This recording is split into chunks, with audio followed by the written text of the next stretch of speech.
Hello? Hi. Hello. Hello. Hello, hello, hello. Hi. Hi. Hello. Hi. I just posted everywhere that I went live, so if you're not doing so, there goes my social media and our Discord if you want to hang out with us off stream. I hope everyone's doing well. We're playing more in Saintess of the Golden Bowl today because their Kickstarter is live! Yippee! Their Kickstarter is live. I know I said it was live in the past, but I was wrong. It actually just went live like it actually just went live today or last night. It happened like in the middle of the night because time zones, you know, time zones are so confusing. But if you guys would like to support them, please do so. I would really appreciate it if you would, and use my link for that as well. That would mean a lot to me, as well as the devs, to help them out. Here, let me get a pinned. I'll get a pinned message of all the links in one. Let's do that. Hold on. I gotta grab the thing with all the links in one. Let's do that. Let's do that. So Kickstarter. Kickstarter. And then hello Davey, hope you're doing well. Kickstarter and their Steam page. If you guys would click into those, it would I'd really appreciate it because it not only helps support me, but it helps support the devs as well. Because they did give me a special link for myself. Okay, let's pin that. Wow, those are some long links. Those are some long links. I don't even know if it's in a... Oh, it does. I can't even do that for YouTube. Frick. Okay. I'll at least have the Kickstarter one for YouTube. Oh wait, no, I can. The Nightbot message. Okay, so I'll pin the Nightbot message. I'm not at home, so I have a different setup right now. I don't know. Everything feels like it's much louder. I don't know. It's weird. It's weird to describe it. I feel like my camera's not working today. I don't know why I glitched out. I'm sitting still. I'm sitting up straight and still. Oh boy, we're already off to a rocky start. we're already off to a rocky start, huh? Okie dokie. But yeah, hello Aaron, hello Davey. I hope everyone's doing well. And yeah, they got their Kickstarter up. A lot of the tiers in Kickstarter, I'm definitely gonna support them after stream. I'm gonna purchase a tier. I'll probably purchase a tier 4. Is it for the George DLC? There's gonna be a DLC for George coming up, and there's also, but it's only if they can reach their stretch goal. So let's get them to their stretch goal, because currently I think they're about halfway to their full funding. Yeah, they're about halfway. Let's go. They're halfway to their full funding. So let's keep that going. Let's make sure that they are able to complete it, as well as reach all their stretch goals, because it's always really cool when indie devs are able to reach all the stretch goals that they had put out there. Let's do it. First 24 hours. Can we do it? I hope we can do it. I really want them to reach all their stretch goals. They have a lot of cool stuff planned for the game, as well as a lot of the fun. A lot of the tiers for pledging is like really cool too, because you can get a lot of digital goodies. You can get you can even get like physical goodies like keychains and stuff. And I think they even have like body pillow designs, and you can even customize the Saintess. You can even customize the Saintess. You can also there's another one. I forget what it is. Oh, you can self-insert. It's a really expensive tier, but you'll be able to like self-insert a character of yours to be like in the background or just like a little guest appearance. I think that's really cool. That's really sweet of them to include. So yeah, please pledge to them. Please. You can even do like a $1 just because you have faith in the project kind of pledge. Because remember, a little does go a long way. So even if you're not able to give like the first tier of stuff, because I think the first tier stuff is about $15–20, you can at least do the $1 thing because that's still showing your faith in it and it's still supporting them nonetheless, you know? And that's really, really helpful and very, very generous regardless. You can also spread the links too if you can. To help little old me. Or just to help them, yeah, and to help them out as well. Okay, well they added an extra 30 minutes. They added an extra 30 minutes of content. So, I'm gonna be playing through the demo a third time. I'm not tired of it, are you guys? I hope you're not. I'm not tired of it. I'm really excited to play more of the game. I think they also have updated little things here and there. They've added like, I think they added one more CG scene and a little bit extra voicing. I think? Don't quote me on that. There's a lot of things I keep forgetting about. I'm sorry. I'm very excited, so I'm like very forgetful, if that makes any sense. But I'm really excited to play more of the demo. So let's get to it! Yippee! I'm so excited, you have no idea. I'm really excited for this. I want to see more. We're gonna see more! Oh, hello game. It'd be cool if you— there you go! Yay! Alright. Let's go. We're gonna play more of the game today. I think I'm gonna start off from the beginning. But, more! Yeah. More! Definitely more. Definitely more! Because I'm really excited for this one. But I'm gonna try to skip the beginning portion. I'll do like, I'm pretty sure there's a skip button. So I'm gonna skip around in the beginning because I've played through the beginning portion of the like base demo. This will be my third time now. So I want to get to the extended demo section and just play through that one normally. So that's what we're gonna do. That's what we're gonna do, I think. That's what me thinks. I think we're gonna do that. I feel like that'll work out. Notice, other than the first two scenes, the game is partially voiced during CG's. Oh, just my luck. Why does it have to be pouring now? Okay, you know what? Oh, I want to go home. I forgot there's voice acting for this section. I'll be soaked by the time I reach the subway. Yeah, there's a skip. Okay. Well, now I'll skip. Truckun Easy Kairas to our favorite BL. I'm gonna try to explain things too as we go along. Because if you're new and you didn't watch me play this previously, then you're gonna be very confused.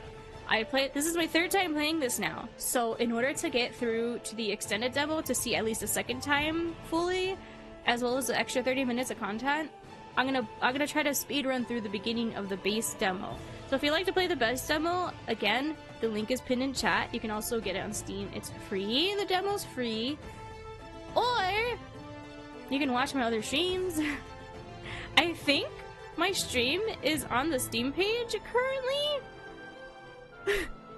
That's wild to me. I never thought I'd ever have that kind of opportunity, so I'm very, very grateful to Transparent Games. Thank you guys so much. I appreciate them reaching out to me. They're such sweethearts. I love it. It's really cool.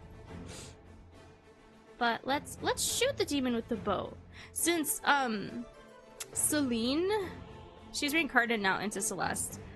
But Celine and Celeste both have some level of archery skills, so we'll try and fight. Yeah, we'll try and fight. And then this is our sister, Eurydice. What is she clutching? Oh, nothing. It's just a shadow. It's the shadow of the gem on her like curled hands. It's a one. What do you mean? I mean, for what I have done for them, it was a one-time thing. I think it's typically a one-time thing. Oh my god, you were first! That's silly. Oh wait, frick, maybe I should put the commands below that, huh? There you go. That's not awkward there. But yeah, I think it's typically a first time deal. Cause yeah, that was just for the previous stream as well as the stream. So yeah, it's just a one-time thing. But I don't understand what you mean by monthly or one-time payment. For what? What's the context behind that? From Twitch? Twitch only pays me out at least once a month, and that's only if I reach the threshold of their base payment. So I haven't reached it yet. Because I think it's every like 14th or 15th of the month.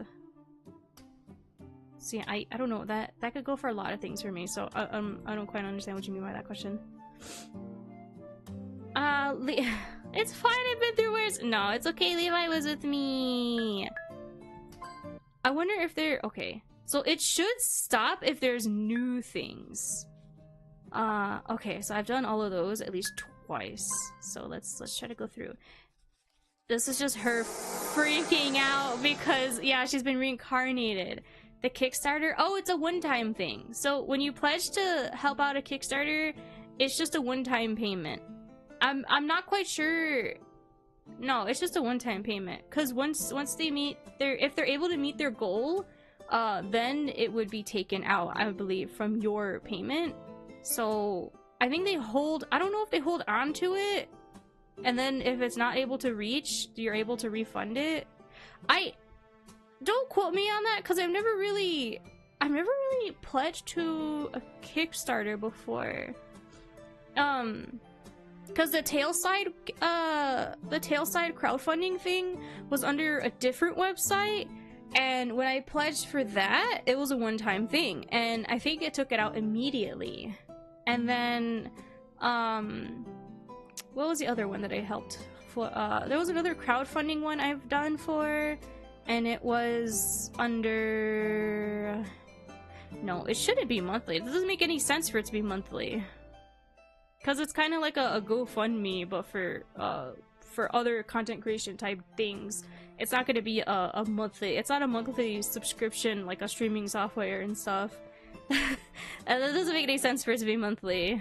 But no, unless it's like a Patreon, but no, this is completely different. Kickstarter, I believe, is a one-time only. It's a one-off payment.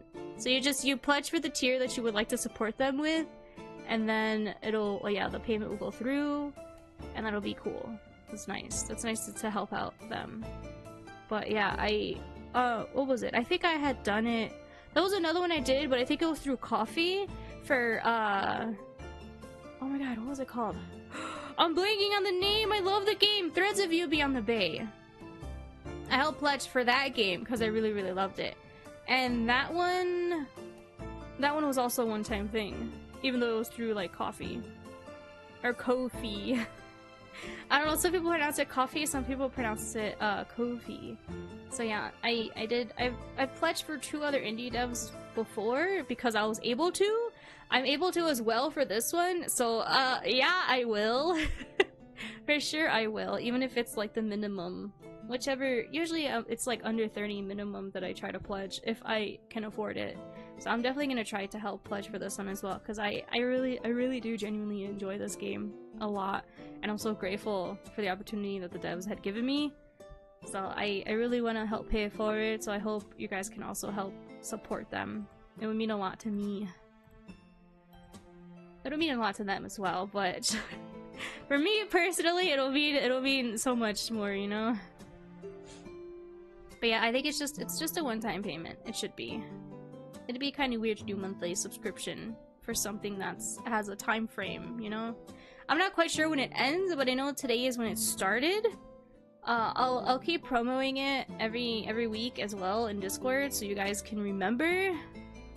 Tier 2 done. Can't wait for the items. Ah, yeah, I can't wait. I think for the first half items are digital only or digital content, so you should be able to like get probably a download link for whatever digital goods. Just make sure to check your emails and stuff, because they'll also send you like weekly or monthly updates of the project if you have done a specific tier. So that's really cool. Oh, for Tailside as well, I got a bunch. I got a really cute thing from Tailside. It's like a sticker sheet. It's like a pixel art sticker sheet from one of the arts in game. So I can't wait to mess with that. And then I get weekly updates from the game as well. It's really cool. I love helping out indie devs. It's always a blast. Let's see.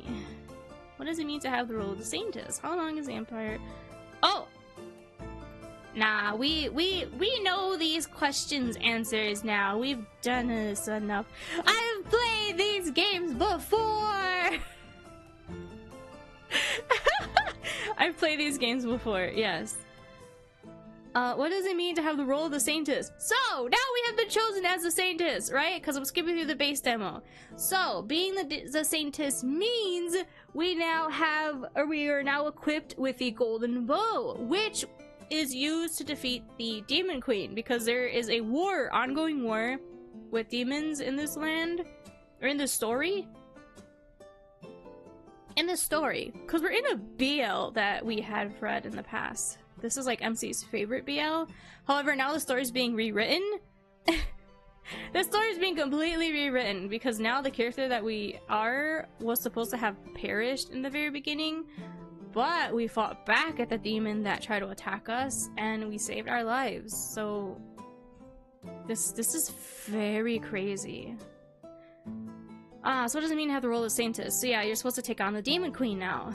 How long has the Empire waited for the Saintess? It's been about 20 years, I think? Or 20 years that the bow has been crafted. So yeah, about 20 years or so, give or take. What do we know about the Demon Queen? That the ongoing war has been going on for about 100 years or so, but it's now getting closer and closer to our kingdom. So yeah, that's a quick summary of everything. Oh, oh my god, there's so much happens. Oh my god. Whoa. Oh my god, there's so much that happened between these points. I don't feel close enough to ask Levi about it yet. So yeah, now we're trying to gather intel on the love interests. And because Levi was supposed to be the one to be the Saint of the Golden Bow. However, now it is us that is the Saintess of the Golden Bow. Yeah, it would be best to make things clear. I think even though it makes him uncomfortable, this gives us a lot of insight. And even though Levi really loves Celeste, and it might be a little awkward to ask him these questions, because he's supposed to fall in love with Noah, that one prince that we saw with his grand entrance in the skip. That story's not gonna play out that way anymore. So one of them is supposed to fall in love with Celeste now. So now she's trying to gather intel about the Prince Noah, the priest, the high priest, it's the boy with magenta hair. Frick. Oh god, why am I blanking out on so much today? Elijah! His name's Elijah! I'm sorry. Elijah. And then yeah, Levi's our bodyguard. And then there's like a fourth romantic interest, George.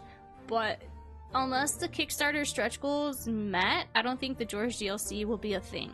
So I'm really hoping the Kickstarter goals get met, because I really want to play this game and try to romance George in a DLC. I'm probably gonna go for Noah. Noah is the canon route. He's the canon route, the boy. Noah's the canon love interest for Levi. Okay, we're just gonna ask him anyway. I know it makes him uncomfortable. I'm so sorry, Levi. Ah! Okay. So this is Noah. I almost thought of you. Oh. You know, I don't quite remember what I have chosen for these in the past. What would be a good thing for this one? I must also stay in the mission through until the end. Oh yeah, and Noah's mom is the queen of the land. I forget what her official title is. But she's trying to get her son killed because he kind of plays by his own rule. He doesn't want to run the land the way his mother's doing it, and she wants his younger brother. I mean, I think she only has 2 kids. It's him and his younger brother. But I think she wants, because the younger brother follows her more closely, she definitely wants the younger brother to rule the land and not him. So the mother is making sure she sends him out with Celeste and the high priest, as well as like Celeste's bodyguard, to go fight the demon queen. So that way she's hoping that he perishes within this battle. So that way it'll be inherited to his brother instead of him. So his mom is also a terrible woman. It sucks. Go for the woman running this land. It's not the man running this land, by the way. This kingdom, it's not run by the man. It's run by the woman. And she's a terrible woman. It's so bad. I'm sure you'll do great on the quest. I hear you're a great fighter. Rumor has it you're difficult to talk to and don't have very good social skills. Okay, sir, we just complimented you and your thought is that to just put a jab at her social skills? No! That's so rude! Oh, wait, never mind. All I see here is a composed young woman who can compliment others. You're a mystery, Saintess. Oh, frick! We're supposed to be playing our character as if she would normally be played without us being, you know, possessed within her. What is even this? Okay, we've been reincarnated by her, so it's not like we're possessing her. We are this character now. But everyone knows her in a specific light or characteristic. And it's not who we are. But we know the story. But she's supposed to be dead, but she's alive. Oh, this is hard! We're already doing things weird. I must be careful about what I say to others. I don't want to break my character, Celeste, too much. It's a little too late for that one. One thing's for sure. I don't want you to die, Your Grace. Just know it's fine. We're teammates now, I suppose. Yeah, he tried to act like he was gonna kill her in this scene, but he's not. It's because he doesn't like the idea of us having to leave in, I think it's 2 months' time? So yeah, they want more time to prepare, but his mom really wants to push them out of the land to go and fight. I like the sound of that. Noel smells back. He seems much more relaxed now. I'll continue trying to get Mother to delay the deadline for us to leave. I would appreciate more time to train. Right. Time to get back to the ball then. Okay. Yeah, and then he leaves, and then she ends up crying in the garden. Oh yeah, and then we find Levi, and because we were crying in the garden, he's like, wait, are you okay? You look like you were crying. Because Levi loves Celeste so much that he can't, he knows everything about her. She can't hide this fact from him. Like, he knows. Levi's such a good guard that he just knows. Or knight, I'm sorry. Wait, is it guard or knight? He's like her right-hand man. So, yeah, we're gonna be honest with him. I was, but I feel better now. And then she leans down to give him a little smooch on the cheek! Wait, I'm sorry. I'm sorry, I skipped some of the voicing. Here we are! This is when the extended demo begins! So now we're gonna play through this normally. Sorry, I skipped a lot of the beginning portion, but I did explain it as we went along. So if you have any other questions, please let me know, and I'll try to answer them to the best of my ability. Day one, I don't see it too, because the second one... No, you need to read things, man.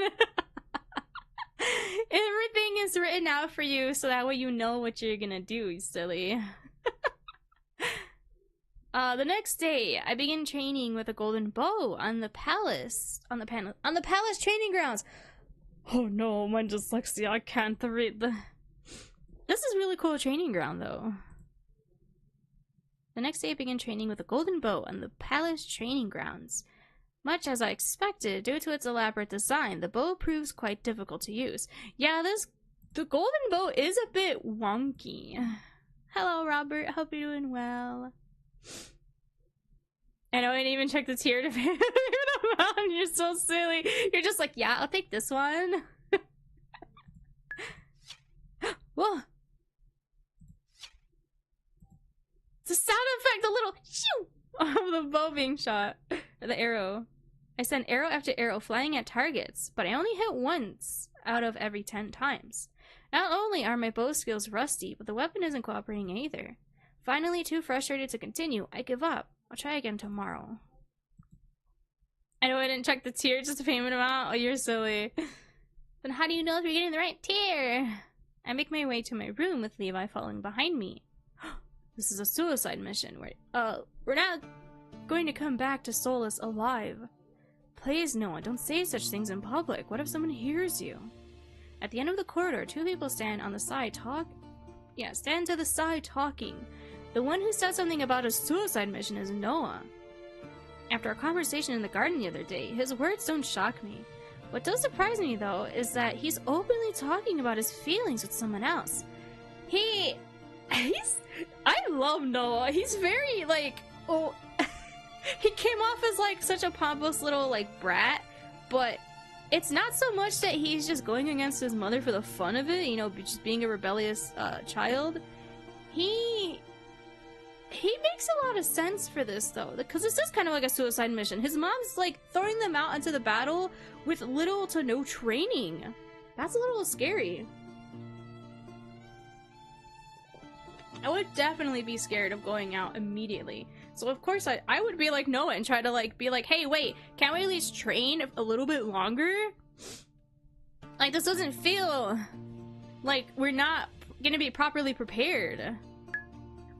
After our conversation in the garden the other day, yes, okay, I read that, my bad. I hide behind a pillar and take a peek at the other person. The dark-skinned knight with her hair in buns must be Tarek. Is it pronounced Tarek? I think it is pronounced Tarek. I love her. I love Tarek! The more we get to, so in the extended demo, we get to see more of Tarek, and I really love her. She's such a sweetheart. She's so cute. Noah's right hand and the leader of the palace guards. So she's basically his Levi. So like Celeste has Levi, so Noah has Tarek.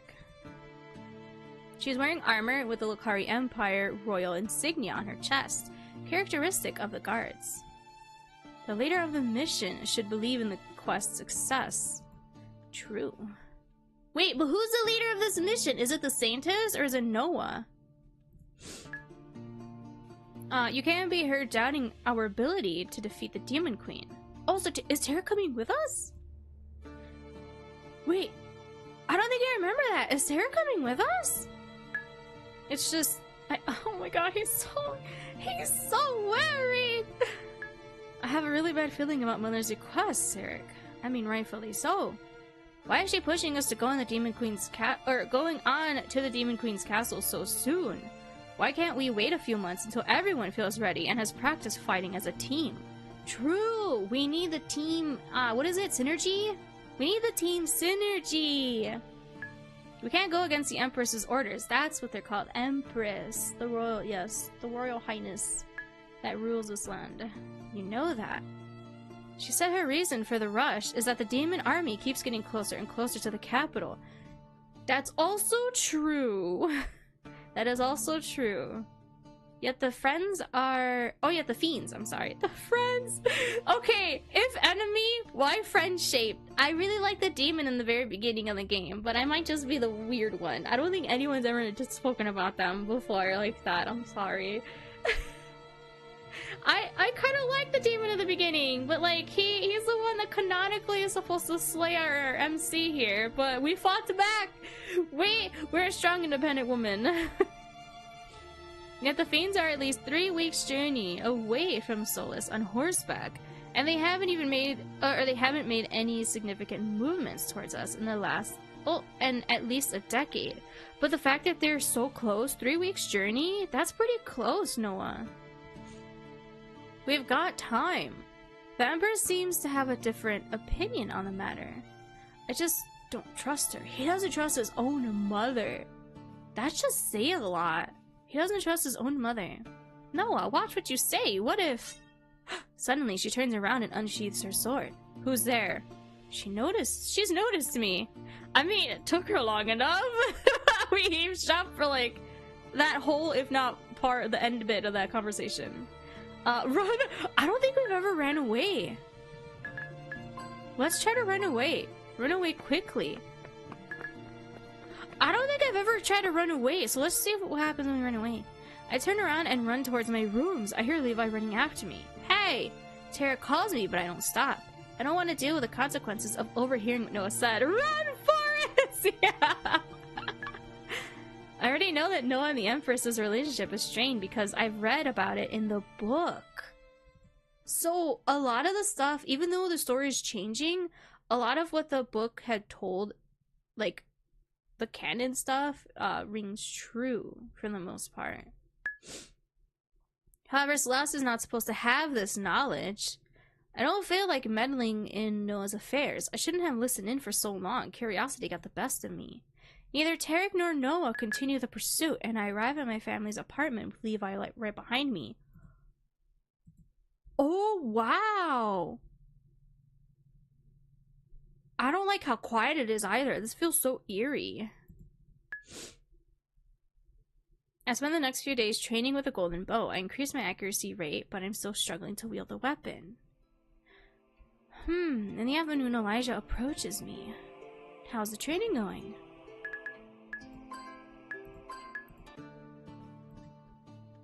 Interesting. I'm reloading that. We'll step out so we can have a conversation with Noah about this because I agree with him. Well, because I only played this once, I don't really remember much of the extended demo, but I remember the base demo a lot because I played it, well, yeah, 3 times now. So, we're definitely going to play through the extended demo as we normally would. So let's go. Let's continue. I'm going to step out and reveal myself. I step out from behind the pillar, revealing myself. Oh, if it isn't the Saintess, welcome! This guy! Hello. How much of our conversation did you overhear? I told you, Your Grace. You should be more careful. I'm sorry for eavesdropping. I was just curious. The excuse is a sad one, but it's the truth. Noah takes a step closer to me. Oh no, is this when he flirts with us?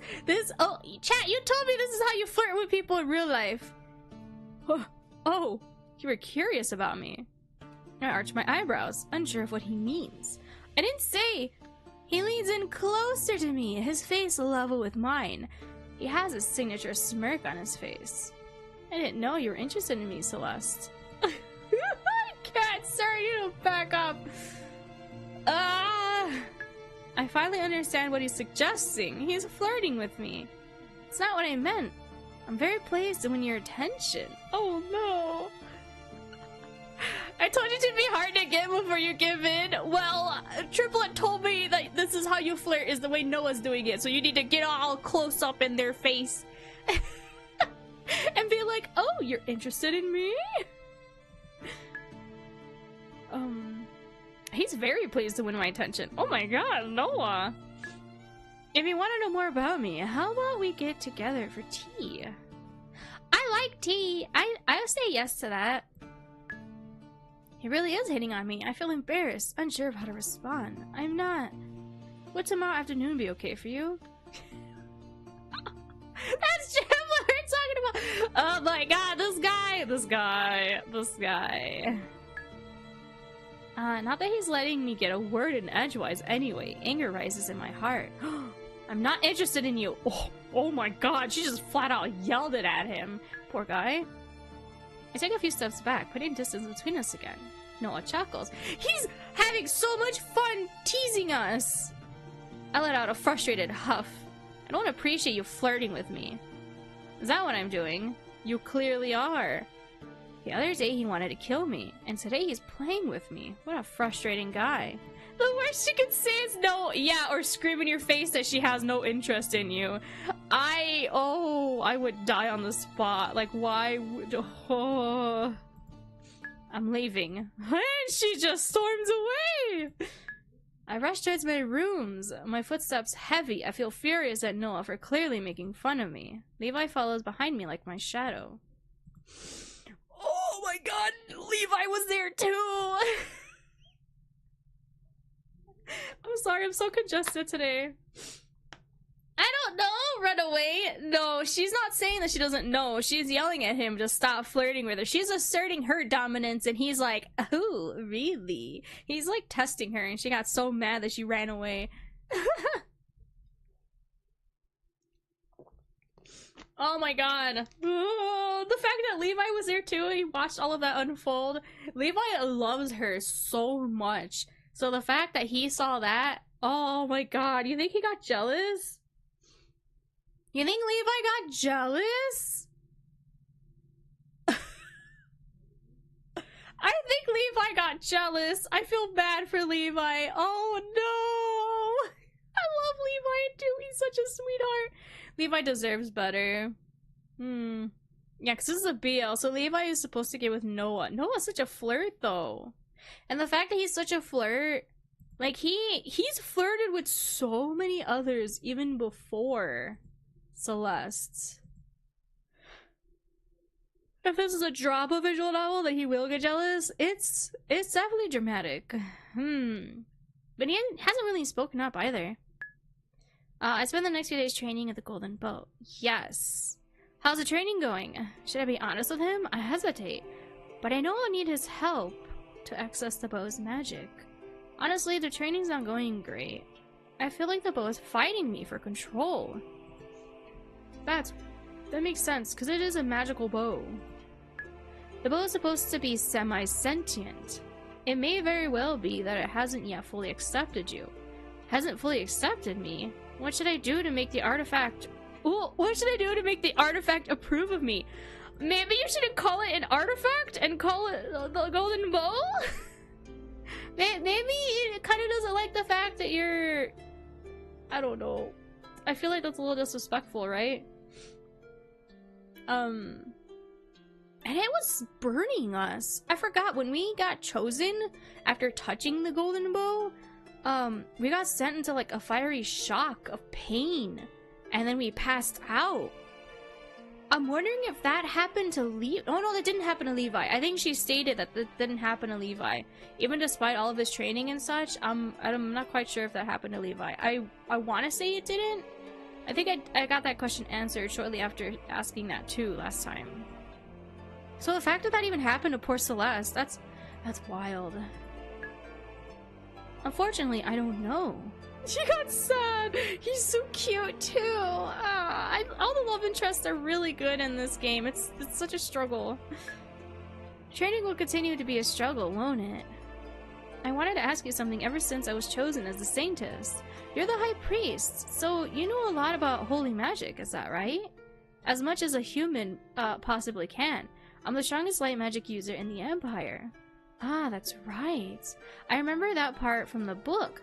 Everyone thought Elijah would become the saint, but on his 18th birthday, he didn't get chosen. Yeah.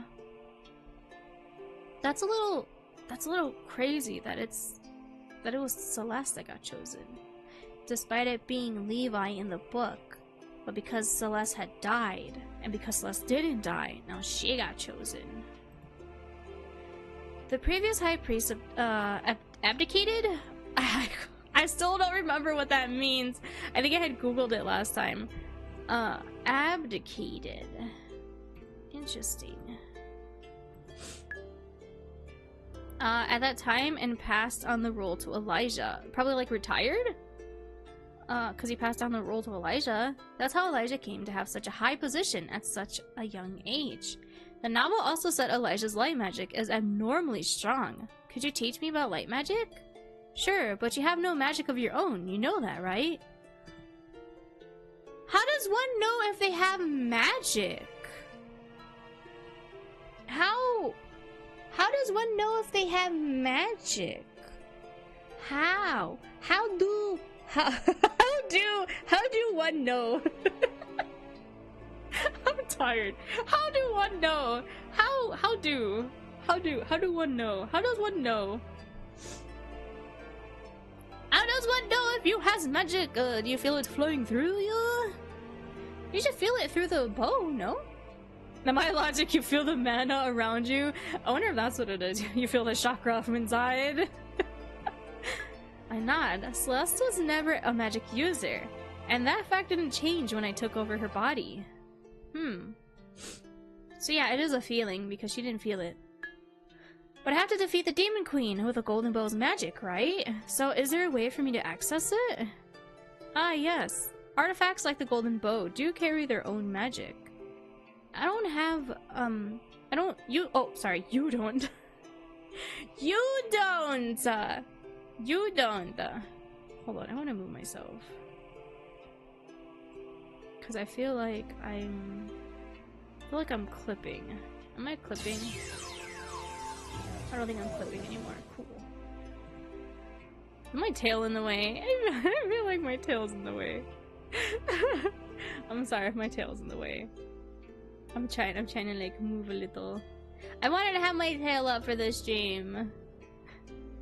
Thank you so much for the lyric. I appreciate it. Enjoy it. You don't have to have a magic affinity of your own to use their power. Although already having trained in wielding magic would help you understand more easily how the bow's magic is used. Still, I can at least explain the basics to you, and then with practice, I'm sure you'll catch on. What if I don't understand what he tries to teach me? Will we be doomed to fail then? I swallow hard. I'm afraid I'll be a magical failure. No! Celeste, no! Oh my gosh, excuse me. My sinuses are so super congested today.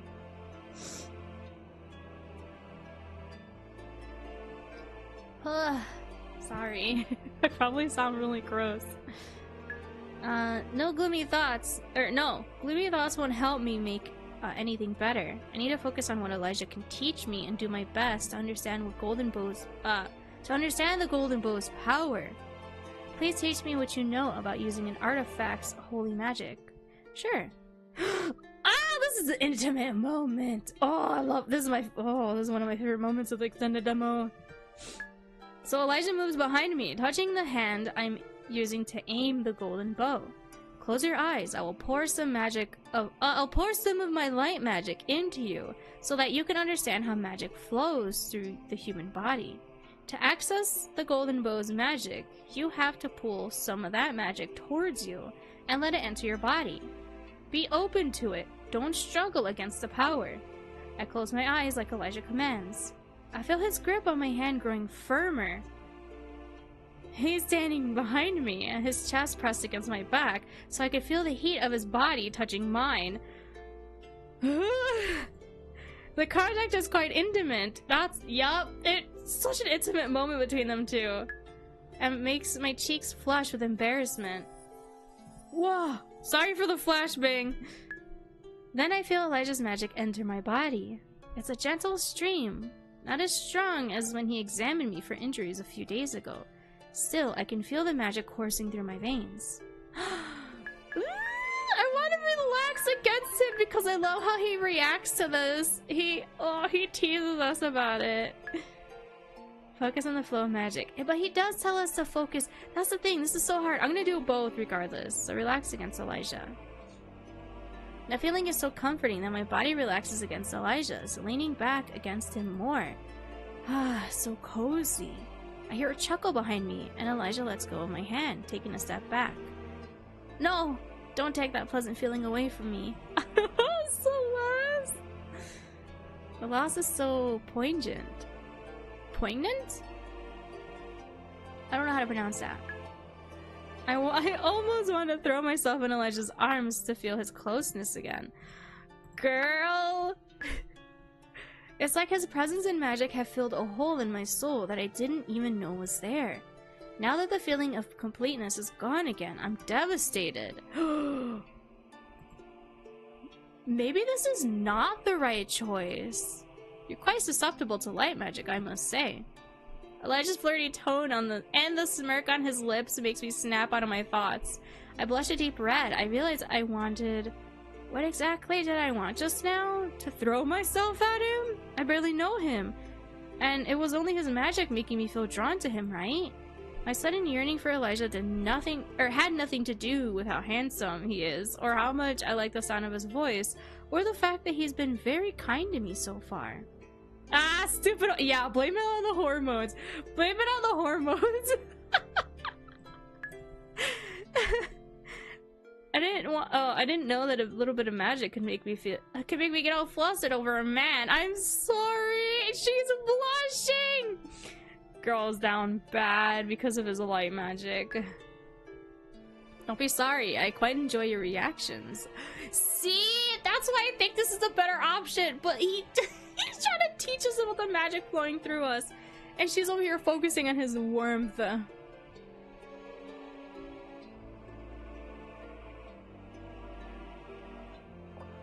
Sorry, I'm trying to stay hydrated, but like, I'm so congested.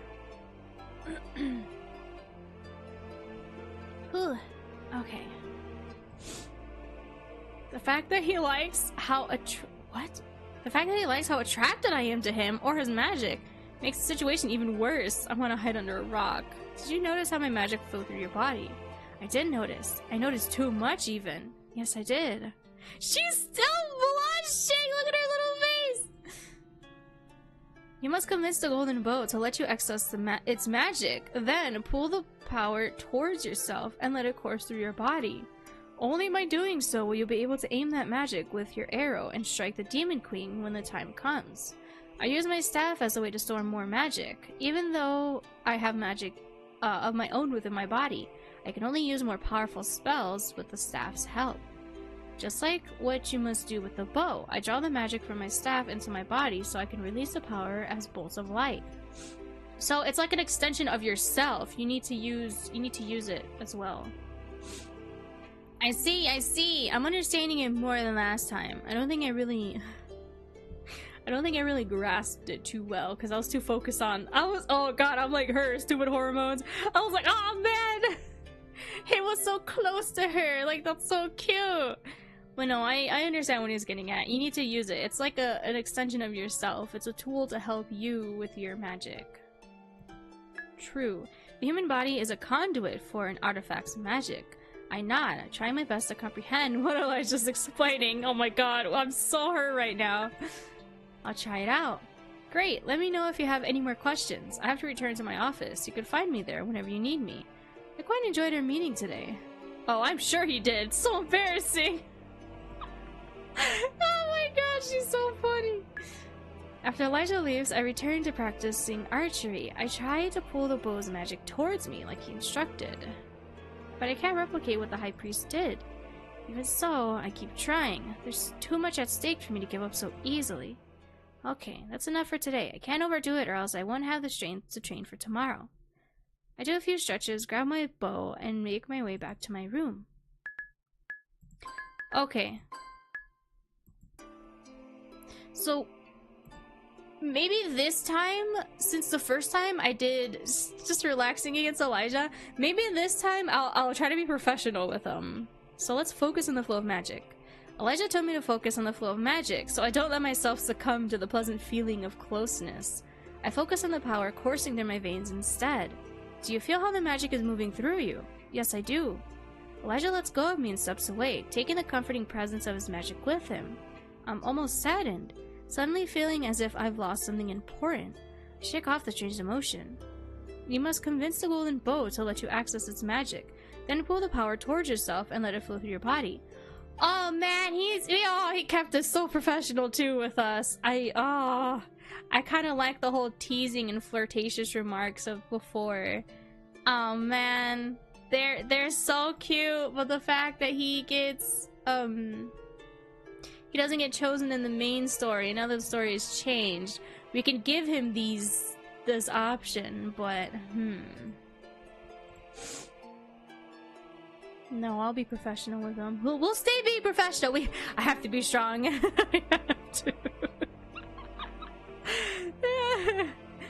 Only by doing so will you be able to aim that magic with your arrow and strike the demon queen when the time comes. I use my staff as a way to store more magic. Even though I have magic of my own within my body, I can only use more powerful spells with the staff's help. So, like what you just do with the bow. Just like what you do. I can't read. Just like what you must do with the bow. I draw the magic of my staff into my body so I can release the power as bolts of light. The human body is a conduit for an artifact's magic. I nod, trying my best to comprehend what Elijah's explaining. I'll try it out. Great. Let me know if you have any more questions. I have to return to my office. You can find me there whenever you need me. Man, this feels so sad. It's not as personal. Okay, that's fine. I'll power through it. It's fine. It's fine. I already said I want to go for Noah. It's fine. After Elijah leaves, I return to practicing archery. I try to pull the bow's magic towards me like he instructed.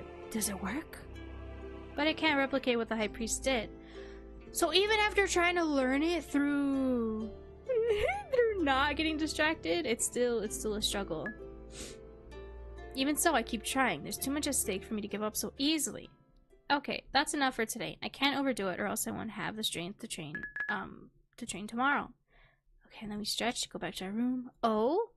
In the palace corridor, I run into someone I hadn't expected to meet again. It's George! Oh my god, it's my beloved. I love George. He's so cute. I love him. It's George! Greetings, Lady Celeste. Why is he still here? George nods at me, putting a hand over his heart. I make my best attempt at a curtsy. Your Grace?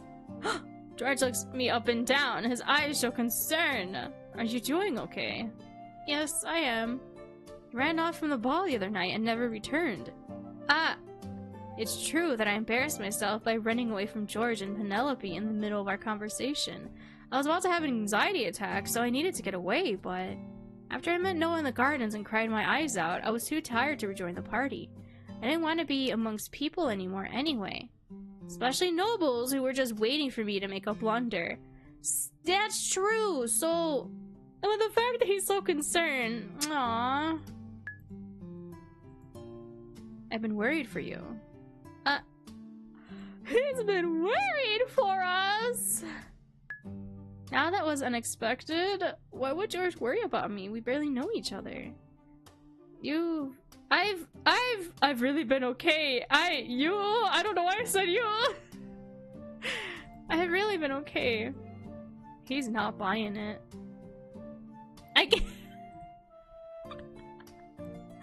I get the feeling he doesn't buy my words.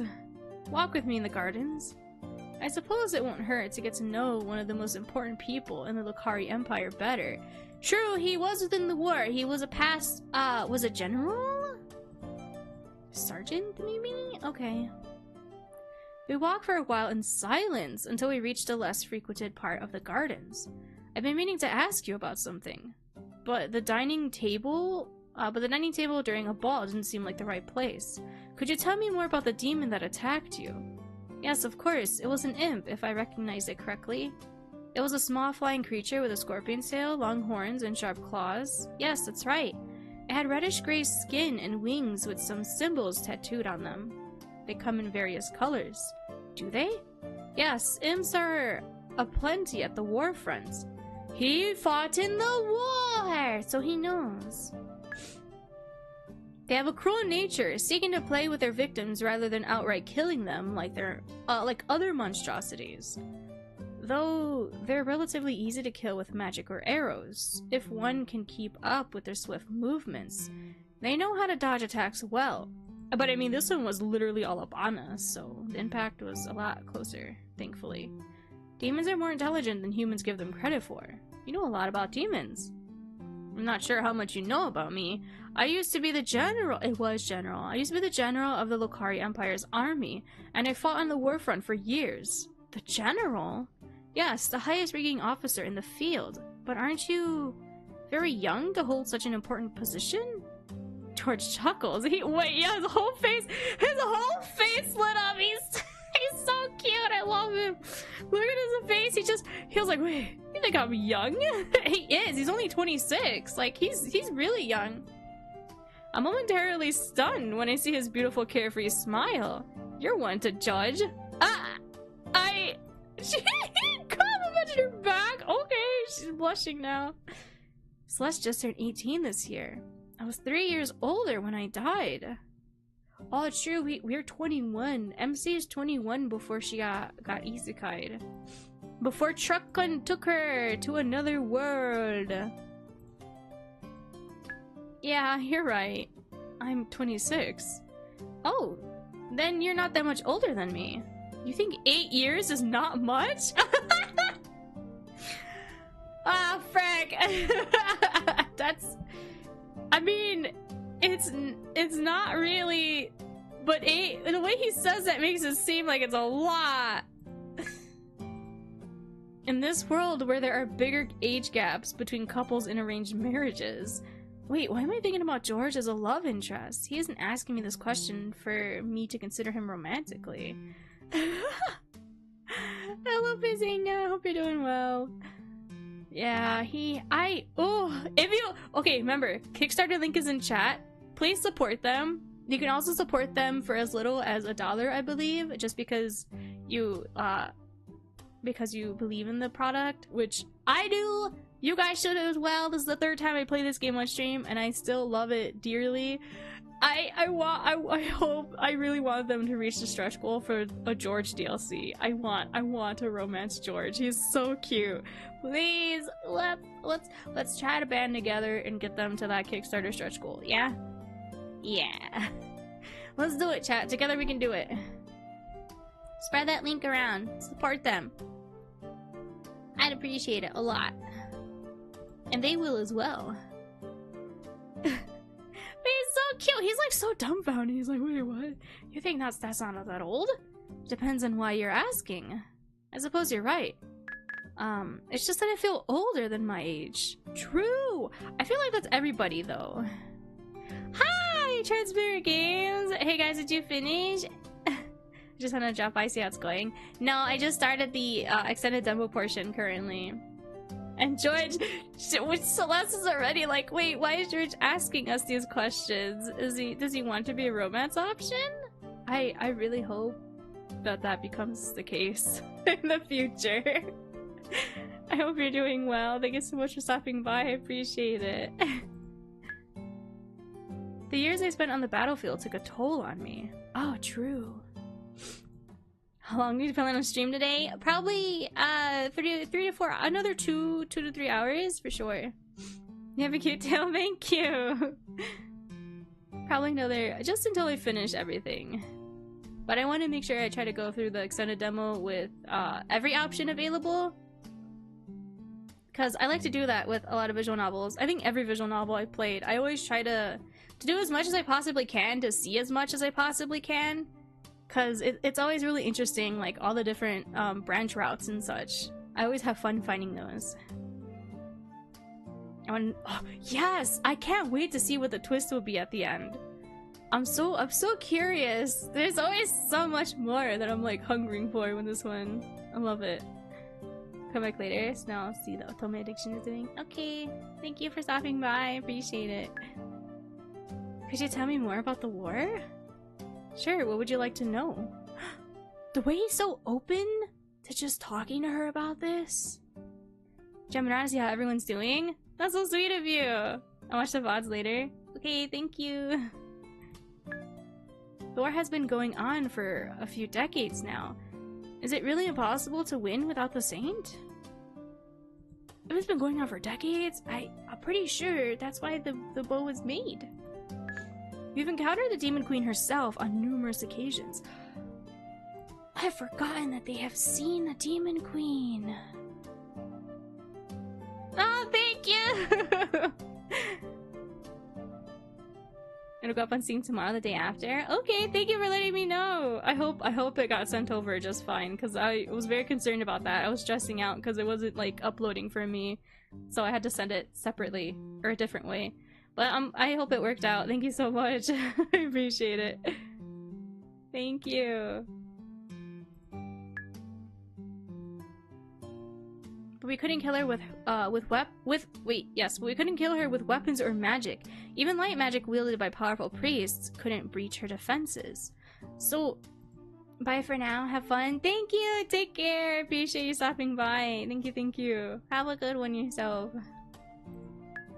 So the Demon Queen is just so powerful that they needed, like, the ultimate weapon, which is the golden bow that Celeste has. But now she needs to try to hone its skills in order to defeat the Demon Queen.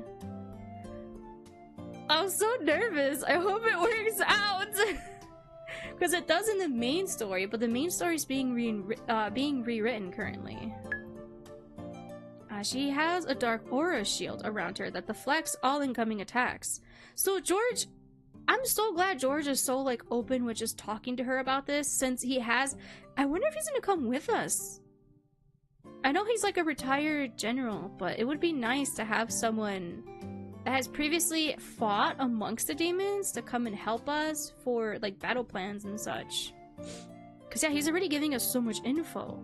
Nothing has been able to get through so far. She keeps the demon army very well organized. They obey her commands, even at the cost of their lives. Since demons value their own lives so little, they fight viciously and to the death. They are a difficult opponent to face. You've really seen the Demon Queen? On more than one occasion, he said. Yes, though she can change her form. One moment she's a beautiful woman, the next she's a horrifying monstrosity. I see. So she's like a shapeshifter. Like Mother Miranda! I don't know why I thought about Mother Miranda from like Resident Evil Village. Dang! Whoa. After making a circle around the gardens, we return to the corridor. I'll have to make my way back to the palace now. Duty calls. Oh, I'm sorry for taking up so much of your time. No, I wanted to talk to you. I need a break sometimes, too. If you ever have more questions about the war or the Demon Queen, don't hesitate to ask me whenever we have the opportunity to talk. I'd love to know more about your role as the general, too. Really? Ha, it's nice of you to be so interested in me. Oh my god! I love how much his face lights up, like, every time she's like, she wants to get to know more about him. He's just like, oh, thank you. I may or may not answer you, though, depending on the question. Yeah, I feel like some things would be a little too personal, or might dig up old wounds, scars, trauma. So he definitely, that makes sense. Yeah, George clearly has the secrets, but I don't feel like I pressure him for answers. He's already shared some useful information with me today anyway. He has! He's such a sweetheart, I love him, oh my god. Okay, thank you for talking to me. It was a pleasure. And Lady Celeste, I know you carry a heavy burden now, having the responsibility of the Saintess on your shoulders. But don't be so hard on yourself when you're trying your best. He's such a sweetheart! Thank you. We say our goodbyes and part ways. Oh my god, I love him! I love how kind he is! Oh, I know you are carrying I know you carry a heavy burden now, having the responsibility, yeah. On your shoulders. Oh wait, it doesn't like fully render here. Responsibility on your shoulders, but don't be so hard on yourself. You're trying your best. Ah, I love George. He's such a sweetheart. He's so cute. I found George very intimidating at first, considering his high position in the noble society. But he's actually a kind man, isn't he? He is! I love that too. I love the people in games that always seem like they're gonna be the scariest one because they're so big and burly and just intimidating looking. And then they turn out to be such softies. I love that. As I return to my room, I'm again faced with the unexpected encounter. Celeste? Fancy running into you again. No. Why, Noah? Why must you do this? I fear I can't say the same, Your Grace. Oh, she doesn't even call him Noah, she calls him Your Grace. His smile dropped. And here I was waiting for the opportunity to apologize to you. Oh, apologize? Quite unexpected of me, isn't it? Well, I'm glad you finally changed your mind about teasing me, Your Grace. About teasing you? You mean the way I'm keeping you on your toes? This guy. Look at his face. He's like, wait a minute. That's what you thought I was apologizing for? No. This guy. He's such a little menace. He's such a little menace. About teasing you? What do you mean keeping me on my toes? We both know that's quite entertaining for both of us. No way! But no, I wanted to say sorry about the other day in the garden. I was overly dramatic. So he's apologizing for putting his sword up to our throat? Aren't you always? He's a very flashy prince. I love that about him. He's like such a little menace. He's like such a little menace, but he's like he's funny about it. he's a little menace, but he's kind of funny about it, or kind of fun about it, I guess. He's definitely a little brat. He's a brat. That's what he is. He's like I love it though. Dang it. You could say that. Still, we can certainly agree that putting a sword to your throat is on another level than our usual conversations, or even the way you act towards a mother. Should I give you two some privacy? Yeah, Tarek, no, stay here. I'm afraid of him. What if he tries to do it again?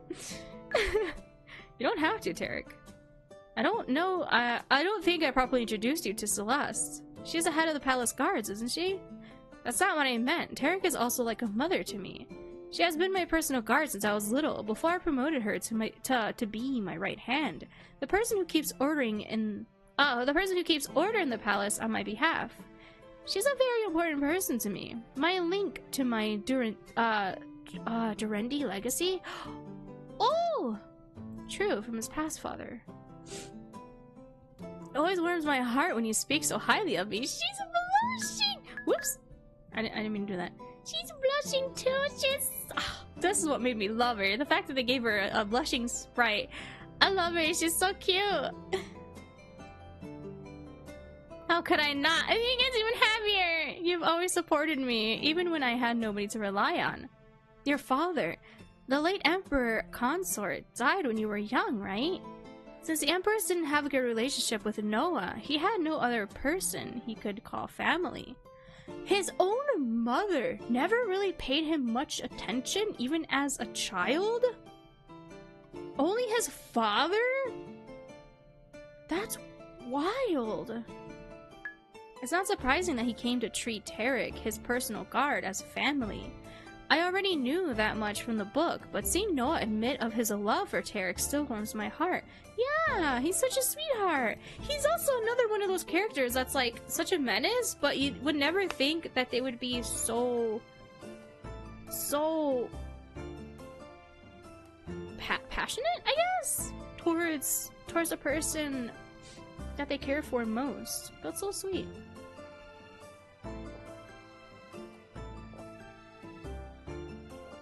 Ugh, sorry.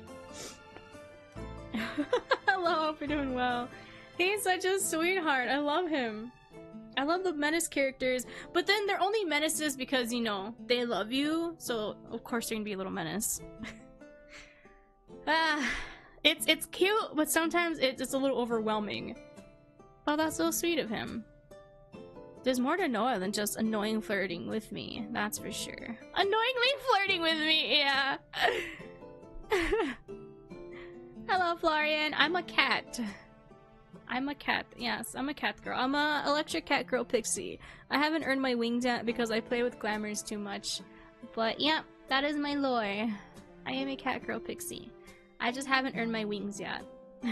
I found some fake wings that I can glamour onto myself, but I think I'll get in more trouble if I do that, so I don't know if I want to fake having earned my wings yet, you know? I don't know how well that'll fare for me. Yes, my father died when I was 6. I can't say I even remember his face that well. If not for the family portraits, I would have already forgotten the way he looked. Wait, does he have them within his room? That's crazy. That look fire, not gonna lie. Yeah, I do have some fake wings that I can glamour onto myself that I'm thinking about using, but I don't know quite yet. I feel like I might change my outfit if I do that. Because every day when I stare in the mirror, I only see my mother's features. He looks so disgusted in himself now.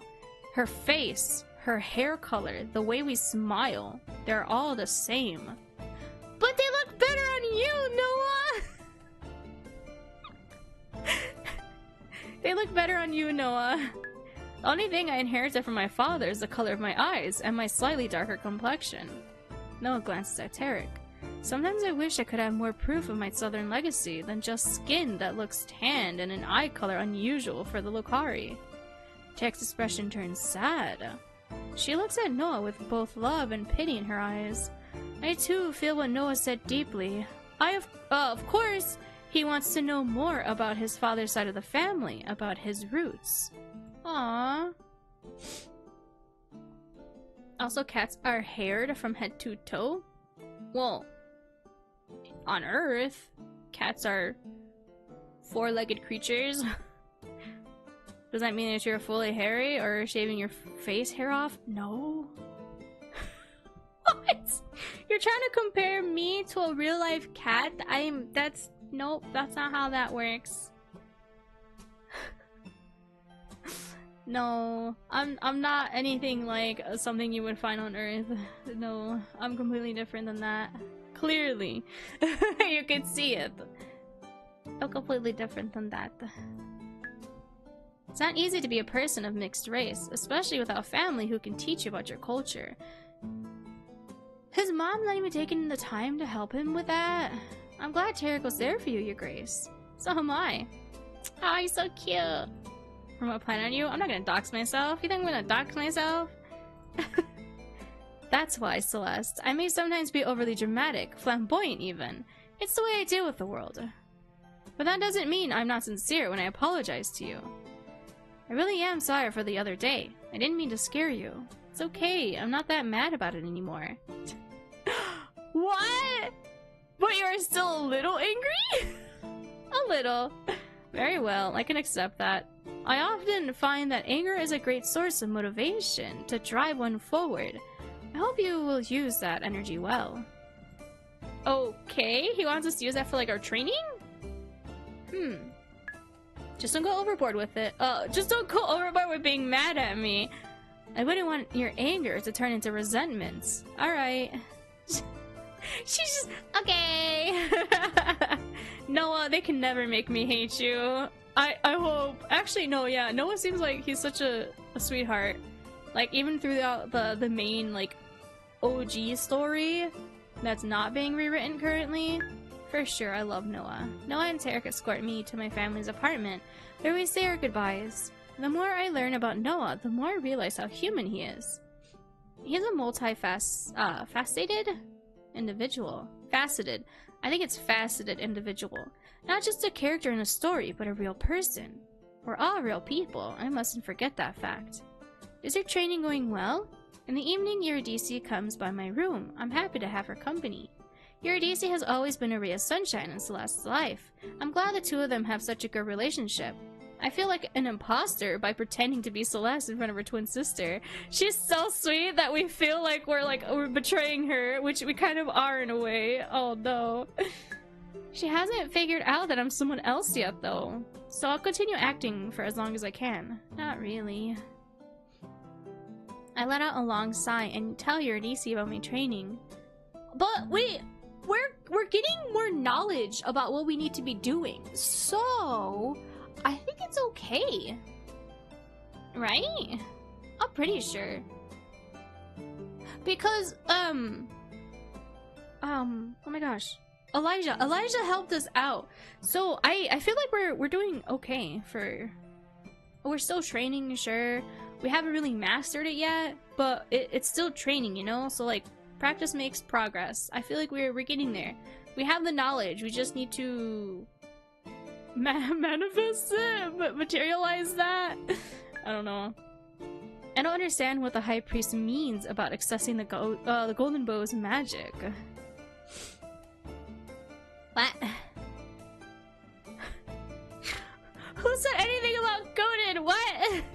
I don't know what's goaded. A fish. Imagine if fancy goldfish evolved like humans. Imagine all the wind haircuts. Ah. That sounds wild. Don't really fully understand. Every time I try to think about the artifact letting me share in some godly power, nothing happens. It's probably because we don't really address it respectfully? It's frustrating. Elijah showed me how it can feel to receive the magic, but I can't reproduce the result. I have no affinity for magic. I don't understand what to do. Don't pressure yourself so much. It's only been a few hours since you even found out how light magic is used. Exactly! I love Eurydice! She's such a sweetheart. Yeah, we need to learn more patience. I know we're in a time limit before we get kicked out to battle, but there's definitely a way. I feel like she'll get to it eventually. You're right. I should be more patient. I'm just annoyed because the golden bow is so clunky in its design that aiming is hard as well. Can we not, alter it? I wonder if we can alter it. Goofy's fine. I'm very silly. That is totally okay. There's nothing wrong with that. I never said there was anything wrong with that. You're good. It's just very out of context, so it's just confused me. You're right, I should be more patient. I'm just annoyed because the golden bowl is so clunky in its design that aiming is hard as well. I glare at the offending object which rests next to my bed. It's like the golden bow is actively resisting me. I don't think that's possible. Elijah said the golden bow is semi-sentient. Well, it did have the will to choose its saint. I always thought choosing was all I could do. Though. Except for killing the demon queen and acting as a normal weapon. The golden bow is a mystery, that's for sure. I let out a sigh. You should take some time off to relax. I can't. Not when I know I have so little time to train. True. We have very little. I think it's less than a month's time to like train and then head out. You're not going to be any good at learning how to wield the bow if you just train constantly. The human body and mind have to take breaks from time to time. She looks so stern. I know what we should do. Lady Penelope is organizing a tea party in the royal gardens in 3 days. Who's Lady Penelope? The Duchess of Ventus. Duchess of Ventus, I don't like Lady Penelope. Do I have to go? I don't like her. She don't even like me. I look through Celeste's memories, but come up with no information about the Duchess or Ventus. I have no idea whom you're talking about. She already forgot? We like mentioned her earlier, and we already forgot. You sat next to her during the last ball.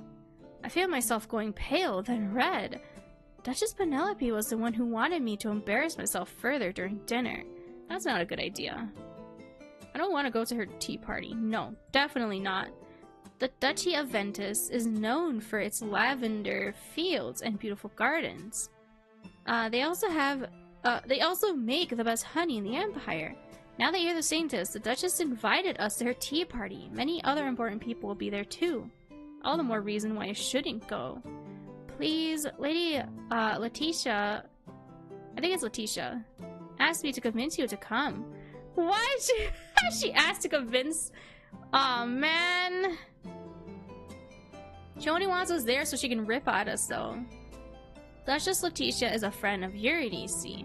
Her family I know, they own vast fields, and the people working for them produce the majority of grain in the Empire. Letitia is kind and compassionate. She took Eurydice into her entourage 2 years ago, elevating Eurydice's status in society. Celeste feels indebted to the Duchess. Aw, that's so sweet. But I don't. I have no desire to go to Lady Penelope's tea party and further embarrass myself. But how insane is it? Is it up to rules' sake? The most insane thing you ever had? Lady Letitia said that now that you have such a high standing in society, you should take part in the politics of the Empire more often, Celeste. But we're gonna leave to go to battle! Is this really the time to eat tea? Or to drink tea and eat cakes? When we need to be training? Because we're gonna go into battle. Like this, we're pretty deep in the politics that the tea party, oh god! If I remember correctly, freaking Penelope is like the people in Ba Sing Se. There is no war in Ba Sing Se in Avatar: The Last Airbender, so I don't know if I really trust Penelope. You're going on the quest now, but once you return home, you will still be the Saintess. Oh, she doesn't know. I think in the main story, Levi dies because he was a saint. And in order to shoot the golden bow was his love with Noah, and then they both shot it together, but because, well, yeah, it went through Noah, he ended up passing away. Ooh, this is a death mission. We're definitely gonna leave and never come back. But yeah, she doesn't know that. Nobody knows that. Oh no, this kind of hurts.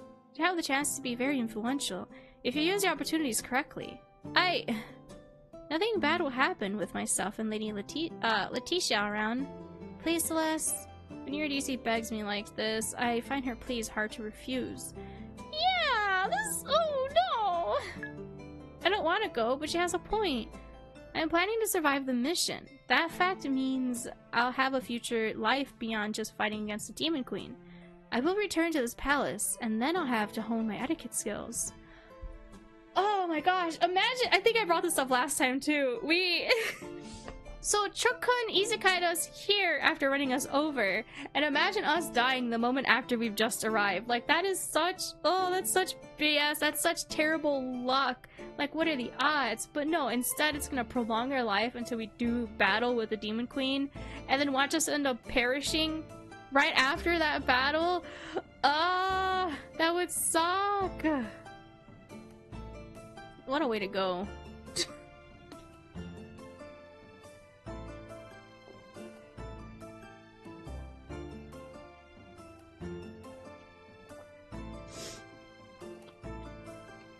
What? Holy crap. Well, I'm glad you're doing well. I didn't mean it as something dirty. I just said I hope it's within rules' sake. But that is crazy, because yeah, I have a no trauma dumping rule, right? So like, that's why I said I hope it's within my rules' sake. It has nothing to do about being something dirty. I'm an adult. I don't care if you're talking about dirty things in chat, but like, it's can we at least stay somewhat on topic for streams as well, you know? But yeah, that's good. I'm glad you're doing well. That's scary.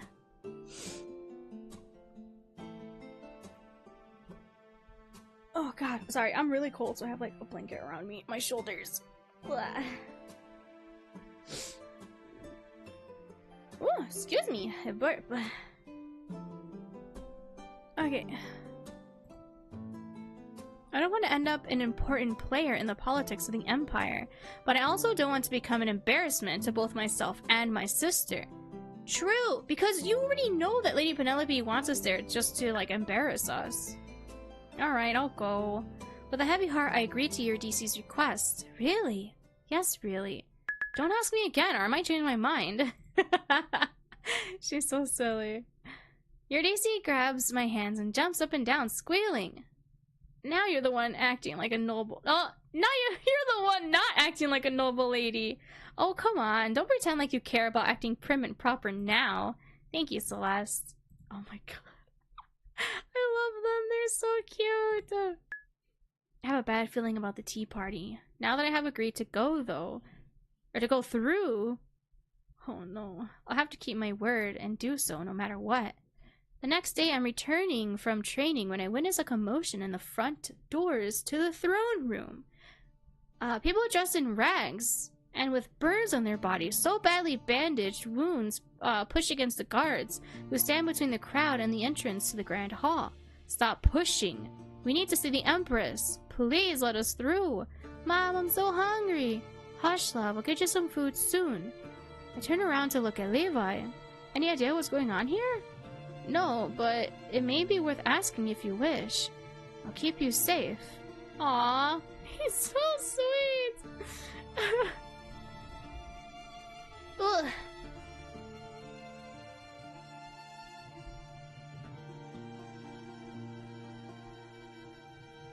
Oh shoot, nice! That's really cool.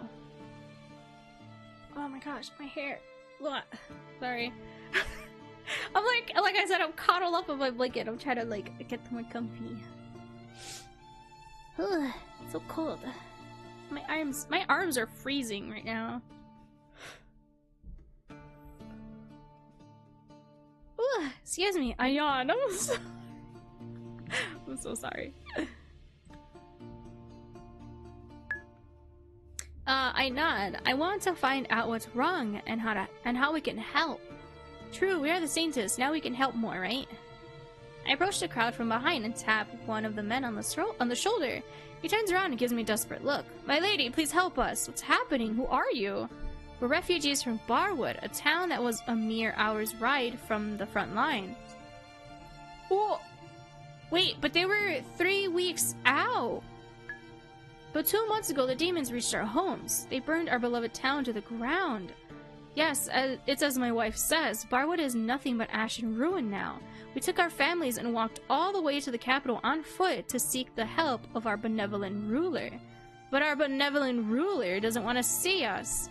I look past them to see the throng of refugees crowding around the guards, pressing closer to the throne room entrance. How long have you been waiting for an audience? Since morning. We've ran out of supplies and money. We're hungry. I wouldn't call the Empress a kind ruler. No, the Empress seems pretty self-centered, just terrible. So I'm not in shock that she doesn't give a damn about the refugees. If she hasn't wanted to see them since morning, I doubt she ever will. I have no idea how to break the news to the couple. The way I read that was so weird. I'm so sorry, my brain. They're looking at me with such expectancy. I want to help them. No, I will help them. Levi, can you run to the kitchen and bring water and some bread and butter for the refugees? If the kitchen staff don't want to cooperate, tell them the Saintess sent you. I'll go talk to Prince Noah. Maybe he can help, or at least tell me what else we can do for the refugees. Yes, my lady. Levi bows to me and runs off. You're the Saintess, my lady? The Saintess! Uh-oh. Uh-oh. Oh no. What I see in the eyes of the crowd is now reverence, and the emotion scares me. I'm just me, Celeste. I don't feel like a holy person. Still, I suddenly understand what the Saintess means to the common folk. The people step closer, expanding their arms to grab me. Whoa! I grow afraid. Levi's not with me. Yeah, Levi literally just stepped away. You'd think he would be like, wait. I gotta go. I'll be back with some help soon. I'm sorry. I turn around and bolt away from the crowd, running as quickly as my feet can carry me. The Saintess means so many things, so many different things to different people. A savior, a noble of high standing, a perfect archer. Oh, the expectations are now being barred up so high. Yeah, why do I feel like none of those titles suit me? Still, I want to help the refugees, so I run to Noah's office. Noah's secretary leads me into the office, where the prince is meeting with Tarek. Lady Celeste, DeQueries. DeQueries? I think it was DeQueries. I'm sorry. I totally forgot what her full name was for a second. It's DeQueries. Saintess of the Golden Bow. I curtsy quickly and sloppily. Noah's office is spacious with a large green rug in the middle and several pieces of expensive-looking artwork on the walls. I'm not interested in the decor right now, though. Why'd you describe it, you silly? It's so pretty. Oh, if it isn't the Saintess. You look radiant today. It must be... Don't start now, Noah. Oh my god, we're sassing him now. We're that comfortable around him that we sass him. Noah drops his usual smirk, sensing that I'm serious. What's going on? I met a group of refugees from Barwood in front of the throne room. They have been waiting for an audience with the Empress since morning. They're thirsty, hungry, and have festering, badly tended wounds. There are men, women, and small children there. Whole families who have run here from the battlefront. Yet the Empress doesn't want to see them. Please help, Noah. Noah gives me a long look, his expression angry. Even from my mother, this sort of behavior is too much. I agree with him, but it's not my place to say anything. Thank you for bringing the matter to my attention. I'll do anything in my power to help them. I'll find the refugees new homes in the capital, and I will make sure they are fed. Thank you, Noah. What is the palace guard doing when there are so many people in need here? The guard is protecting the entrance to the throne room. I'll have to have a word with William. Oh, wait, yeah, because she's the head of the guards, and the fact that they're going against how she's told them, or at least taught them, most likely, how to run things, or at least how to handle situations. Uh-oh. Clearly the Empress doesn't want to deal with the refugees. Celeste, can I ask you a favor? What is it? Can you go by the priest's office and summon a healer or two who can tend to the refugees? I would send one of my own people, but I'm not sure who's on the side of the Empress and who's loyal to me anymore. That's the thing! Oh my god, they're splitting up the people here! Because there's people that want to side with the Empress, and then there's people that will side with Noah because he's the better leader. He is actually looking out for the people, thinking of the people. And the current Empress just wants to save her own skin all the time and not deal with anyone else. I think the matter of the refugees should be taken care of quietly behind my mother's back. Tarek will help me arrange accommodations and food for the refugees, but I would like them to be healed as well. I don't trust anybody else not to blabber about what we're doing. Of course, I can go to the church wing and talk to the priests. I'm sure they'll be happy to help once they're aware of the matter. I nod and say my goodbyes and leave the office. Oh wait, I don't remember ever actually being able to see the full office. This is pretty. His office is so nice. I've never been to the wing of the palace where the priests reside, and neither has Celeste, so I ask a servant for directions. Soon I find the door to the priest's office. I knock. Come in. I enter the lavish decorated room. To the left, numerous cabinets supporting, cabinets. Oh, I can't read! Support shelf upon shelf of thick-spined books, with a large, while a large, beautiful painting hangs on the opposite wall. This is nice. I don't think we've ever, like, looked thoroughly at the room before. I really love this. This is the guy that always has paperwork, right? Yeah. I love him! He's so cute! Everyone's really cute in this game. It's crazy. Look at her. Oh my god. She deals with, like, what? The architecture, the buildings, mapping out things. And then the guy on the left is, like, paperwork man. This guy always has paperwork, always has his nose in a book. And then, yeah, the high priest is Elijah. Or the high priest, I'm sorry. I don't mean to call him priestess. It's the high priest, Elijah. Yes, yes. 3 people sit behind desks. To my left, a green-haired man with a scowl on his face is looking through the large stacks of papers, not sparing me a glance. His table is decorated with shiny crystals. How curious. To the right, a priestess with curly red hair looks up from the architectural plans of a huge building where she has been drawing something with red ink. She gives me a pleasant smile. She's so pretty! At the podium at the back is, Elijah's desk. The high priest gives me a surprised look when he sees me. You've come to visit me so soon, Saintess? That's the Saintess? The woman looks me up and down and smiles again. Oh my god, she's blushing! Ah, she's so cute.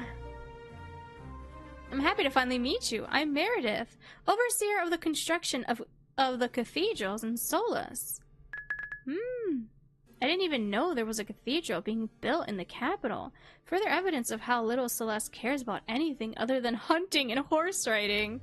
The Saintess, huh? I'm Gareth, Elijah's right hand. Wait, literally? That's on his right side, too. That's so funny. He's his right hand and he literally sits on his right. Gareth barely spares me a glance. He must be really busy with organizing his paperwork. I'm here because I want to ask you a favor, High Priest. It's fine to call me Elijah. How can I help? I look at Gareth and Meredith, unsure if I should speak while they are here. Gareth and Meredith are the most trusted people. Or are my most trusted people. You can tell me anything you need in their presence. Is something wrong?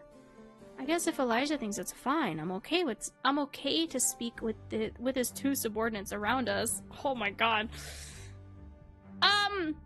Okay. I feel like that was a little disrespectful, girl. A crowd of refugees has gathered outside the throne room. They've come from Barwood, near the battlefront, and want an audience with the Empress.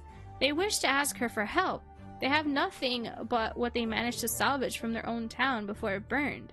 They're hungry and badly wounded, but the Empress doesn't want to see them. Please, Elijah, could you use your light magic to heal their wounds?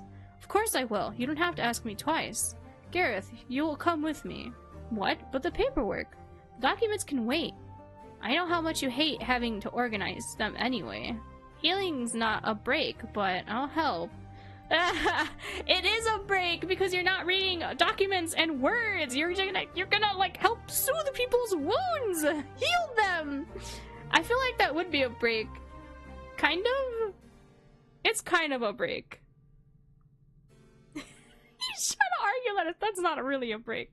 It's doing something different, so in a way, that kind of is a break. Okay, Gareth. Sassy man. Gareth gets up from his seat and grabs 2 heavy bags from underneath his desk. Supplies to clean wounds and apply medicine the non-magical way. Let's go, Meredith. Oh, let's go. Meredith, please take care of the office while we're away. Of course. Dang, so she really just focuses on architectural things and buildings and such? She doesn't help out with, like, heals? Elijah and Gareth and I, leave the priest's office and walk the corridor in front of the throne room. Wait, walk to the corridor. Oh, I read that really weird. I'm so sorry. My brain is mush today.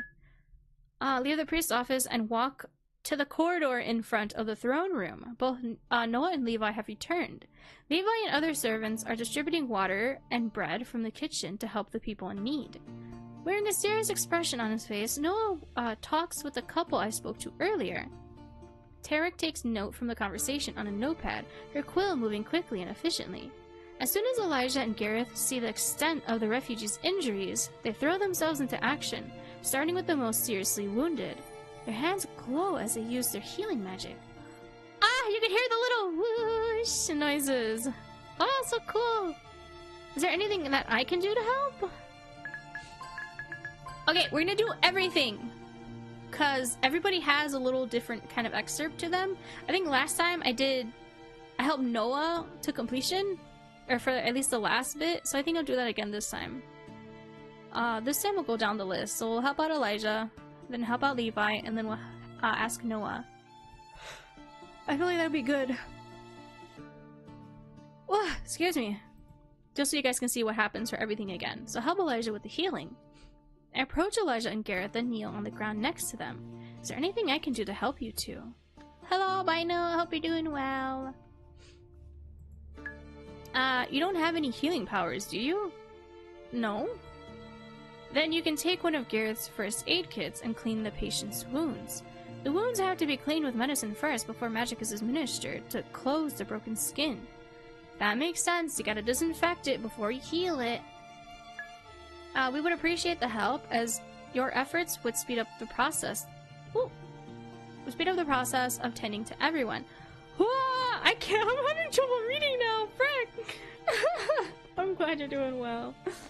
I've been trying to chug as much water as I can because my throat's starting to hurt now too.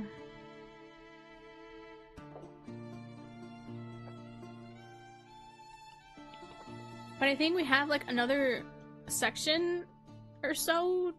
Yeah, we have 2 more like scenes to get through. Cause I'm just trying to play through the extended demo version as well as seeing the extra 30-minute content. So I think we have an extra like hour and a half left. Have you ever administered first aid? I have learned some basics about dealing with injuries back in school, and I often cleaned my own wounds whenever I injured myself. Celeste wouldn't know how to do first aid, but I don't want to delay the medical healing Elijah and Gareth are doing. I hope I can get away with using a skill Celeste shouldn't have. I know what to do. Good. Take a look into the bag and see if you understand the purpose of each of the bottles inside. Gareth passes me a first aid kit. The bottles inside are labeled, but I'm unable to read the names. With a sigh, Gareth explains the purpose of all the healing materials. Ah, man, why did she say yeah? I forgot. We don't know their native tongue, their dialect, their language. I mean, she could speak it, but we can't read, nor can we write it. Because we're not a part of this world. We're not from this place. We're not from here. Ah, dang. Yeah, I think the one that's best for us is either Levi's or Noah. Because at least with Levi and Noah, I don't think anything like this gets found out from Celeste. Because Levi, if I remember correctly, he's very grateful that we're helping. Because he was also someone of poverty before he joined the guard and to become Celeste's guard. And then Noah is just grateful that we were there helping him. He's the one that was taking notes while we were talking to the people and questioning them. So this one's probably not the way to go because we're kind of out of ourselves here. Clean water, the best substitute for hydrogen peroxide the Lokari Empire has available. A more effective substance for sterilizing wounds hasn't been invented yet. Next to the glass bottles are jars of with salves, one labeled for major wounds, the other for minor scrapes, and the third one for burns. There are bandages and white cloth in the bag as well. I'm familiar with everything. Good, get started then. Our medical first aid capabilities! That was so hard to read for some reason! My brain! Our medicinal or medical? No, this is medicinal. Our medicinal first aid capabilities. I read that wrong the first time. Dang it! Aren't as advanced as those of my previous world. However, Elijah and Gareth assist my efforts with their healing magic. The combination should be good enough to help the injured. As far as I understand it, and I don't know much, I'll admit, a wound healed with magic shouldn't fester as long as it's been cleaned properly beforehand. I never, took that into account. Healing magic? I know healing magic always heals stuff in, video games and anime and movies and whatnot, but they never tend to the wounds first and then heal. Usually it's like, boom, we'll heal you right there, and it'll clean off your skin, and it'll disinfect your wounds, right? That's usually how it goes. But in this, I like that they incorporated that to where, yes, you need to disinfect it first, and then you can heal it with the healing magic. I like that that's different. That's different from other things in stories like this that deal with that, because yeah, like I said, they tend to just heal it up anyway, and they somehow become clean. I like that. This is very cool. Very different. This makes more sense. The priest's powers close the wounds in a minute without leaving scars. Ooh. Ah. I kneel down next to a patient, a woman with an injured leg. She's moaning in pain. Let me help you. Please, make the pain stop. I can't do that, but I can get you ready for healing. I clean the woman's wound. Most of the refugees came to Solace on foot, though some seem to have been carried. Perhaps their group had a few wagons with them. Mayhaps. Wait, what the frick? That's weird.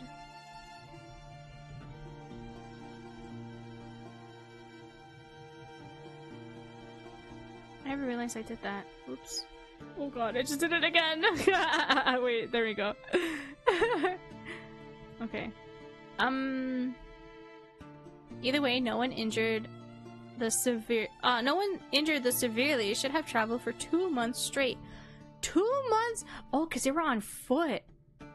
It wasn't like, because they said they're 3 weeks off from travel, but I guess they mean by horseback, and because these people were on foot, it is much lengthier, so it took them months. 2 whole months. Having so many hurt members in their group does explain why the refugees needed such a long time to get to the capital, though. Yeah, even on horseback. Noah said the journey to the front line is 3 weeks on horseback. Yup, I'm glad our group won't be walking. That reminds me, I should practice horseback riding too. I need to be ready for when we embark. True! Wait, so maybe I should keep this route for her, because this mentions the horseback riding. I don't think the other ones do. Elijah kneels down and watches me clean the wound. When I'm done, he gives me a smile. You're doing well. Thank you. Happy to help. I move on to the next patient. Then the next, then the next. Time flies by, and at some point I lose count of how many people I've assisted. Oh, excuse me. There are only minor injuries left for me to clean now. Thank you.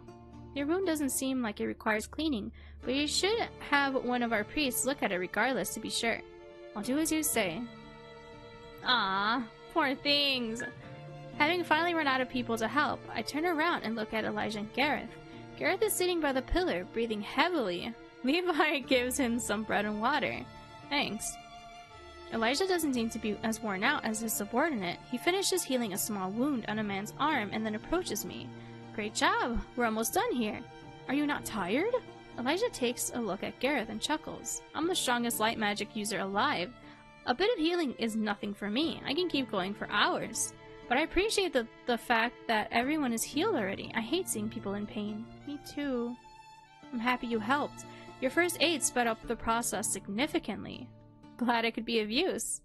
May I get everyone's attention? Okay, and then this this is when it like continues on. Alright. Ah, interesting! Well, let's see what happens with the others. Because based on that, for helping out Elijah with healing, we're reminded that we need to do horseback riding, right? So, let's see what the other ones do, because I don't think the other ones remind her to do anything. So help Levi to distribute the food. I come closer to Levi and the servants. Can I help with distributing the food? Are you sure, my lady? It's the servants' work. I want to be useful. Levi hesitates for a moment, then nods. 1 loaf of bread, 1 piece of cheese, and 1 water skin to each person, including children. Understood. Including the Of course you include the children! They need food too! Sustenance! They need sustenance! Poor little chillins. I kneel down next to the crates that Levi and the servants brought here. One holds loaves of bread, another holds cheese sliced into generous chunks. Ugh, I love cheese. And the last 2 crates hold full water skins. Wah-wahs, water bottles. Levi organizes the refugees into a neat line. I give him 1 of each provision, and he gives them to the first person in the queue. Meanwhile, the servants distribute food to the badly wounded refugees Elijah and Gareth are currently healing. The servants help some of them oh, that's so cute. That's really helpful. The servants help some of the injured eat as well. Time flies by as we hand out the provisions. At some point, I lose count of how many people we've fed. When we run out of supplies, the servants run to the kitchens and bring more. At last, everyone has received their rations. Levi and I sit down by a pillar, snacking on some of the leftover bread and cheese. So happy we're able to help these people. Thank you, Celeste.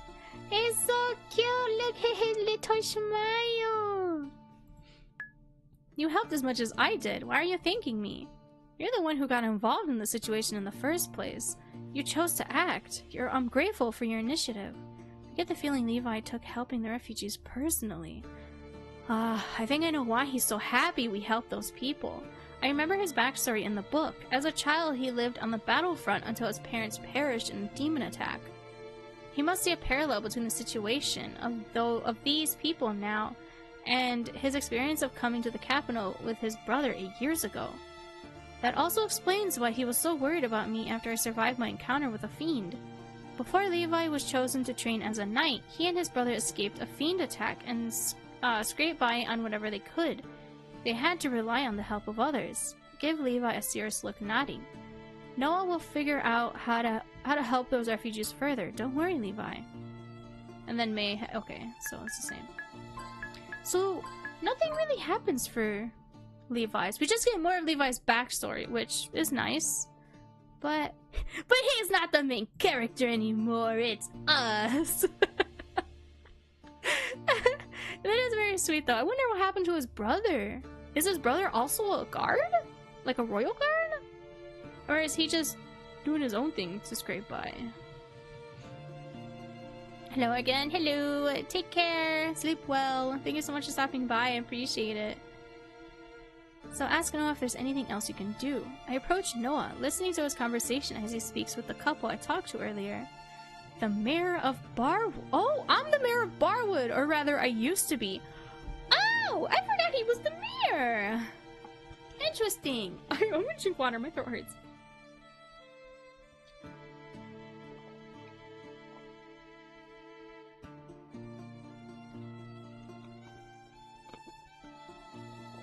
I think all my water. I need another bottle. I got one. I'm jolly. I have one right here. Blah! Gotta open it.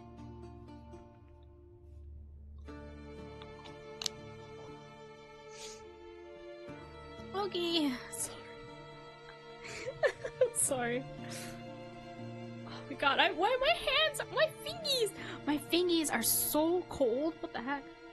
I think it's supposed to be storming and then snowing later too, is why. Or rather, I used to be. Now I'm just a mayor of ruins, huh? Our home's burned to the ground. I'm so sorry for your loss. The man huffs. It's war, and the front line has been shifting towards Barwood for months. Even so, we held on to hope that the saint would be chosen before our homes were destroyed. That miracle didn't happen, but... The man looks at me. At least now we finally have the Saintess. Maybe once the Demon Queen is defeated, the ruins of our town will stop burning. Then we can return home and rebuild Barwood. So... Did they not have precautions in place? You guys know there's a war happening nearby. Did you not have precautions in place to have things set aside to just go when it happens, when it reaches you? Like, I feel like they should have... I mean, you never know what it's gonna approach, right? When the bad's gonna happen, it kind of just happens. You literally cannot plan for it, even despite how prepared you might think you have been. But even so, some kind of like warning, someone watching on guard, if any demons do approach, to call out so that way people can scramble and leave before getting too injured. They couldn't do that. They just held out on hope, hoping that the Saintess would have been chosen. I feel like that's a little too reckless. Or is that rude of me to say? That feels... Dang. They should have planned like just a little better, you know? I feel bad, but like, dang. We should have had a little bit more planning, knowing that the war was so close. Shoot. That sucks.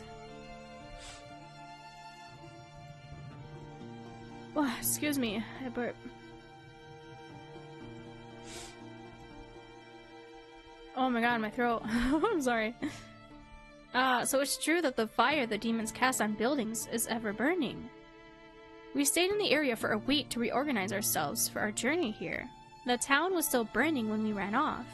We sent scouts to town to see if anything was salvageable. When they returned, they said the fire was still as hot and widespread as when the demons first attacked. Must be magical. That's valuable information for our quest. Our party will most likely have to pass through Barwood on our way to defeat the Demon Queen. Oh, true. Okay, so I think I will go through with Elijah's route for this. We'll definitely tend to the wounds and stuff. Because maybe having that knowledge of what each bottle does and whatnot will help us out in our journey. And it'll also remind Celeste to do horseback riding. To like brush up on that. Seeing how Celeste is well known for that, we want to make sure that we're playing the character relatively similar to how people expect her to be. So people don't get a little suspicious. If the town has finally stopped burning when we arrive, we will search the ruins. Thank you, but I doubt anything of value remains in Barwood. Yeah, for a fire that's burning for however, what, 2 whole months? They were traveling for 2 whole months. I don't think it's gonna, I don't think it's still gonna be standing anymore. It's definitely gonna be rubble by the time the battle's over. That chapter of our lives is over. We want to move on now. Yeah, we just want to move on now. I'll help you as much as I can. The Empress doesn't seem to want to get involved in the situation, though. It's her, it's her job to handle matters regarding refugees. I must go behind her back to help you out, so I'll need to be careful in how I approach the situation. We appreciate any help you can offer. The man looks around. You're already helping plenty by distributing the provisions and healing the wounded. I want to help further, though. I can organize accommodations for you and help your people find jobs, too. I can also provide rations until you're all ready to stand on your own feet. You would really do so much for us? Will the Empress get angry with you for getting so involved with us? She will, but it won't be the first time I've gone against her. See? He's a menace, and he goes against his mother, but in a good way. Like, he's helping out the people. He's doing what a leader should be doing. I'm leaving the palace in 3 weeks anyway. I won't have to deal with her anger for long. True! Hello, Sky. Hope you're doing well. That's so funny. Is there anything I can do to help? In my office, I have a ledger with addresses of people who agreed to provide shelter should a situation such as this arise. The information is a bit disorganized, so I won't ask you to be the one to pull it from the book. Tarek is familiar with how I noted down everything. Tarek, please go to the office and use information in the ledger to make a list of homes that should be able to take in refugees. Understood.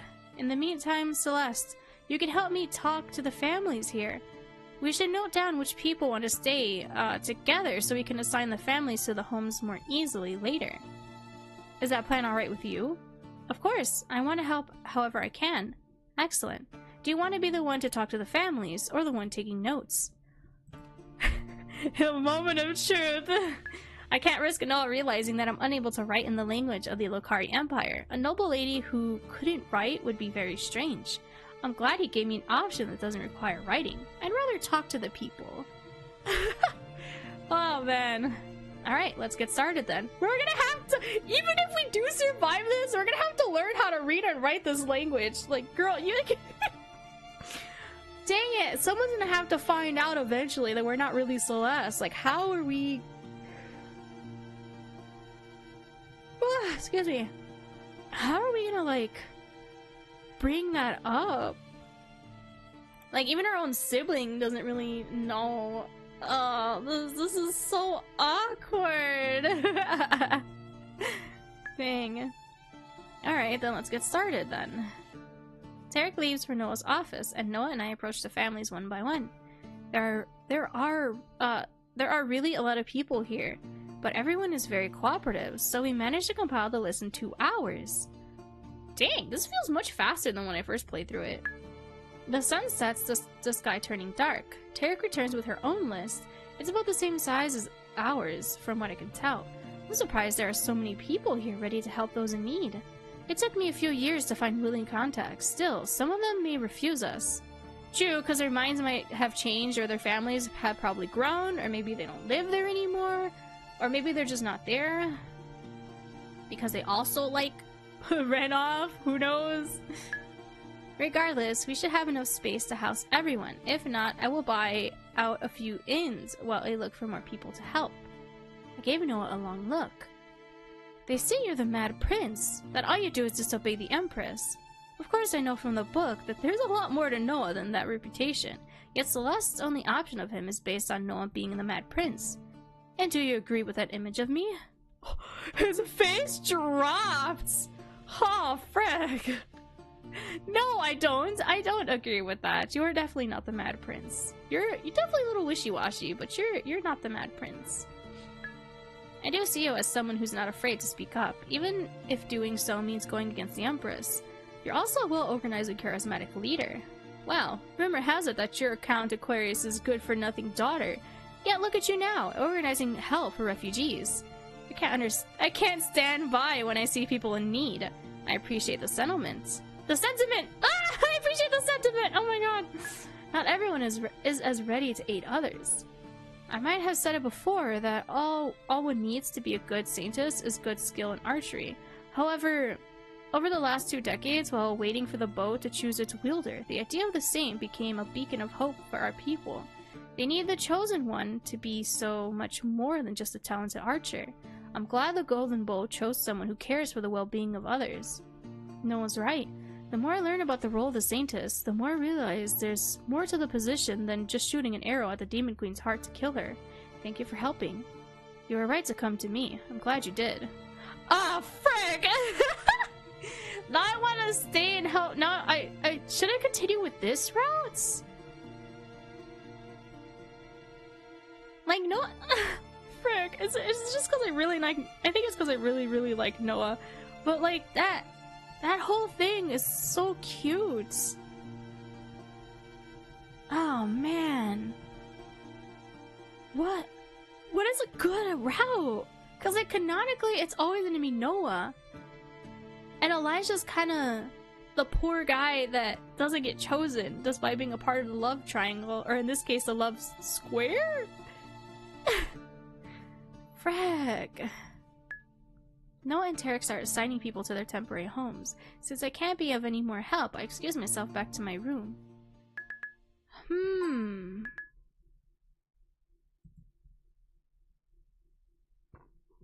Oh, excuse me.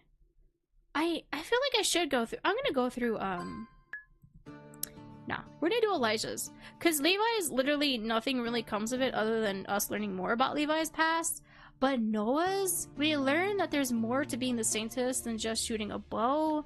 Noah does get to learn more about us, that we're pretty selfless like him. We also learn that Noah is not. I mean, I already knew that though, that he is pretty selfless and he's not as self-centered as a lot of people think. The Mad Prince, that he's just someone who's terrible. He's actually a good person. He has a heart of gold, despite being a complete brat, right? And we also compliment him again, but like we've already done that before. So yeah, we'll go with the Elijah route. I'll skip it a little bit. Ah! Okay.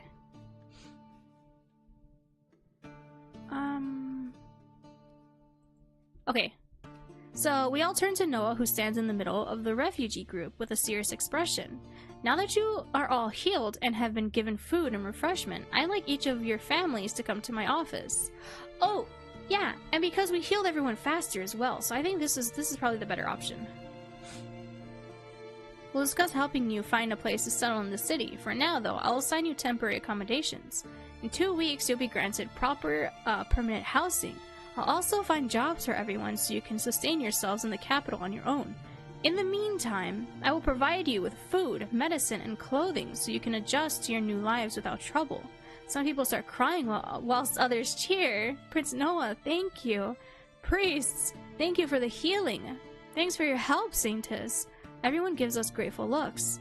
The crowd follows Noah to his office. I thank Elijah and Noah for their help. Then Levi and I return to my family's apartment. Ah, and with this path, we actually thank everyone and such. I'm tired at the same time. I'm tired. At the same time, I'm happy I was able to help the refugees. Aim and release. I spend the next 2 days practicing archery with renowned purpose. The threat of the Demon Queen's army feels more real to me after having witnessed the plight of Barwood's refugees. I know who I'm fighting to keep safe, and I'm ready to do more. This war isn't just a part of a story anymore, it's really happening.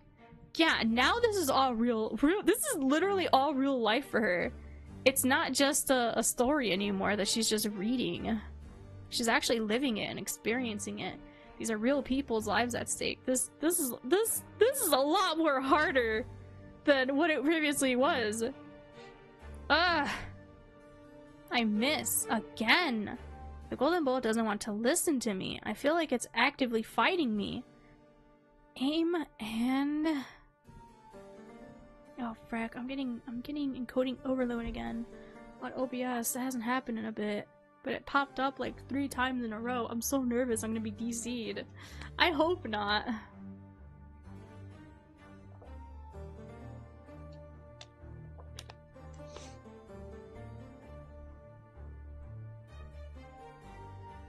Ugh. Did I spilled water on myself. I spilled water on myself. I'm fine. That idea was ridiculous though, isn't it? It's just a bow with magic. It couldn't really be sentient like Elijah said. Or could it? Release. Yet, I'm living in a fantasy world, so isn't everything theoretically possible? True. I know there are some bounds to magic, and I haven't been thoroughly trained on the topic, so I'm not sure of the specifics. I miss again. Stupid bow. Even so, I don't give up. I aim and shoot again. I miss again and again. Sometimes I hit the target, only to miss it over and over again once more. Ouch! At some point, I pull the bow wrong. Maybe I'm tired from making arrows fly like crazy over the past few days. My hand is bleeding. I look at the redness gathering in my palm. I can't continue shooting the bow with an injured hand. Even if I bandage my hand, I won't be able to shoot. The motion will hurt too much. I need healing. Healing magic is still a strange concept to me as someone from Earth. Yet holy magic would indeed close the wound quickly so I can continue my training. I've already seen proof of Elijah and Garrett's healing skills during the situation from the refugees. Or with the refugees. True! I look around trying to find Levi. I see him engaging in mock combat with one of the other knights. I don't want Levi to find out I'm injured. From what I have seen in Celeste's memories, he always flips out whenever his lady is hurt. As a true knight would! Not only because he really loves her, but that's really sweet of him. I'll seek out a priest on my own. I know the way to the priest's wing now. I shouldn't need much time to get this wound healed and return here. I make my way through the corridors of the palace. I pass by the chapel, the doors open, so I peek inside. Elijah is standing in front of the pedestal where the golden bow used to be. So yeah, this is what the golden bow looks like. It used to be here because we own it. But yeah, remember, this is still a demo, so like the CG will show it there. But yeah, this is the golden bow we have. Elijah was standing behind it in the past. His hands joined together in a prayer. He has a contemplative look on his face. He must be praying to the god of light. He could heal my hand, but I don't want to interrupt this. I don't want to interrupt this serene scene. Just when I'm about to leave, I hear his voice behind me. You're free to approach me whenever you want. I turn around and step into the chapel. I'm sorry, you were praying. I didn't want to interrupt you. Is that so? I could pray anytime, but I can only talk to you when you're around. Oh! Not him trying to flirt. Is he trying to flirt with us? Wow, that was a pretty good one. Oh wow. Somehow I'm embarrassed by his words and the smirk on his face. First Noah, now Elijah. Why do all the guys around Celeste want to flirt with her so badly? Because she's the MC. This is a reverse harem now. Dang. I suppose I can officially assume that Elijah is into me. What exactly about Celeste, about me, do they find so interesting? Well, she's the Saintess. And the fact that she is, Sir Jaquarius's, good-for-nothing daughter title, she's surprising a lot of people, so it makes sense why they're all turning their heads on her now. Their interests could only, could work in my favor. Their interests could work in my favor? Girl, don't use them. Given the love requirement for defeating the Demon Queen, if only I wasn't myself and knew how to flirt with a guy. Elijah comes closer to me. He looks down and notices my bleeding hand. You're injured. I was just going to the priest's wing to get my hand healed. I overdid it at the archery practice. And you want to just get this wound patched up so you can overdo it all over again? Oh god, he looks so upset with us! We're leaving in 3 weeks. There's no time for me to not practice using the bow. How's the training going? Slowly. I can still feel the golden bow doesn't want me to wield it. It's probably because the golden bow knows it's supposed to be Levi. Oh my god, is that why? Oh, my game theory is that it knows. The golden bow knows it was supposed to be Levi. But why did it allow Celeste to be chosen? It chose Celeste this time. Oh, frick.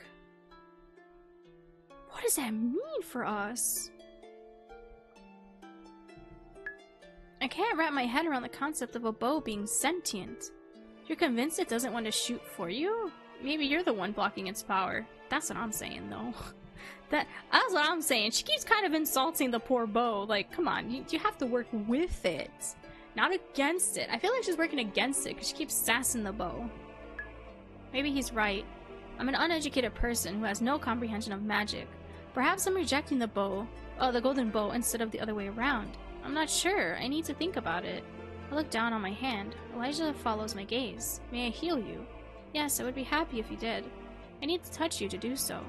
He's noticed how I've been responding to his touch and his magic so far. Just being near Elijah makes me embarrassed.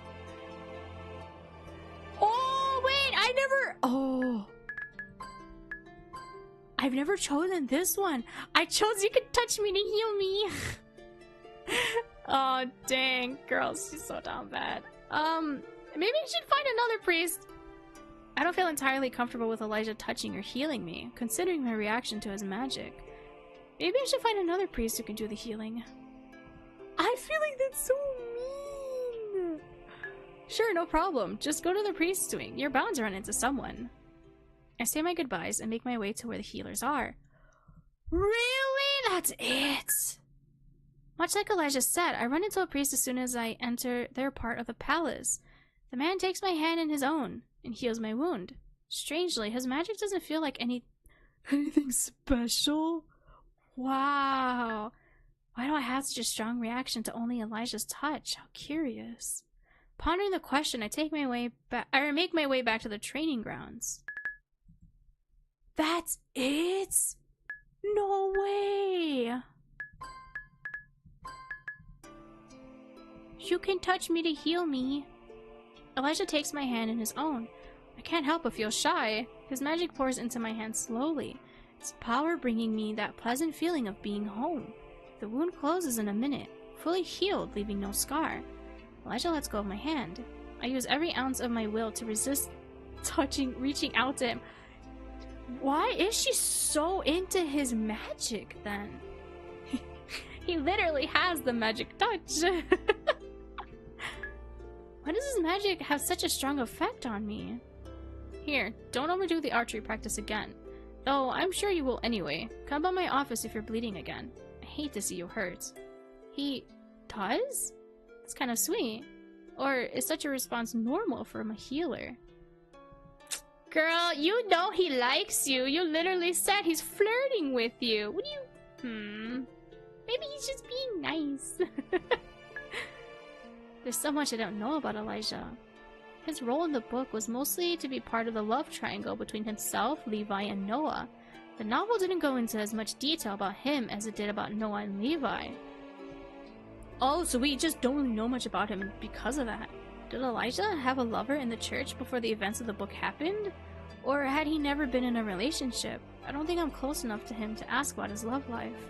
Maybe one day I will be. And then the mystery of Elijah will unravel itself. What is it? Elijah notices how quiet I've been. Thank you. No problem. But what's on your mind? He's not dropping the subject.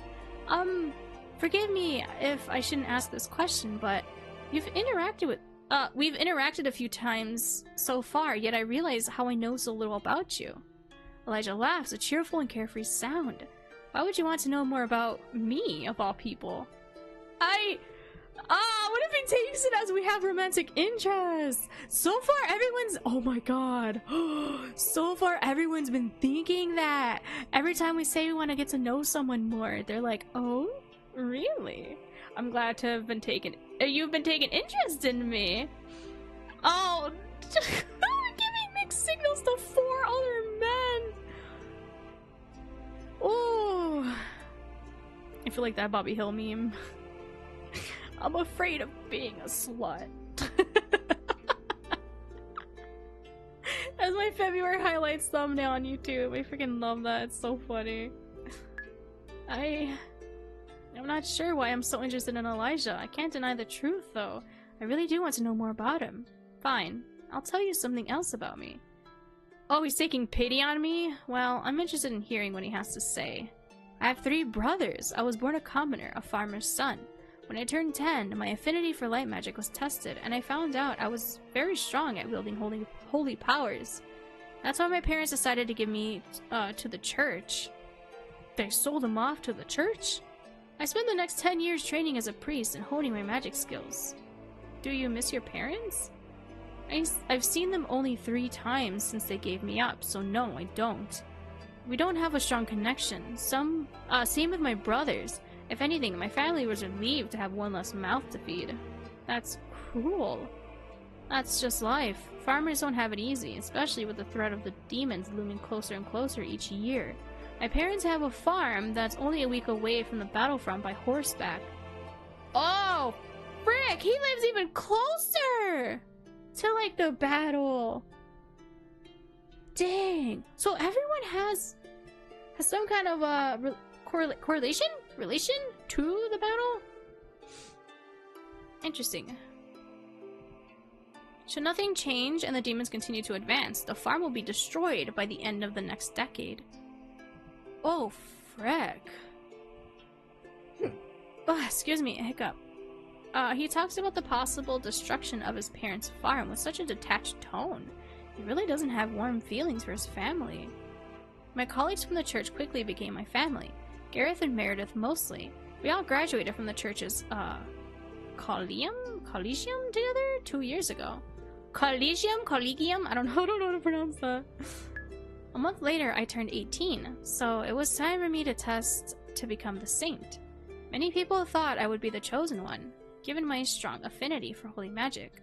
I even took some archery training to prepare, realizing the odds were high for me to be the saint. Though I'm nowhere near very skilled at shooting the bow. Yet the golden bow didn't choose me.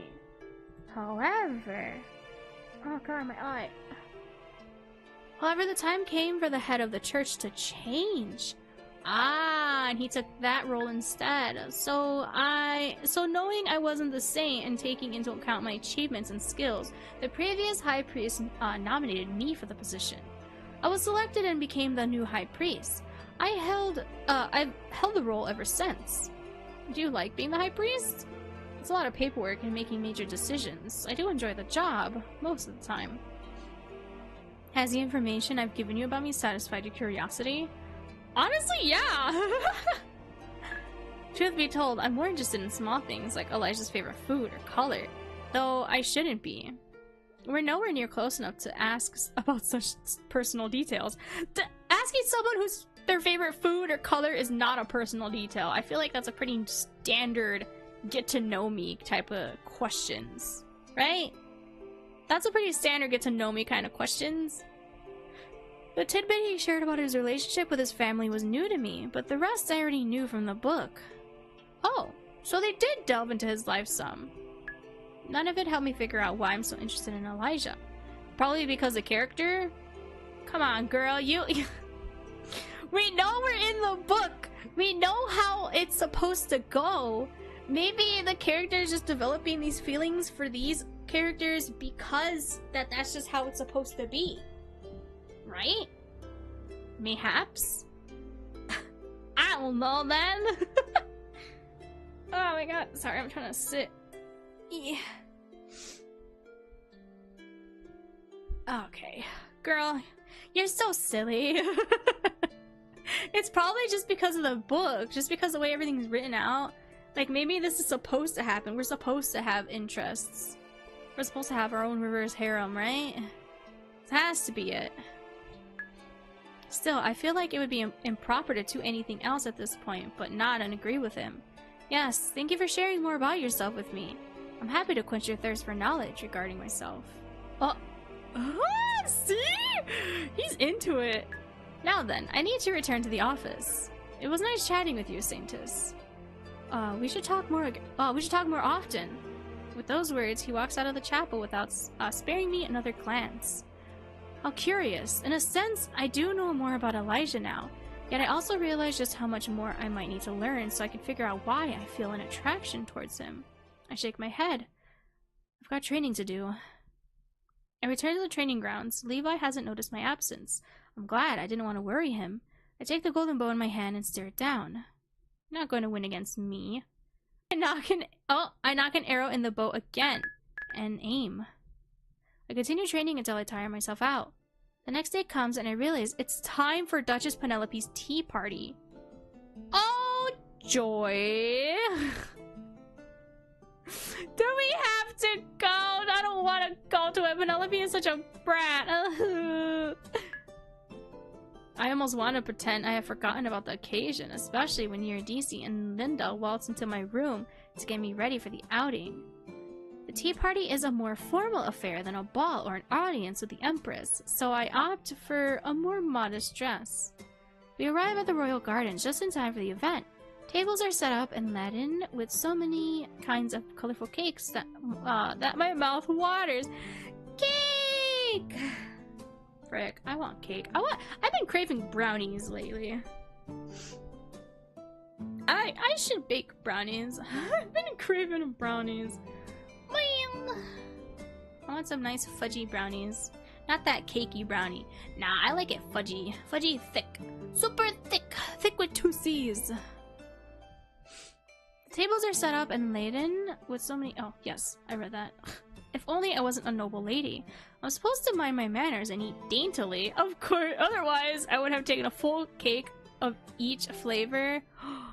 All for myself. A full slice? A full cake? You can't. That's a lot of cake. If it's just a slice, then okay, that's different. Considering how physically demanding archery training was, I could use some extra calories anyway. That's Duchess Penelope. Let's approach and greet her. Look at her. She looks so mean. She's got that mean girl face going. I don't like her. I don't like her. Eurydice points to the lady whose long purple hair is adorned with a butterfly pin. While preparing me for the party with Linda, Eurydice made sure to drill information about the Duchess into me. Lady Penelope's family has a lot of land as well as a large palace in the countryside surrounded by beautiful gardens. Supposedly, there are a lot of butterflies flying around. Eurydice has been to the Venza's mansion a few times as part of Duchess Letitia's... What? Yeah, Letitia's entourage. Oh, wow! So she's visited her? Although Penelope is only in her late 20s, she's one of the most important leaders in the politics of the Lokari Empire. So of course she's one of those, there is no war in Ba Sing Se. Terrible! Her influence is second only to Duke George's. Duchess Letitia has a large following of nobles as well. To be precise, Penelope and George are the leaders of two powerful opposing political factions. Yep. Duchess Letitia has her own following and doesn't engage with the two of them often. The war is nothing. It's so far away and doesn't concern those of us who are in the capital. It's inching towards you! What do you mean? Why should we worry about something that will never bother us? Oh my, I hope it bothers her place before it comes to us. You're right, Lady Penelope. Are the demons even real? Girl, be for real. Oh god. I don't like her! I hold back a long sigh. Duchess Penelope is the leader of the faction that believes less money should be spent on the war against the Demon Queen. I didn't realize until now that her beliefs were this stupid. Meanwhile, Duke George believes the Empress should engage more directly in the war. He'd also like that more money to be invested in technological research so that the army can be better equipped to fight fiends. True. In his opinion, the Empire needs to be ready to stand its ground until the Saint emerges. So now that I've been chosen as a Saintess, the army only has to hold the front line until I defeat the Demon Queen. I side firmly with with George's beliefs. Yeah, we really do. I love George. He's so cute. And he knows what he's talking about and what he's doing because he's been in the war. Like, he knows the things that's happening out there. He isn't here today, though. This tea party seems to be a woman-only event. Even if it wasn't, though, I doubt Penelope would have invited her nemesis to her private gathering. I mean, have any of us ever seen a demon? What if they're nothing more than a myth? The Barwood refugees beg to differ. True, oh my god. So many people will be begged to differ. What do you mean? Eurydice gives me a look, clearly telling me to hold back on my comments. You invited me here! You want me to hold my tongue? Stop it! You can't do this! Yet I can't stand by and listen to the Duchess's stupidity any longer. I have, you know. Have what? I've seen a demon. What do you mean, have what? What are you talking about, you fool? Oh my god, why are people like this? This drives me nuts. I don't like her. She makes me so irrationally angry. Penelope looks between me and Eurydice. Her cruel smile from the night of the ball returns, and my blood freezes in my veins. Well, if it isn't the daughters of Count de Quiris. I think it's de Quiris, not the Quiris, it's de Quiris. Eurydice and the Saintess, Celeste, was it? Oh, she knows very well who I am. I bet the whole court has been gossiping about me ever since I got chosen to be the Saintess. That's right. Hello, Lady Penelope. Thank you for inviting us to your tea party. She's so formal. Oh man, I thought it would be entertaining if we got to talk to the Saintess, considering her reputation. So tell me, Lady Celeste, did you really kill a demon? I was right. Really? Gossip really has been spreading about me. Yes, that's true. Ah, they didn't fix the yes, that's true. Yeah, it does. Yeah, yes, that's true. Yes, that's true. It there's a little text bug. Maybe I'll email the devs about that. She says yes, that's true twice. I don't think it's been spotted yet. But yeah, she randomly says yes, that's true twice. It's so funny. The whole gathering of noble ladies lets out shocked gasps. She couldn't have. That's so savage. I bite my lip. Should have expected such a reaction. I'm far from the norm when it comes to acting like a noble lady. Wait, so then should I have not done that? I feel like that would have helped us out because, like, we do know archery, and so does Celeste, and I don't know.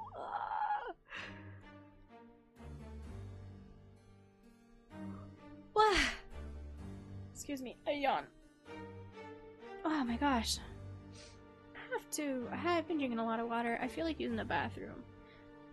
Give me a quick minute. I'm gonna go grab my sweater too, because my arms are so cold. The blanket's not helping.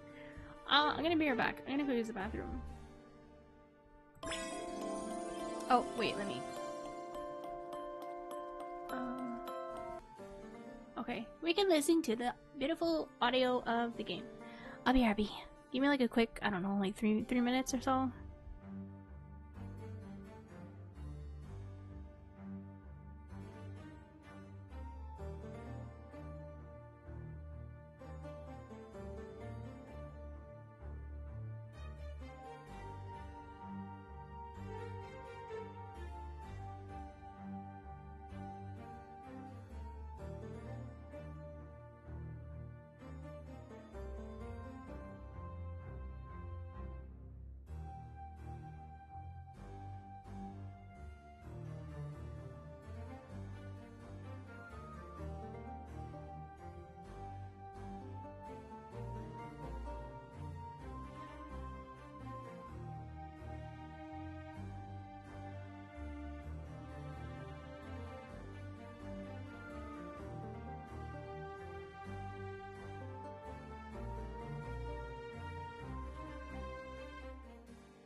Hi.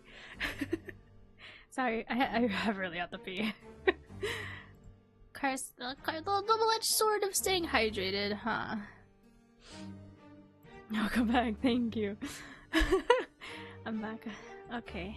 Why did I agree to come here? Oh, I forgot Leticia! Leticia is so cute. She's so pretty. I love all the freckles too. And her dress. She's so pretty. Now, it's not... Ooh, it's not like Lady Celeste could control the fact that a demon attacked her. Exactly. Thank you, Leticia. Thank you. She merely acted in self-defense. I sure did. Excuse me. By killing the imp by herself, she saved her own life.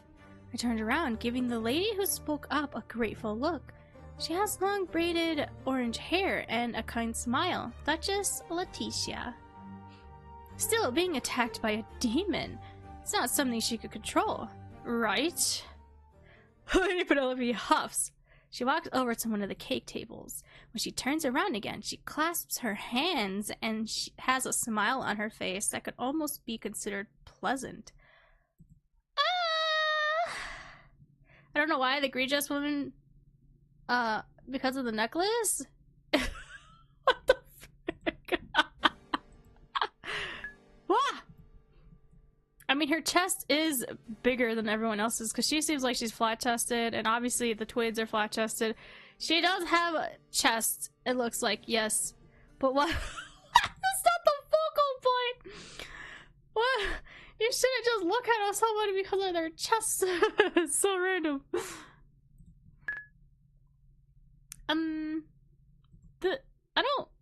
I don't see how the necklace makes it look bigger.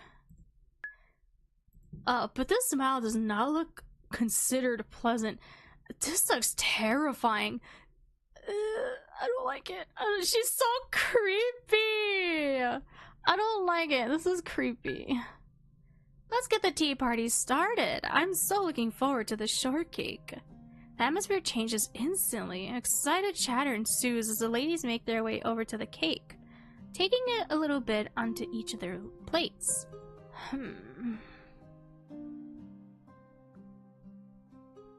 Outline? I don't see it. Servants are nearby, but we're supposed to choose cakes for ourselves today.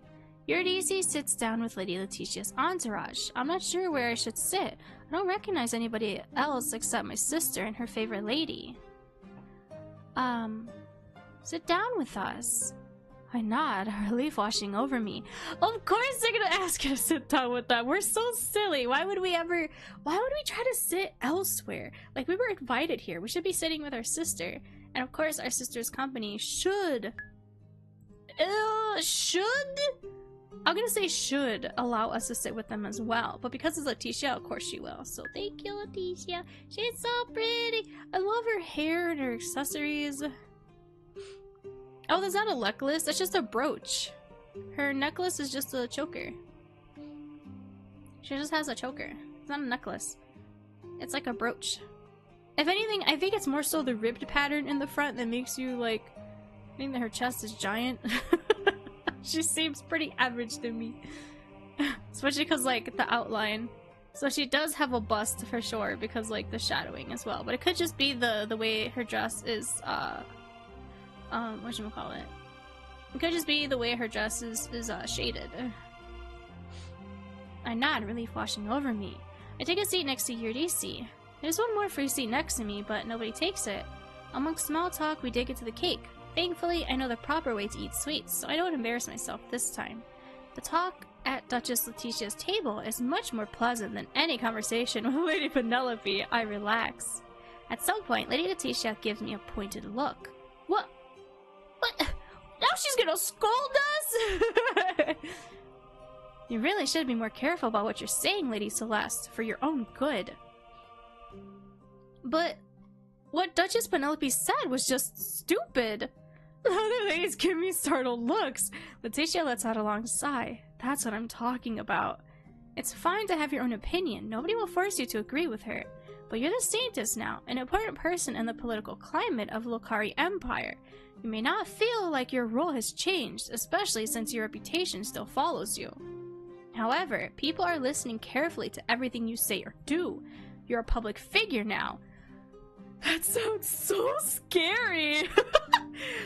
That's the one thing about content creation that's like very terrifying to me, because a lot of people don't realize this thing. When you're a content creator, you're technically sort of a public figure. It doesn't matter what your size is. If you say something or do something that's stupid or wrong, you are going to get flamed for that.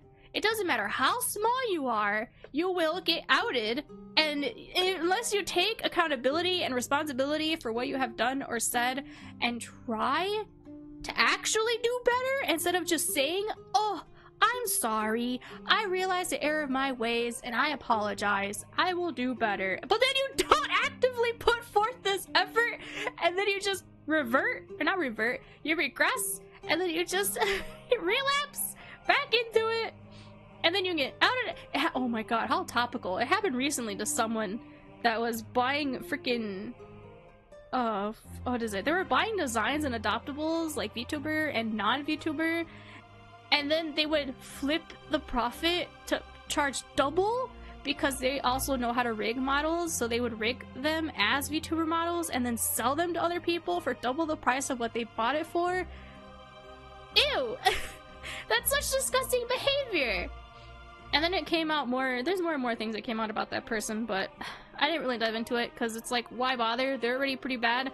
I'm not gonna waste my life reading about someone else who's also a terrible person and just be more annoyed with them. I'm just like, dang.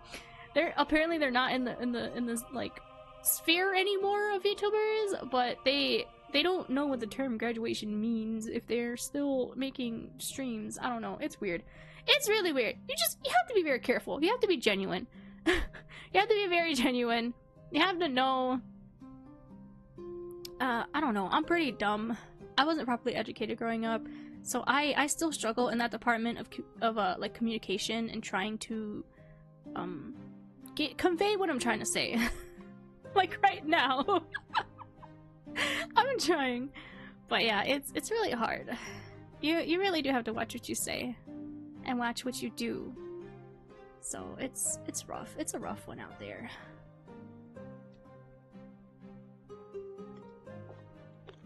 And the fact that it doesn't even matter what size you are too, because I've seen other smaller content creators get outed for being terrible people, and I've never even heard of them before. And like even popular ones, I've never heard of them before, but I always hear about bad stuff that they've done, and it's like, what the heck, man? You could have just not been weird. But here you are, being weird. It's so strange. And it's like a monthly occurrence too. It's not like it's something that's so rare to happen. It happens too often than you might think. I bite my lip and look away embarrassed. I'm sorry that I'm so inadequate. Duchess Penelope doesn't believe the war is important.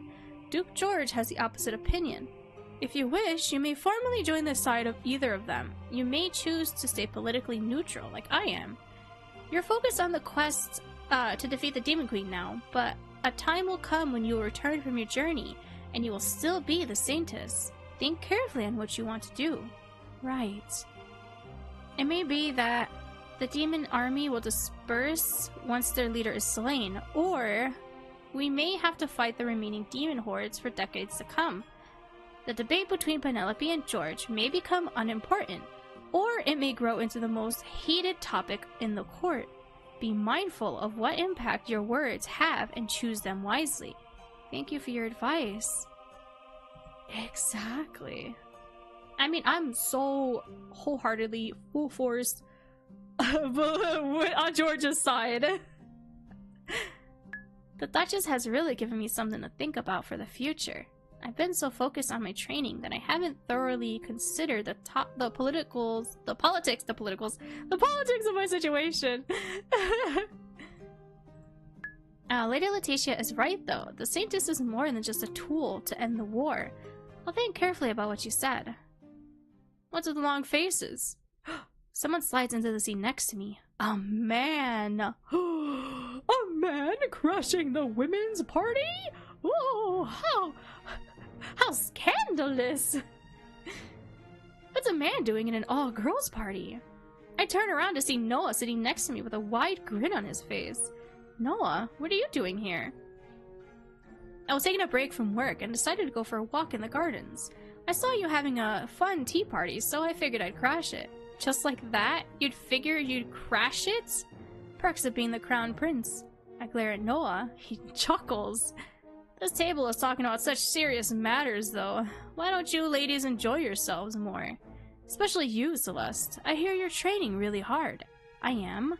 That's good. I like women who know their way around weapons. Wow! I blush at the implication of what Noah just said. He's flirting with me again, making me embarrassed, and this time he's doing it in front of a table full of wide-eyed noble women. Noah. I give the prince a serious look. Why are you teasing me so much? My words startle him. Why? Please stop flirting with me. It's really bothering me. You're sending the wrong signals, acting like you're really interested in me. You don't know enough about me to be so casual with me. I shouldn't be this casual with him either, but his words set the tone for this exchange, and now I can't hold back the bite from my voice. What if I have good reason for flirting with you? What do you mean by that? Oh no, so he agrees he's been flirting with me this whole time. What good reason? I rather enjoy seeing you both blushing and mad. You're a great distraction from organizing the party for a quest. He's such a menace! I really like him though, he's so cute. Besides, you know I can be serious when needed. Smile? Wait just, sir. He's referring to when we worked together to resolve the refugee situation. I can't help but feel mad regardless. I don't want to be your distraction. Please stop teasing me. Noah throws his head back and laughs. There you are, getting all mad and flustered again. That shade of blushing pink looks lovely on your face. Is he for real, or is he just being a menace? I feel like he's just being a menace. You can never tell. She's right. He's making it so confusing. Noah. Prince Noah, this is supposed to be a women-only tea party. Uh-oh, you got the crazy lady mad, Noah. Duchess Penelope approaches us with a frown on her face. I've had my fill of Celeste's expressions anyway, so I'll be going. Noah, people will get the wrong idea. Have you ever seen me care what the court says about me? I love that about him. He really doesn't care what other people think about him. I feel like we need to start doing that as well, because like they're always gonna have something to say. You're not gonna be able to please everybody. Not everyone is gonna believe you. They're gonna think in whatever from themselves. So like whatever, just whatever. It's whatever. I hadn't. They called him the Mad Prince though, and he was really living up to his name right now. Bye Celeste, good luck on the training. Goodbye ladies, the cake was excellent. He managed to snag a bite of cake during our conversation, and now he loads a bunch of cakes onto a plate before finally walking off. I wish I could act with so much freedom. Yet Lady Letitia just told me I can't act how Noah does. A shame, really. That was, let's continue the tea party. The rest of the party was uneventful, if a bit boring. However, considering how hard I've worked the past week, I appreciate being able to just sit down and take part in light conversation. Eurydice was right about this outing being good for me. I avoid interacting with Lady Penelope and her entourage for the rest of the party, sticking with Letitia and her ladies instead. I don't embarrass myself any further. That's good. That's good. Frickin' Noah. The fact that he just broke through the he crashed. He didn't break. He crashed the party just to be a little brat, a little tease. Oh, this guy. That was really cute though. I like that. That's another favorite part of mine. Is when Noah pops in. A few days later, after countless failed attempts at accessing the Golden Bow's magic, I visit the priest's office again. Saintess. Elijah is here with Gareth and Meredith again. Gareth gives me a small wave, not looking up from his paperwork. Meredith smiles and nods before returning her attention to the plans in front of her. I wanted to talk to you, Elijah. I've got some questions about religion. I know thy enemy, or so they say. In this case, my enemy is either the golden bow or the god of light himself. Actually, the god of light himself had reached out to us, and that is why we are here.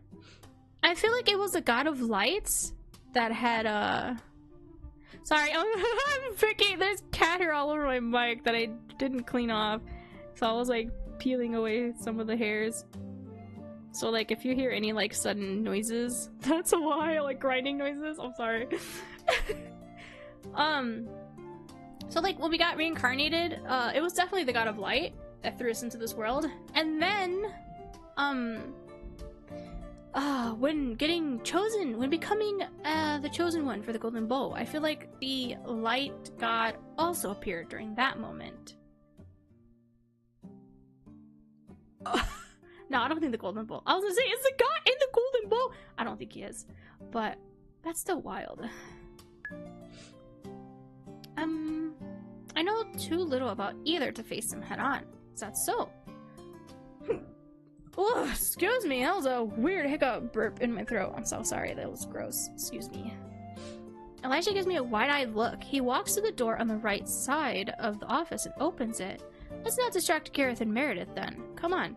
Or come in. He gestures to the door. I walk to the podium and enter the room. I find myself in a cozy living room with beige decor. Plants are even more plentiful here than in the office. What is this place? We're in my apartment. This is my living room. Sit down. I'll make us some tea. Elijah disappears through another door, leading deeper into his apartment, or so I assume. I sit down on the couch, trying to relax. Dang, I want some tea, Elijah! What kind is it? I haven't had tea in a while, actually.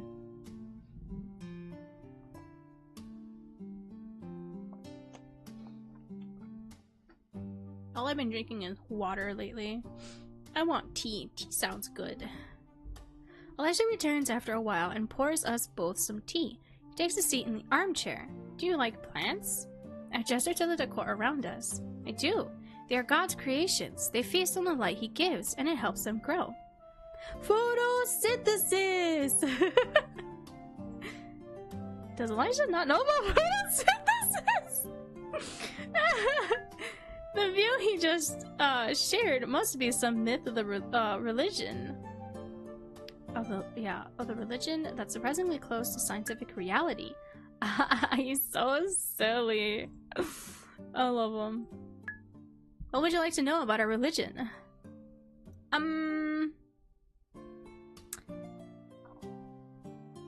Okay, so the last like what 2 or 3 of these I had skipped because we were told these before.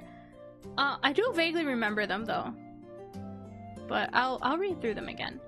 Can you remind me how the world came to be? First there was darkness. There was no life. Then a spark appeared. Then a small spark appeared in the world. That spark formed the god of light. The god was lonely though, so he created our world as well as the sun and moon to shine down upon his creation. Then he breathed life into nature. But the world still felt empty and lonely to him. Welcome back! So he made various kinds of animals, some friendly and others dangerous. Finally, he created humans, his most complex children. Afterwards, God made himself a home on the sun. Ooh. From there he watches us every day. Oh. I couldn't remember how their world came to be. At night he sleeps, but the moon shines on the world as his guardian. Sounds like a pretty standard fantasy creation myth. Kind of boring, but it works okay for this world. That sounds interesting to me. A god that lives within the sun because he's a god of light? And then his guard is the moon? That's actually really cute though. Wait, I like that. I like that. That is like different. That's different. At least the god in this story is benevolent.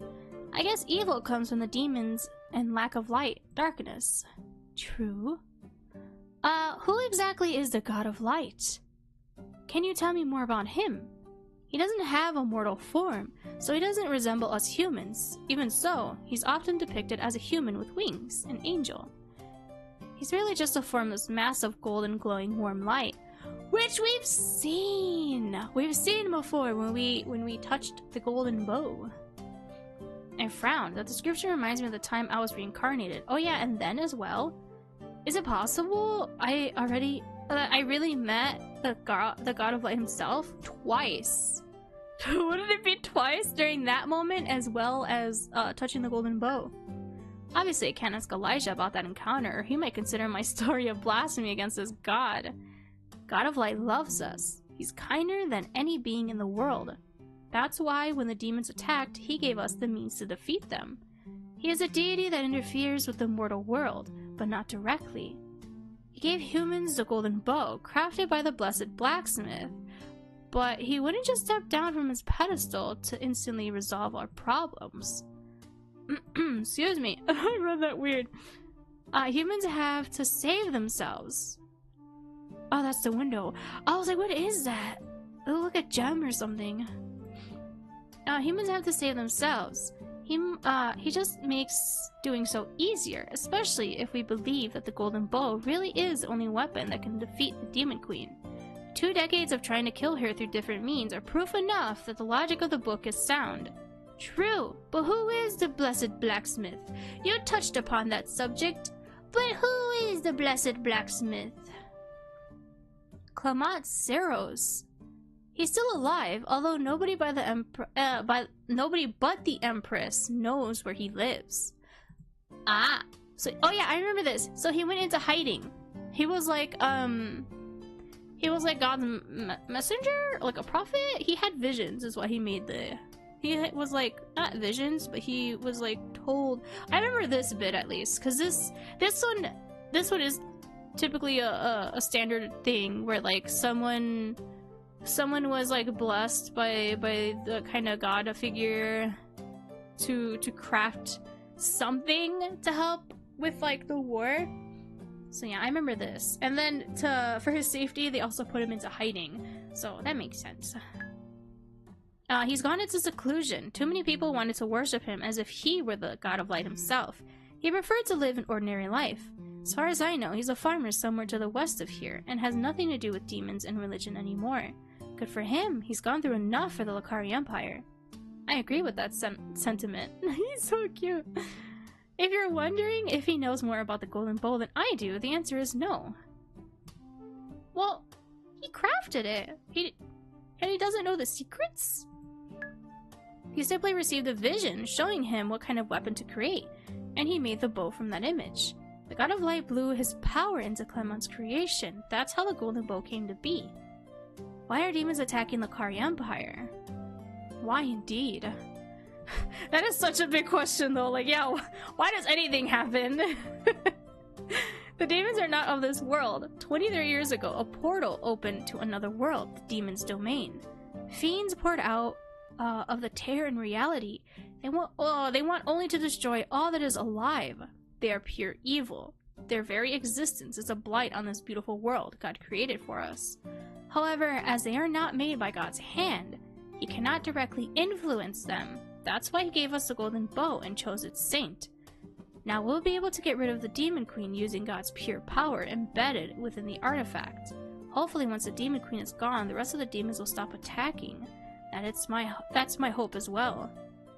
That's all that I like to know. Dang, I feel like this is faster than when I first played it. Thank you for sharing my question, or for sharing my question. Thank you for answering my questions, Elijah. Thank you. I'm always happy to talk to you about a topic that's close to my heart. There's one more thing I wanted to ask you about. Why is she blushing? The question may be a bit random, but please hear me out. Is there any mention of love in the context of the religion of the god of light? Love? Well, what if it takes us the wrong way? Silence falls between us. Elijah gives me a long look. I let him think. There is God of Light's love for his children. There may be more in the large tome about the Lakari Empire that I have from my Collegium years. Is it Collegium? It includes myths from ancient times. I haven't read the book for a while, so my memory is rusty. I can give it to you to browse. Wait, so he had this in Collegium? But our sister Eurydice told us this was something that we had learned when growing up. Dang, was Celeste just like super smart?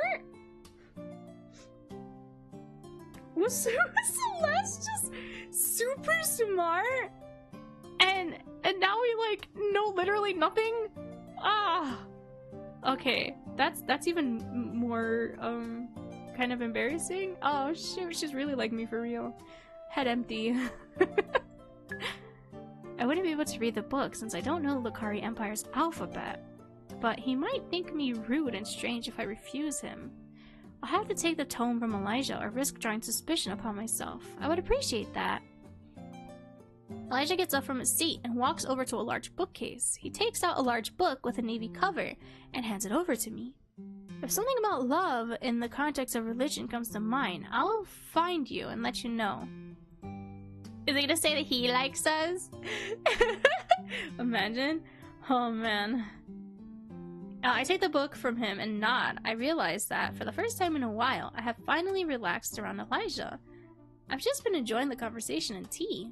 When he speaks of matters he knows well, he has an aura of serenity to him. Though I can't help but notice something else in his expression. It's like an atmosphere of sadness surrounds him. When he smiles, his eyes don't always shine. Okay, I'm gonna do both, because I don't remember what happens. Oh wait, no, I do remember. I think he teases us. What is with these guys? They're all such teases. Ask him about the sadness surrounding him? Elijah, why are you so sad sometimes? You could have said that differently. Celeste, where's your tact? Celeste, where's your tact?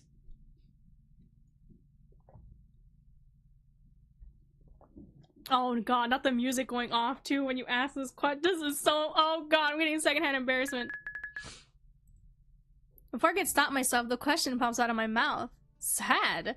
Elijah's eyes widen. He gives me a shocked expression, then quickly looks away. Tact and Celeste do not go together. That's so true. I don't know, I kind of like that though, how she's just so forward, because she's just— oh, when I think of something, you just— bloop. Word vomit, it just comes out. And he looks back at me. He has a smirk on his lips. Are you asking because you want to cheer me up, Celeste? Where did that come from? He winks at me. My cheeks heat up. He's flirting with me again. She's very straightforward. Obviously, his change in demeanor is a means to avoid my question, but I can't help but feeling embarrassed. Never mind, forget it that I said. Now I'm flustered! I love Celeste. Never mind, forget that I asked. You told me everything I need to know. I'll study the book you gave me. Thank you, Elijah. I'll be on my way. I almost run to the door. Elijah's chuckle follows me out. He's always laughing at her. I run out of the office as well. You know what? He probably likes that she's breathing more life around him. He probably very much enjoys this because she's so silly. I don't want to deal with Meredith and Gareth asking me why I'm so pink in the face. Wait. Okay, yeah, I run out of the office as well. I only relax when I'm back in my room. Okay, no. Wait, I want to load that. I want to load that. It's inappropriate! Don't! It feels inappropriate to voice such a private question to Elijah. Even though I'm curious about how he would answer, I don't ask. You've told me everything I need to know. I'll study— okay, this is so boring! No! Oh, wait. If you have more questions, don't hesitate to visit me. I like talking with you. Likewise. I mean, if you don't want to be silly, Celeste, you have the choice not to be silly, Celeste. I know, but I really like what happens with silly Celeste. She's so flustered. I love it. I love both of the serious Celeste and then the silly Celeste. Who knows? I feel like it'll work out for her, though. I come out of Elijah's room. I nod at Meredith and Gareth as I pass by them. Oh no, no, no! I really like what happens when you when you ask him, "Why are you so sad?" You can't just ask someone that's lost. Why are you so sad? Okay, let's get out of here. Wow. Okay, my bad. Alright, so I only relax when I'm back in my room. Looking at the heavy tome Elijah gave me, I let out a long sigh. I wish I could read this book. She's gonna have to, cause even if we survive, cause I know she said in the OG story that the person who shoots the bow passes away. But what if she doesn't? Cause that'd be kind of rude of the God of Light to give us a second chance and then be like, lol, you're still gonna die at the end. The story's being rewritten. So, what if we end up surviving? What if we end up surviving and she still has no knowledge of anything in this world? We're gonna have to learn eventually. I wonder if there's a way for her to learn. Oh, sorry. I'm trying to... My leg is falling asleep. What? Oh, Celeste, you're gonna have to learn. We're gonna have to, like, take private lessons or something. It's gonna be so hard to, though. No one's gonna trust us. I really wish I could read this book. I really want to know if it contains anything important to the quest. I don't think it did. I have no idea how to access information on its pages. I can't read the Lokari Empire alphabet. It's a miracle that I can speak the language, at the very least. Unfortunately, I won't be able to learn how to read and write in the short time that remains before we embark on the journey to the Demon Queen's castle. What should I do? A knock on the door takes me out of my grim thoughts. Lady Eurydice, oh, Levi. I was like, who's announcing this? The Aquarius has arrived. Whew. Reading. Levi's voice can be heard from the other side. I wasn't expecting Eurydice today, but she often pops in at random times to see me in between all the tea parties she attends. How is she not, like, tired of all the sweets? I mean, to have them with the tea, it does help. Dang, you know what? I wouldn't be tired of sweets either, though, to be honest. I like tea and sweets. How does she not run out of things to say, I guess? Like, I'd feel very awkward after a while. I'm always happy to see Celeste's twin sister. She can enter. Eurydice enters the room with a bright smile and a spring in her step. Oh? Why is she so cheerful today? She walks over to the vanity where I'm sitting, hunched over Elijah's now closed book. You're reading the, Almanac of the Lokari Empire? You know this book? Yes, of course. It was required reading of us when we first started learning about the Lokari Empire and the God of Light. Interesting! So this is like when they were younger, and he had this from, like, college years? That's crazy. It's not an easy read. You almost threw your copy out of the window in frustration. Sounds like something Celeste would do. Still, if Eurydice knows the contents of this tome, I might be able to get the information I need from her. Ooh, whoops. I keep right-clicking accidentally. Do you remember the content of the Almanac well? I think so. Our tutor had us memorize passages, and I wasn't as resistant to the idea as you were. Why did you pick up this hated read again? Oh my gosh, sorry, I can't read. I got the tome from Elijah. He said it might be beneficial for me to review the contents again. Which could help. But I'm getting a headache trying to sift through the writing. Sounds like you alright. You can ask me what you want to know. If I remember what the book said about the topics, I will share. Thank you for your help, Eurydice. You're a blessing. What would you do without your sister? You would be quite lost if not for me. That is so true. She has helped us out in more ways than she could ever imagine. There's nothing else I can do but agree with that statement. Yeah, I'll agree with this statement. I'm sorry. How are religion and the history of Lokari Empire, or history of the Empire, connected? Does the book mention anything about Durandal? Is there anything about love in the context of religion? So how are religion and the history of the Empire connected? How are the religion of the god of light and the history of the Lucari Empire connected. The first emperor, ages ago, was blessed with the power of light magic. He was also the first high priest who founded the Church of the God of the Light.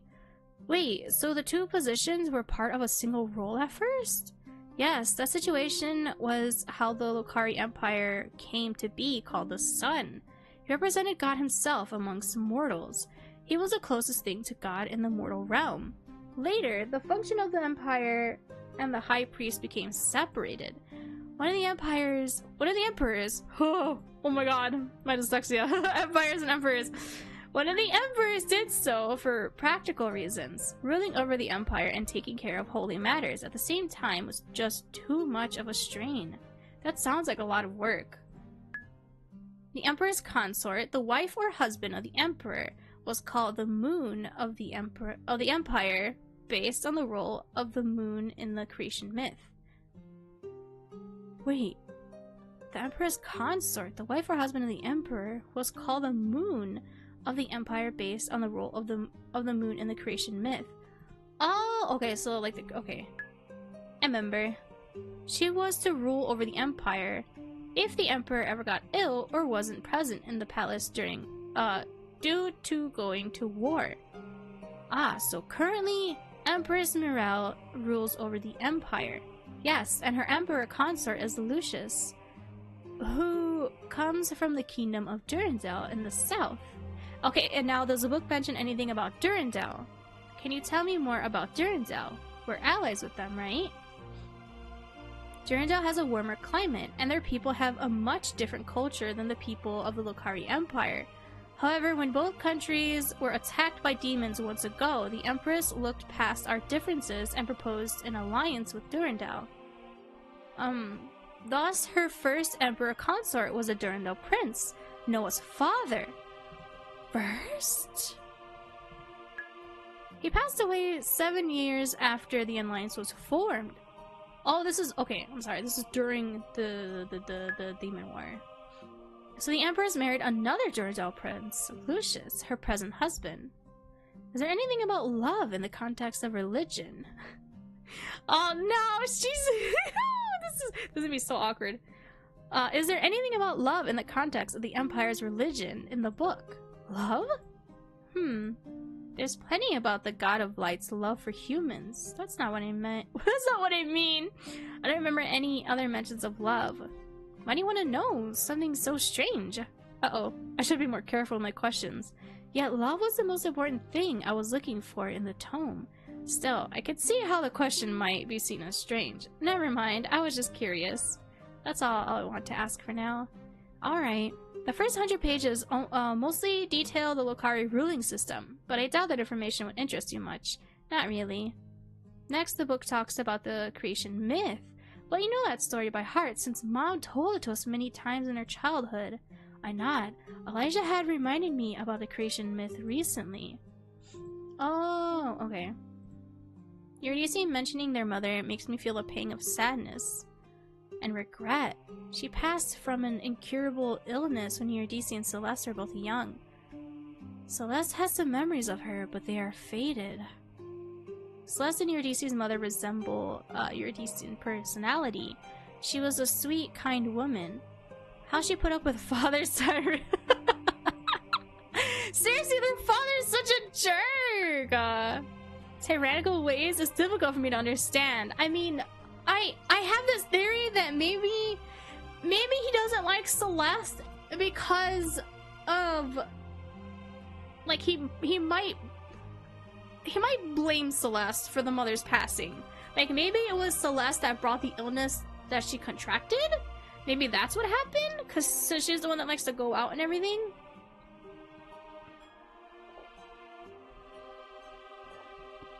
Excuse me. Sorry, I'm chugging water. Like, maybe that's what happened. Maybe that's why her father is so nasty towards her. I guess she must have loved him, despite everything he was. Maybe father's just an asshole, period. That too. Dang, he really takes the playing favorites thing to heart then. Dang, that's why they say not to do that with your chillins. How the Church of God of Light operates and the fundamentals of religion are detailed in the book as well. But that information is boring to anybody who doesn't wish to become a priest. I'm fine with my current role. Your DC chuckles. I didn't expect you to be interested in joining the church. Gee, thanks, sis. Then the book lists a bunch of myths connected to the ancient Lucari Empire, but I can't say I have a good recollection of them all.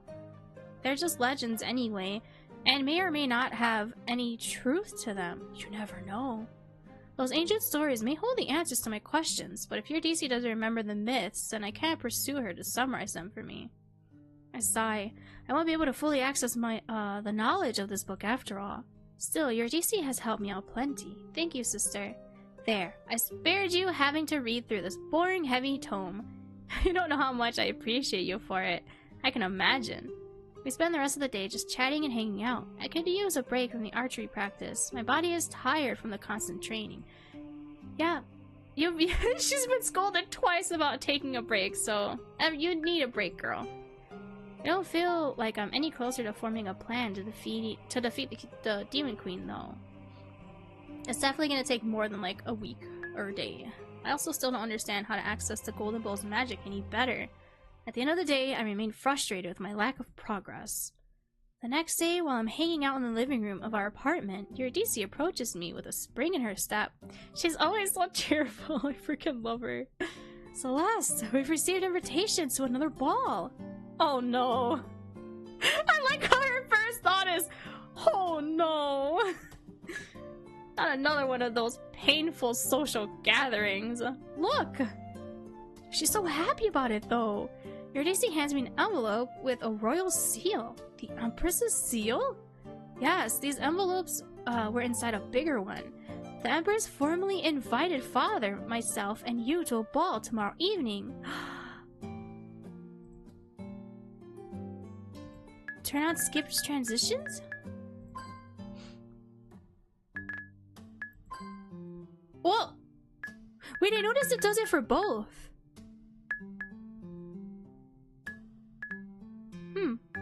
Yeah, I noticed. Oh, you can do it for all of them. I don't know what's up. Is it only supposed to be one?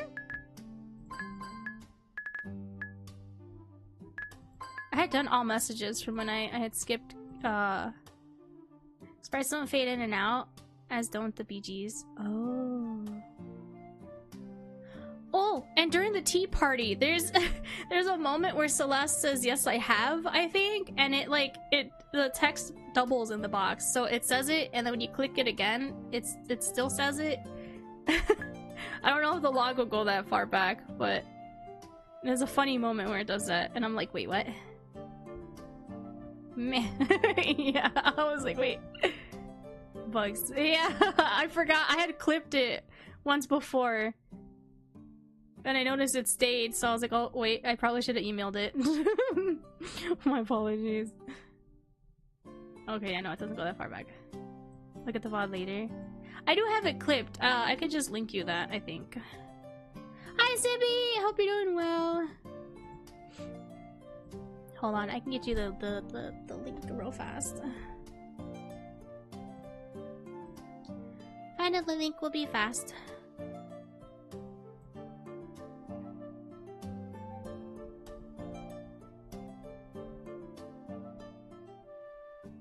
Oh frick, okay, yeah, I'll do it after stream. Everything started to slow down. I hope you're doing well, Sibby. Hello.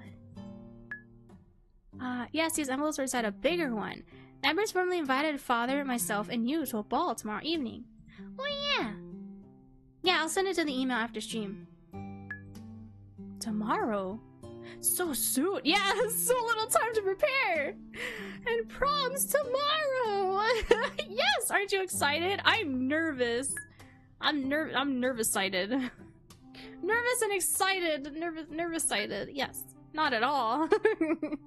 Aw, Celeste, don't be so dour. I'm sure the ball will be beautiful, with good food, amazing music, and interesting conversations. You know I hate any kind of gathering of nobles. Can I refuse the invitation? No, you can't. It's just smiles too. Thanks, no problem. I'm sorry, but I'm attending and you, I'm sorry, but not attending when you got a formal invitation from the Empress could anger her. I feel like anything would anger the Empress. The Empress is she looks like an angry woman. I don't want to antagonize the Empress. It's just that, what am I supposed to do about the lack of etiquette and knowledge? I'm not going to suddenly get a lot better at those skills by tomorrow evening. But like, practice makes progress. With all my archery practice, I had no time to worry about learning to be a proper noble. There's a knock on the door. Paul, Eurydice's knight, opens it.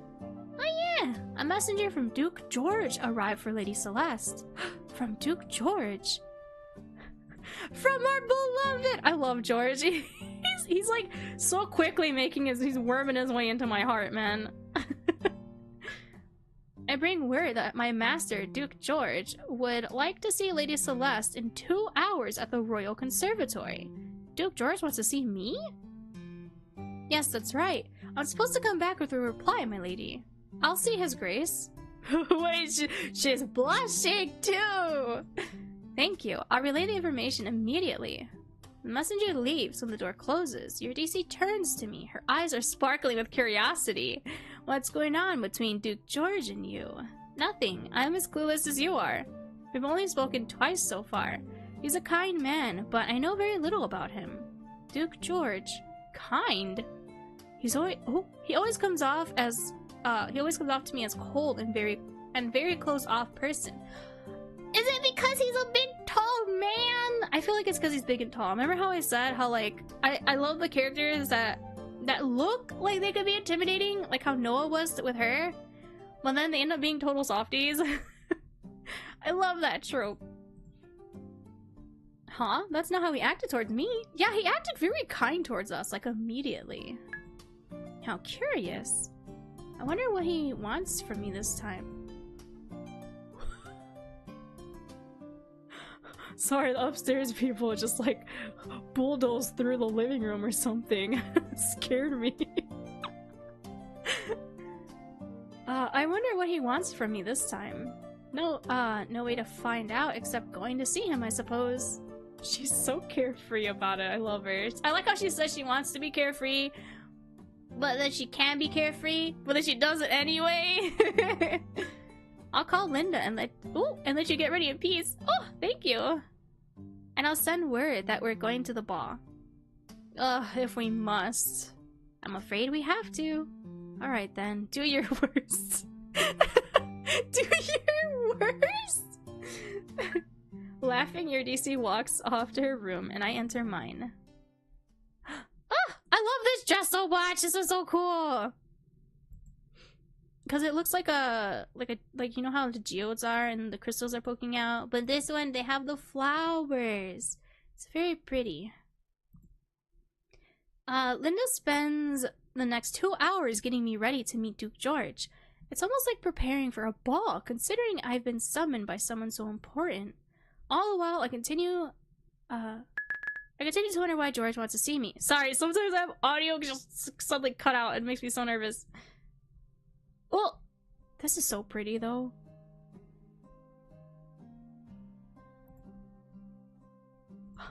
The music, too. What is this romantic setting? When I arrive at the conservatory, I'm in awe at the splendor of the large glass building. Plants I've only seen in books on the kingdom of Durandal fill out the greenhouse, alongside vegetation from the Lucari Empire. In the middle of the room, a table is laden with food of all kinds. George stands in front of it with a kind smile on his lips. Welcome, Lady Celeste. Your Grace? What is the occasion? Take another good look around. That's enough food for a party. Where's everyone else? There's only one servant in attendance, standing by the glass wall, trying to be as inconspicuous as possible. Levi takes a spot next to him. Ah, poor Levi. I feel so bad. We're out here flirting with other men and Levi's just there. He's just a second. The third wheel, I mean. He's just a third wheel every time.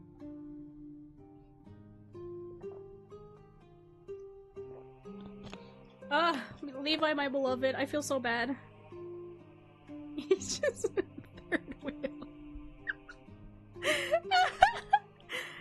me that there's not enough Levi in the extended demo, but he's always lurking. He's always there. I love Levi so much, but I feel so bad for him because he has to just suffer. The woman he loves is just here flirting with other men, or other men are flirting with her, and he just has to just stand there and listen. I feel so bad. He has to just lurk. He's her guard. There will be nobody else coming. It'll just be you and I. Oh my god, a date? I haven't eaten lunch yet, so I thought I'd take, oh, hold on, this guy. I haven't eaten lunch yet, so I thought I'd like to partake in the meal with you.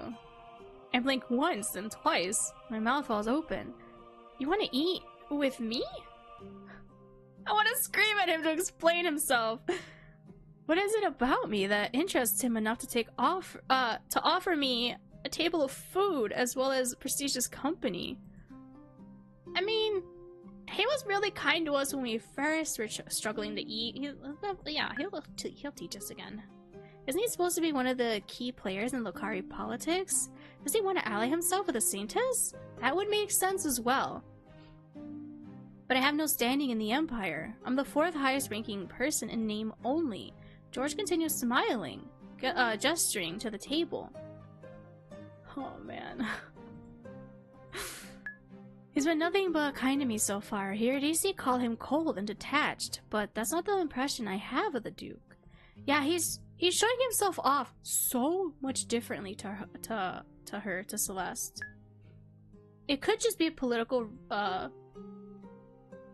like, what is it? Like a relation? Some kind of relationship with a higher, I guess, yeah, right? Higher political rank? If not lower, I think he's probably the higher than she is. Yes, that's right. I would go even further. I have a proposal for you. Yes, exactly. A situationship. Yeah. Oh, so he does want something in return for his gesture. I'd like to offer you a private etiquette lesson. What? I noticed your lack of proper table manners during the last ball. I can't fix your lack of knowledge in one sitting, but I'd at least like to help prevent you from getting embarrassed in front of the court. Surprised and a little touched by George's kind offer. And the fact that he was like so concerned about us not returning after stepping away, and not only that, he probably just felt really bad because he did try to help. But freaking Penelope was being rude about it.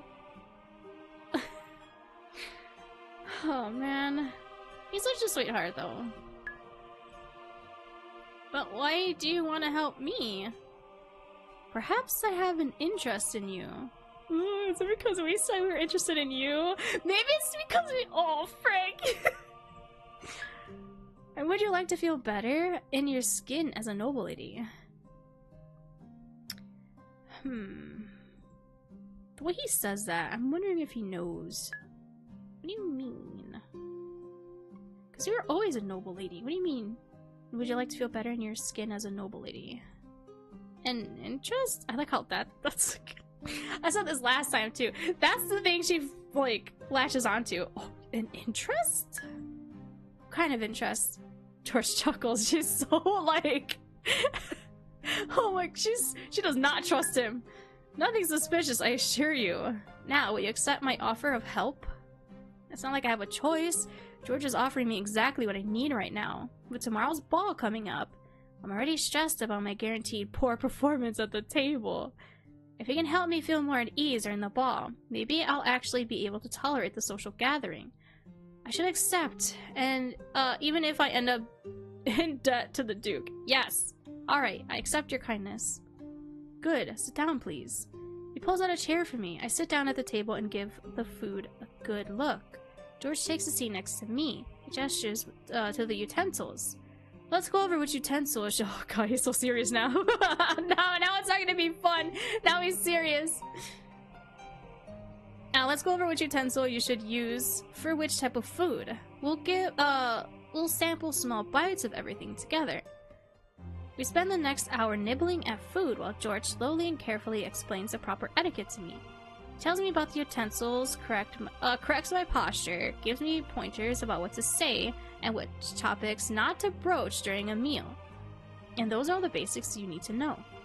If you review everything I taught you once you return to your family's guest apartment, you should be able to recall most of the lesson for tomorrow. Thank you so much. I'm really grateful for your help. I can't have the Saintess, one of the most important people in the Lucari Empire, be belittled for not being a proper noble. Thank you. Ah, he just doesn't want her to embarrass herself. More importantly, I don't want you to have an anxiety attack again. You noticed? I have the I saw the condition often during my time as a general. In my soldiers. Lowered field of view, trouble breathing, body shaking, wanting to bolt like an injured animal. Oh god, he's so sweet. I recognize all the signs in you during the last ball. He's so concerned. I'm sorry I couldn't follow you out into the gardens. A noble cannot leave the dining table during a meal. I understand. So I made that big of a blunder? Your behavior won't win you Your behavior won't win you any favors, but I fully understand the need to get away. You've been burdened with a huge responsibility, expected to fit a grand image people have created in their heads of you. Not only that, they also have, like, no... They're underestimating her, like, so much, too, because of her past, her infamy, and it's like, oh, thanks. We have to, like, prove them wrong, but then we're not proving them wrong, and they're just like, you see? It's like, dang it. It's so hard. Whoa! Theo! Hello, Theo! Hi, Raiders! Hello! Hi! Dad! Yeah, hi, Dad! Hello! Hi! How was your stream? What did you play? How did it go? I'm gonna shout out you. Beep. Thank you for the raid, I appreciate it. Hello, Raiders. Hello. So yeah, my name's Pixachu. I like to play a variety of games. Today I'm playing Saintess of the Golden Bow, because if you see the pinned message above, the Kickstarter went live today, and they're so close to reaching full funding. So I'm gonna push this until it ends. So expect that link to be pinned every day on stream. It's my daughter, guys. Look at us. Stop.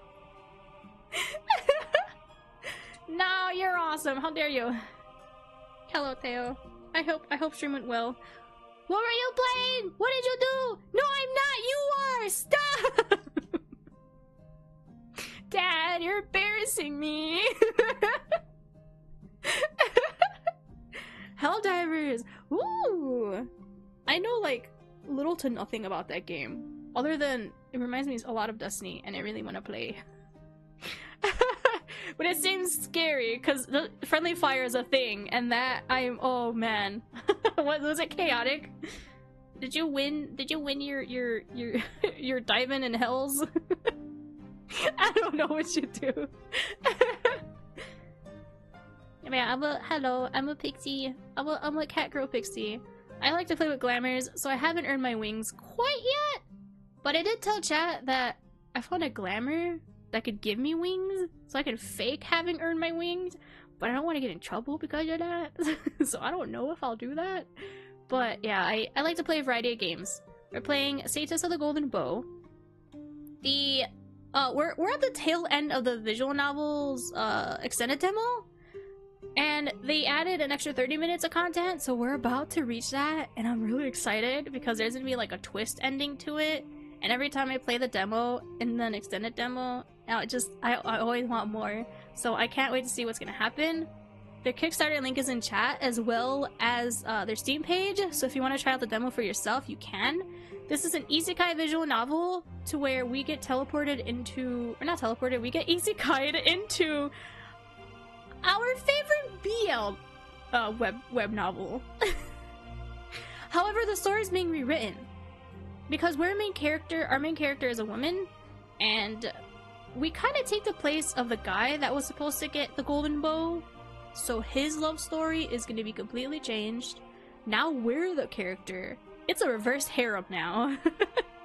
Everybody wants a piece of us now, and it's so flustering. Cause like everyone's flirting, all the love interests flirting with us, and they're doing it like hard. Not like crazy, but it's subtle enough to where it's like, oh my god, he said that. And it's flustering MC so much. There's even one of them that she yells at a lot, and it's so funny. So it's a really exciting visual novel. So if you like isekais, and you don't really know anything about visual novels, this is definitely a good first one to play because of that. Like it's really fun. It doesn't delve too much into choice-based stuff. But the choice-based stuff that it does offer, they're all very fun to go through. I've done every single option so far. And it's really exciting. I love this one. The art style's amazing. It's voice acted during CG moments, and the atmosphere is great. The writing's great. The characters are all amazing. The humor is really fun. I really like this one a lot. So if you want to like even help back the Kickstarter with like the very minimum, just because of the, I think there's an option for like $1 for just because if you believe in it, you could toss it in there. Because remember, every little bit also helps, and I'll appreciate it as well as the devs. So if you can, cool. You can also share the link too. That's another free way to do so. It'll help out not only me but the devs a lot. And they're so close to reaching the goal too. And I really hope that they can fully fund even stretch goals, because this guy's my favorite so far. I really love him.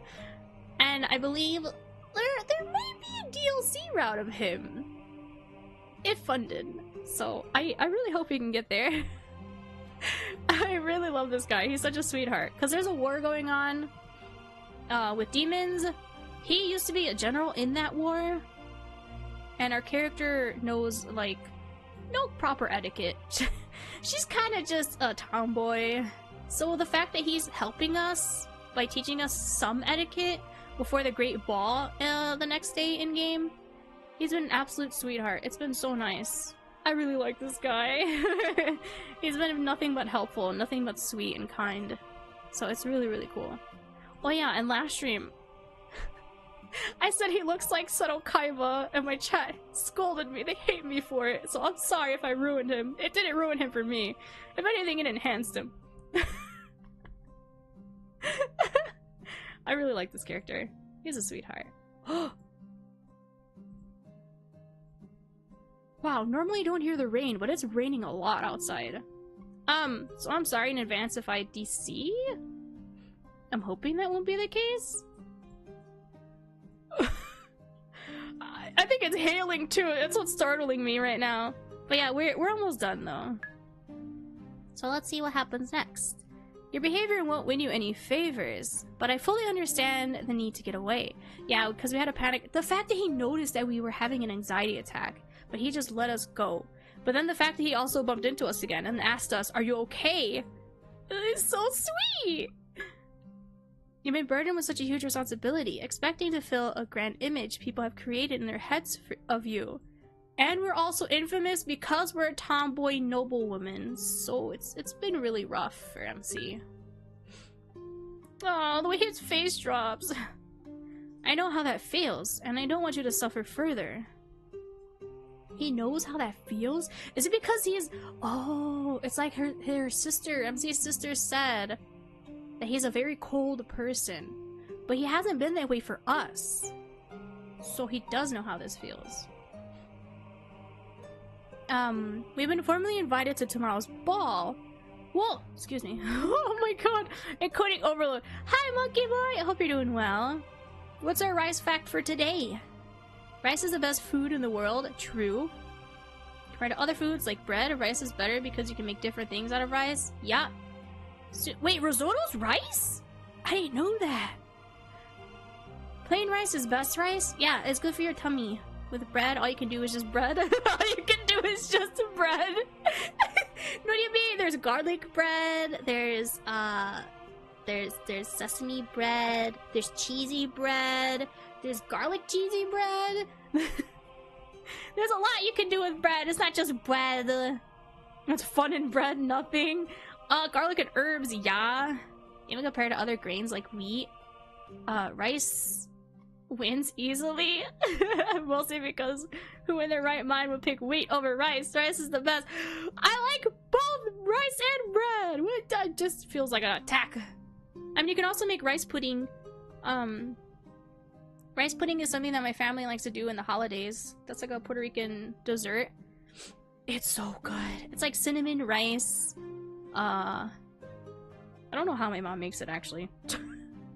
But it's like a cinnamon rice pudding thing. So it is rice, but the texture is like so soft, but the rice grains are still in it.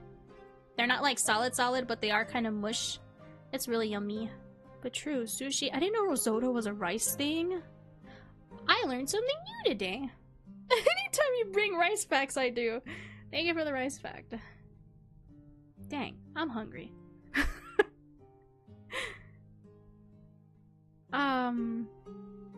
Yes, we've all been formally invited to tomorrow's ball by the Empress, so we cannot skip the event. That's why I thought I'd help you gain more confidence, so that you won't be as frightened. He's such a sweetheart! Oh, God, I really, really like him. The fact that he's smiling too, I really appreciate your kindness. You said you've seen a lot of suffering on the war front. Maybe he'd like to share some of his burden with me? Celeste? Oh, this is more than just taking an interest in someone. Now you want to share their burden? Oh, that's something you do in a romantic relationship to help ease the pain on someone's like conscience.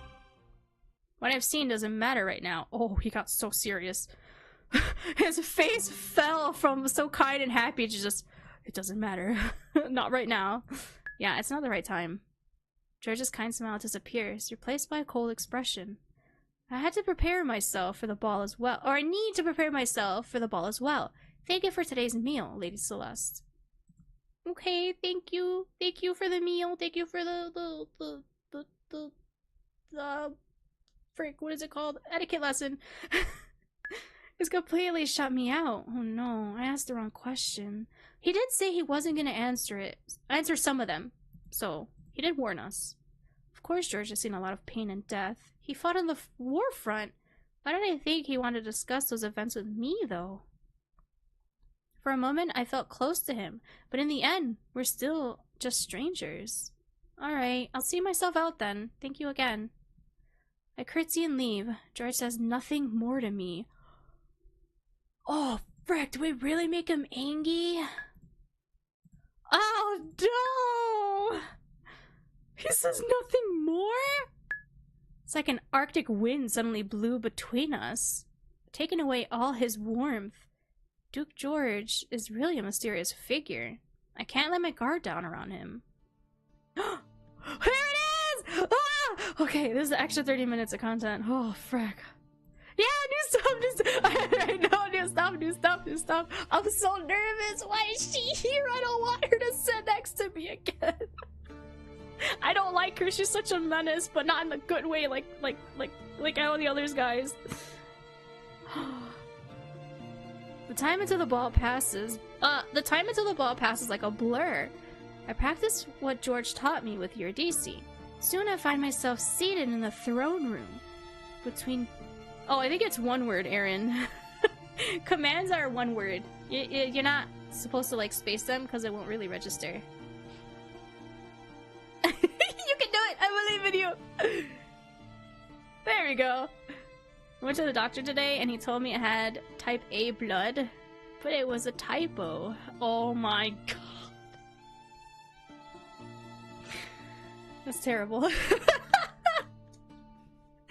Why? Why? I also need to... No, you did it though. You did it. You got it. 3rd time's the charm. You got it. It's fine.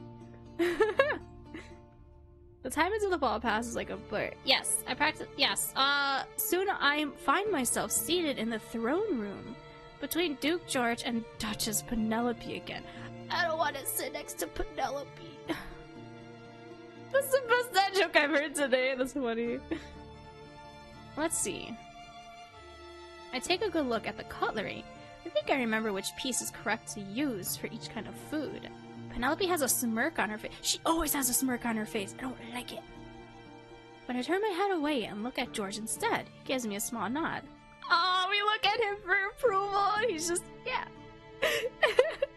Ember starts the dinner, and I take small bites of the food on my plate. I use the correct forks and spoons. Penelope gives me a side eye, clearly disappointed when she finds no fault in me. You thought. I relax, listening to beautiful music. What is this off with her head look? She scares me. In no time, the dinner's over. Say Saintess. Oh no. When Lady Penelope strikes up conversation with me, my breath quickens again. What if I say something wrong? Finally done 30% of my goal, 70 more to go. Ooh, let's go. Lady Celeste, would you like to dance with me? Yes! Yes! I turn my head in the other direction to see George standing next to me with a kind smile, his hand outstretched for me to take it. Yes? Where's the yes or no? Just give me yes! If I dance with George, I can avoid embarrassing myself in a conversation with Penelope. Yeah, that's what she wants, and that's what he's saving her from. Oh my god, I love George so much. Conversation that the Empress, who is nearby, may overhear. The only problem is I can't dance. It's okay, he'll lead. It's okay. I can't dance either. Just move. Just do. Frick, how are we gonna do this? Oh no. Maybe George will be able to lead me through the dance though? Yeah. Then I remember it would be a slight? A sight? To refuse him when he so publicly asked me to dance.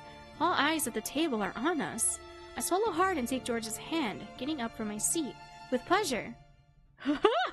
Immediate. Let's go. That's my girl. George's smile grows as he... Oh my god, he's so cute! It did! He did his big smile!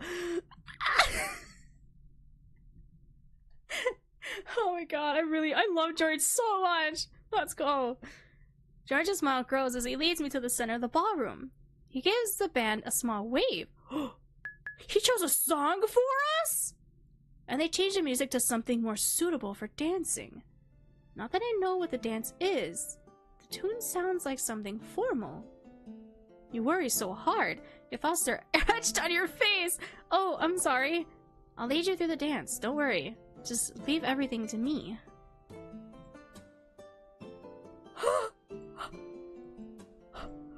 Oh my god!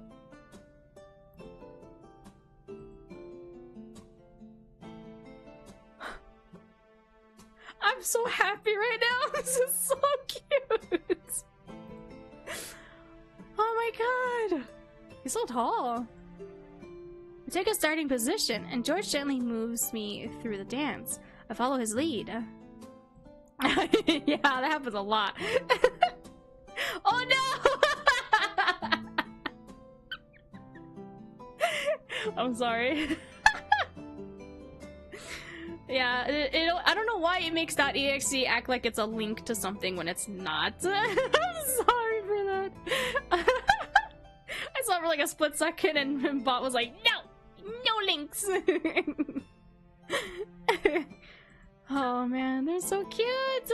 We take a starting position and George gently moves me through the dance. Yeah, I saw it. They're so cute. I follow his lead. The motions are repetitive enough that I find myself relaxing. I wanted to talk to you again. In the privacy of dancing, I can ask you more than I could at the table. Privacy?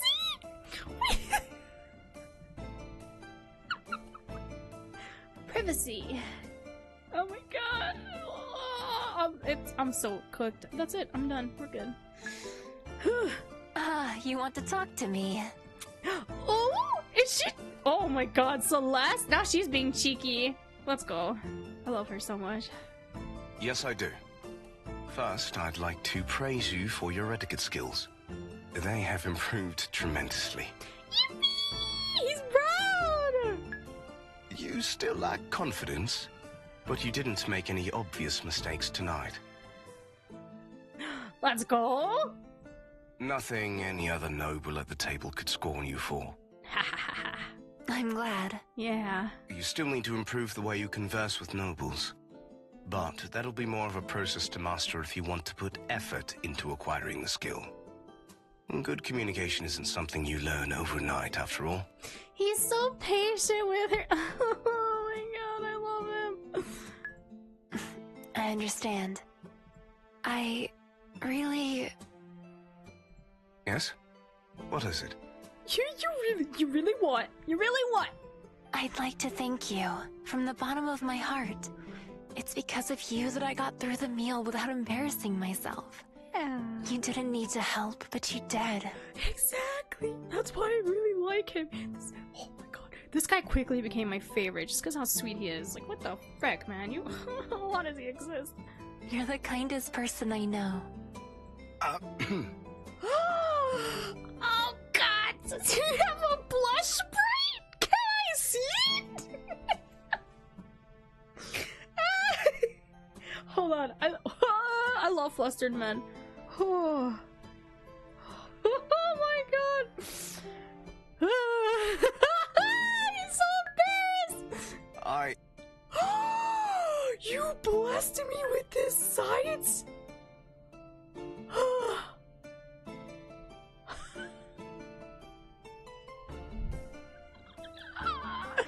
Thank you, devs. I love you guys so much. You're so... Oh my god.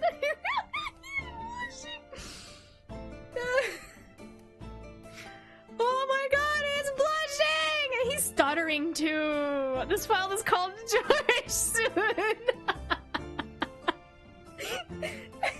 I love that. I love that so much. That's such a good name for this. Oh my god!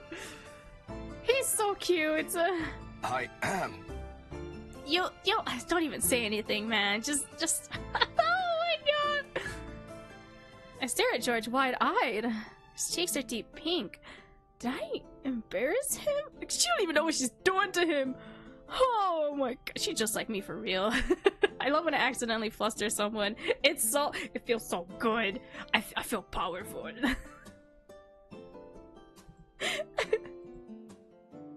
He's so in control of himself at all times, but seeing him flustered is so cute. Yeah. I'm really, really grateful to you. Celeste, I love her so much. She's drilling it in. Oh, I love her so much. She's so good.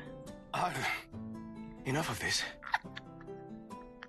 No, more of this. You'll be fine on your own for the rest of the night. No, don't leave me. Come back, I'm sorry.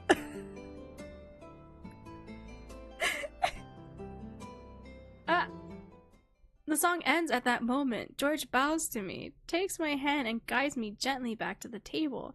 When I sit down, he leaves to take another lady to dance. He's cheating on us! No!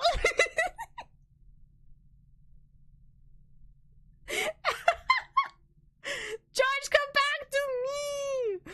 Frick. We blew it. Why did my heart flutter so much when I saw him blush? And he was so affected. When he was so affected by my words. Why do I feel so lonely? Now that he's abandoned me? Oh, shoot. So far, she's like so down bad for Elijah and George.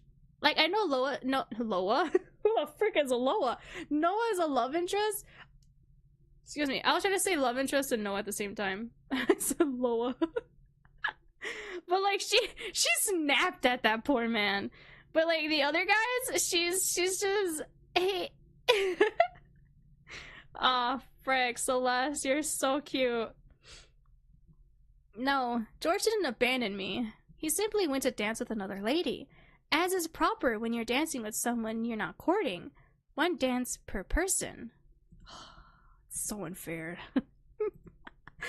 My heart is beating so quickly, but not out of fear. I'm attracted to George, I realize. He's way out of Celeste's or my league. And he's everything I'm not. A confident person, a dignified noble, a skilled general. And yet, an inkling of hope blazes in my soul. Hope that George could also be interested in me. He is! He literally blush! I mean, then again, probably other ladies probably never compliment him, or at least do what we did. I don't know. Oh, man. The rest of the ball passes by uneventfully. I strike up conversations with some noble lords and ladies, and thankfully manage not to embarrass myself further. Ooh! Are we horseback trading now?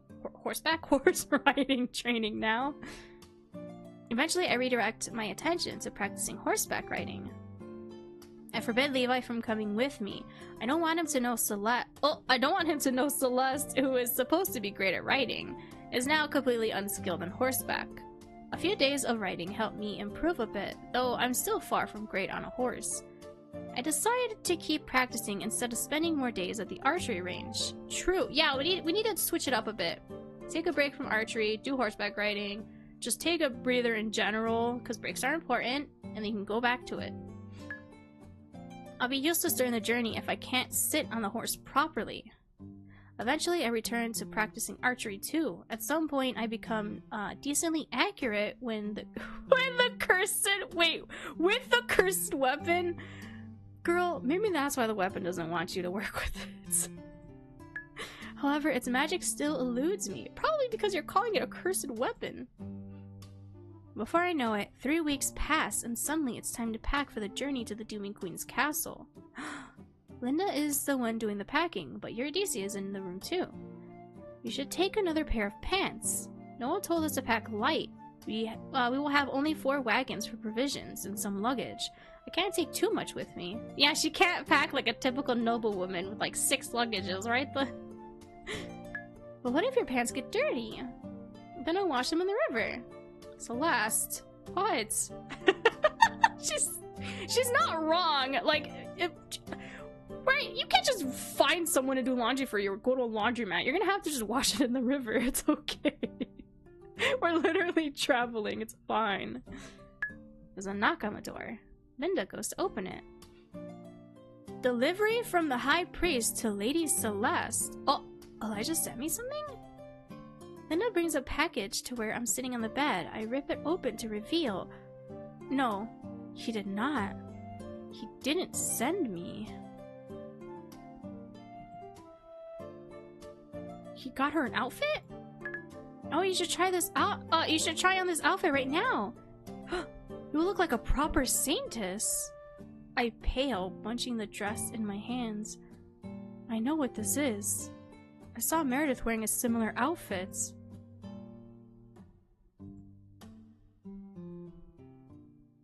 Why did he give us priestess clothes?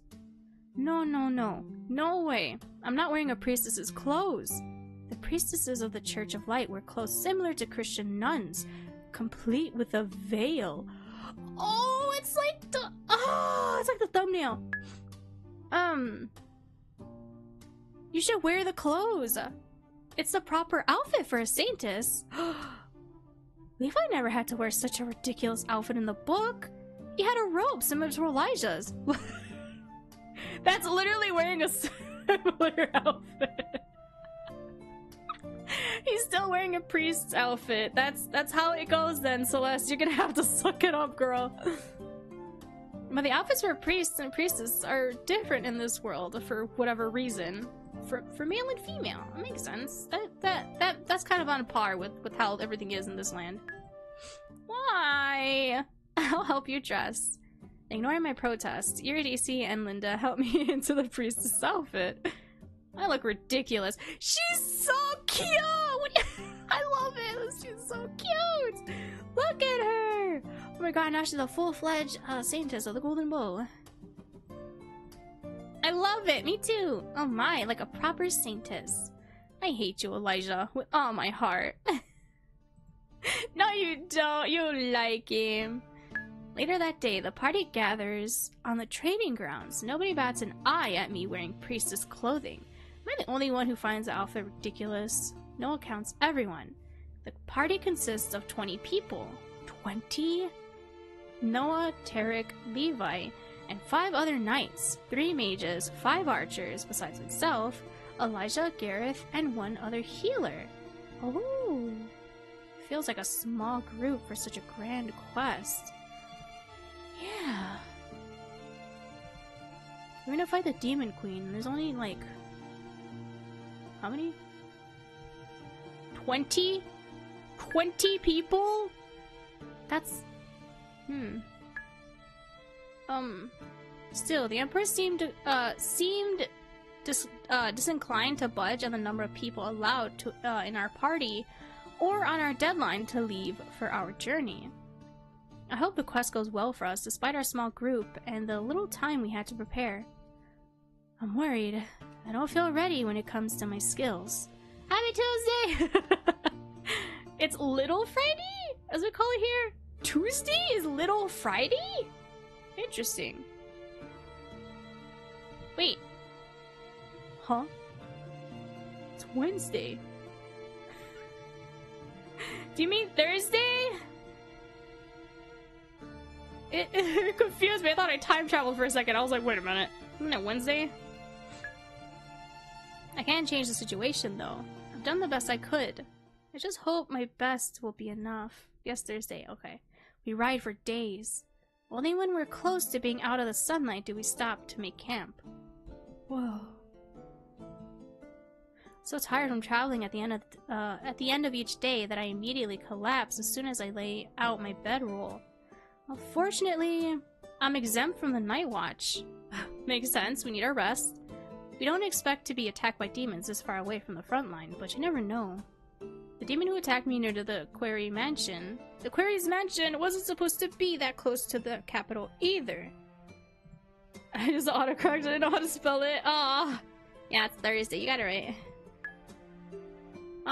After another few days of riding, my back and butt are sore. But I feel myself getting used to the motion of being in a saddle for many hours. That, or I'm so tired that I just no longer care about the pain.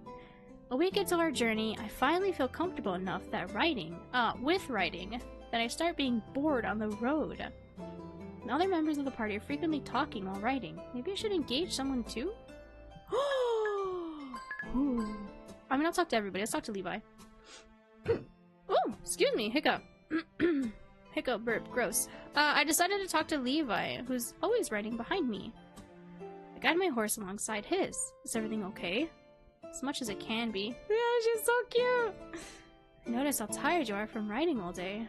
Uh-oh, that's not good. Would Celeste be as exhausted from horseback riding as I am? If there's anything I can do to make your days easier, don't hesitate to let me know. Thankfully, I think Levi's just being considerate. He doesn't look at me like I've done anything out of the ordinary. Let's try to say something in character. I've ridden a horse to the forest near the Quarry Mansion on many occasions, but I've never been on the saddle for so many hours every day. Hopefully my memories of Celeste are right and I'm telling the truth. True? Well, there you go. True! You've also never been out on horses for longer than a few hours. Phew. Are you not tired yourself? Leon Bush doesn't look so away. I love him, he's so cute. Can't stop myself from chuckling. He's so adorable when he's shy. You are, aren't you? I might be tired, but I have to take care of you. So I have to be in tip-top form at all times.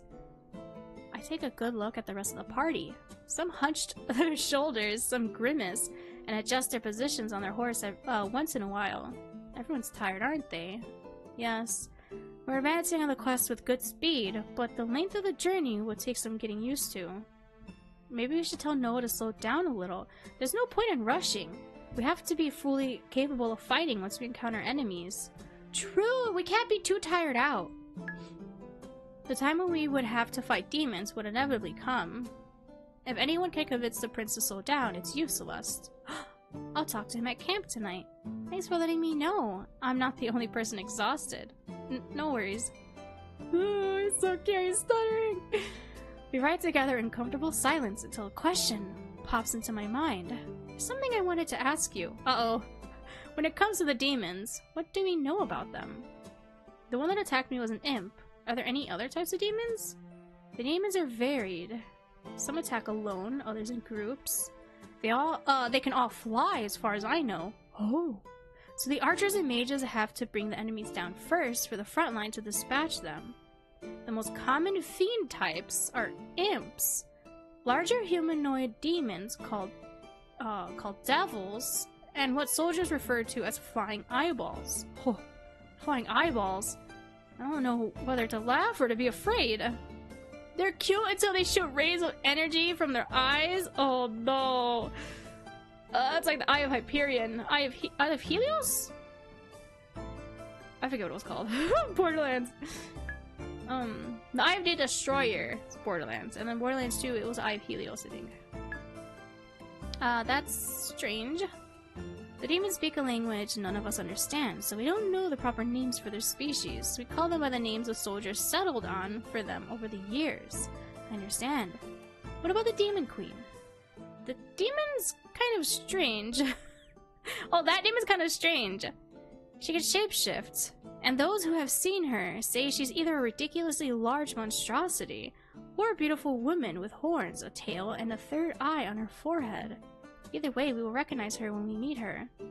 We should. Wait. Yes, we should. If she doesn't come out of her castle... What? She has a whole... Oh, she probably stole the castle. We'll have to go inside to hunt her down. I remember the castle of Duke Clement about, that the Demon Queen took over years... Oh, that sucks! Okay, yep, like I said, she probably stole it years ago according to the Saint of the Golden Bow. I wonder if that place will be the site of our final showdown with the ruler of fiends. With how much reality has diverged from the plot of the book so far, any place and any time is a possibility for our battle with the Demon Queen. Swallow hard. We have to be ready for the encounter whenever and wherever it comes. Levi and I ride alongside each other for the rest of the day. In the evening, I approached Noah to ask him to slow our party's pace a little. Whoa! His armor! Dang! He looks so snazzy. We don't need to rush so much. It's not like they're expecting us back at the capital by some certain date. Yeah, but he wants it to get done with already, right? Oh, you're right. Noah lowers his voice in a whisper. It's just my anxiety getting the best of me. Oh, he's confiding in us now! Don't worry, Noah. You've gathered a team of the very best people. As long as we're not exhausted by the time you reach the Demon Queen, we should be able to win. I hope you're right. No, you are right. I have to be the pillar of strength of this party. We will win. I'll make sure of that. I'll slow down our advance. Thank you, Noah. Wait, I want to go back and see what happens with the others. I accidentally saved over it. Let's talk to Noah. Who's riding at the front of our party. He looks so good in this armor. Sheesh. I kick my horse into a gallop and make my way to the front, slowing down when I'm next to Noah. Celeste greets me with his signature smirk. Noah, aren't you setting the pace too fast for our party? I decide to simply address the elephant in the room. I've never been in the saddle day after day for hours, and you're pushing us to go long distances every day. What's the rush? It's not like somebody's expecting us to be back in the capital by a certain date. Okay, so she says the same thing. If we're exhausted, we won't be able to fight the demons efficiently. I don't want anybody to die because we're too tired to raise their sword. Noah's pleased expression drops. Oh, frick, we settled in the reality into his poor mind. You're right. It's just my anxiety getting the best of me. I want to be done with this quest as soon as possible, but you're right, that rushing won't help anybody. Exactly.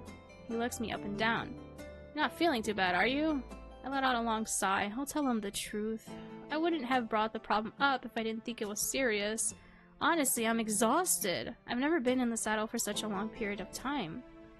Looking through Celeste's memories, she's been riding horses for a long time, but she's only ever taken them on short excursions around the Quarry's lands. I'm not as great at riding as she was, but I think she'd be tired too. You're a noblewoman after all. I tend to forget. Thanks, Noah! What do you mean by that? Of course I'm a noblewoman! Freaking, he's so cheeky! This guy! You've been on the training grounds the whole month, and when I dropped by during the tea party, you weren't exactly doing a great job at being a poised lady of high society. What? What did I do wrong during Penelope's tea party that no one noticed? Your posture was off, as were the size of the bites of the cake you ate. Wow! Hey, we just like sweets, okay? That's... Who cares about minuscule matters like that? Yes, by your reaction I could tell you don't care about such things. I think that's good. You're not hiding behind a facade. You're you, Celeste, and I quite enjoy your conversations. You aren't full of pretense. Ah. There he goes again with the flirting. Do something about the pace we're going at. But of course I will. Thank you for bringing the issue to my attention. If there's anything else you'd like to discuss, I'm always happy to talk to you. Oh, wow, okay, I'm always happy to talk to you. Actually, there was one thing I was thinking about. Yes? What kind of demons will we encounter? Are there different species or types of demons? Yes, there are. So far, you've met an imp. All demons have wings and are capable of flying. Imps attack with their claws. Humanoid demons called devils use whips, burning with fire. And flying eyeballs shoot rays of energy from their eyes. He knows so much more. Holy! How do you know so much?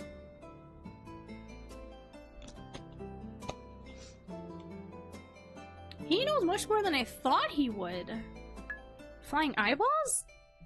That's all she took from that? Yes, that's what the soldiers call them. They're rather cute looking until you come across a swarm of them. Then they can be quite deadly. I'll keep that warning in mind. I'll alert everyone about the dangers when we're closer to the lands where demons' attacks are most likely to happen. We should be safe for another week still. What about the Demon Queen? What does she look like? The accounts about the leader of demons are varied. Some soldiers say she's a giant monstrosity, towering over buildings, while others claim she's a beautiful woman with horns, a tail, and third eye on her forehead. People suspect she's been both a shapeshifter. So either way, we will miss her. That's right. No matter the form, we will have to fight the Demon Queen to end the war. She's supposed to be holed up in the Clermont Castle, but if the battlefront has now shifted to Barwood, then we may find her somewhere else entirely. Oh, true. I just hope we'll be ready to fight her when we come across her. Let's do our best. That's all we can do. I know Noah doesn't believe in the mission's success, but it's painful to see the sad look on his face. I was gonna say that his face dropped so much. However, I don't feel entirely prepared to defeat the Demon Queen either, so I can't offer him reassurance. Still, I want to lighten his mood. Till it's time to make camp, I ride next to Noah. We chat about light topics, joking together. Quite enjoy his company.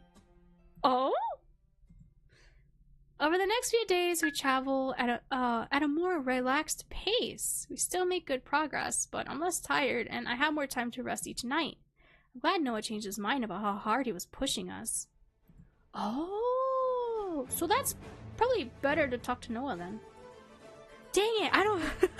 Part of me is like, I shouldn't go the route that the main story went, but then again, this place, or this story already is very much different than, it's being rewritten regardless.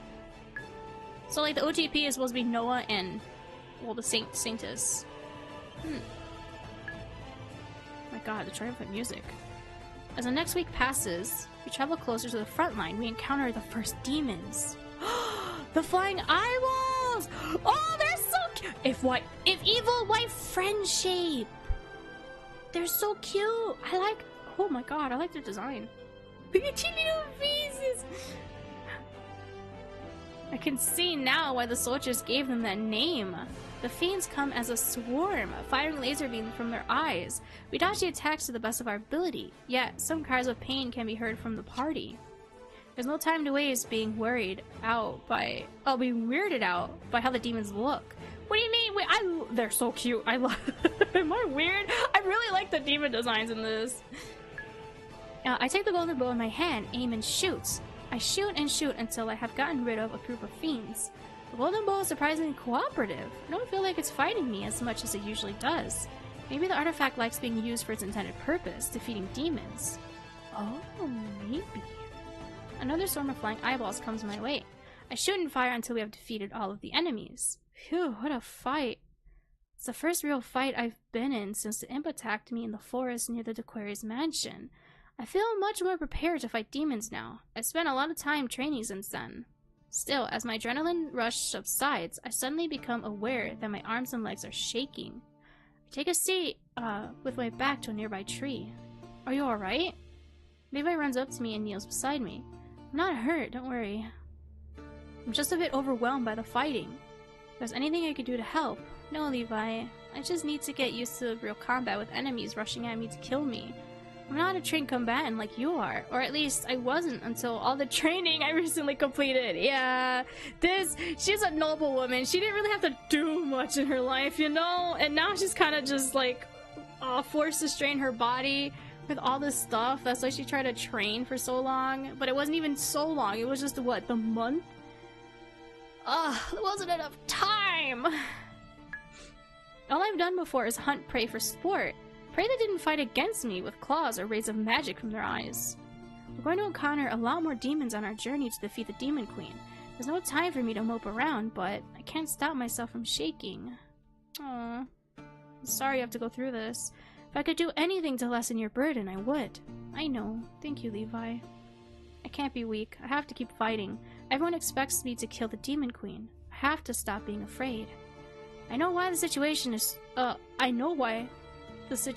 so hard for me. I grew up in America in peace.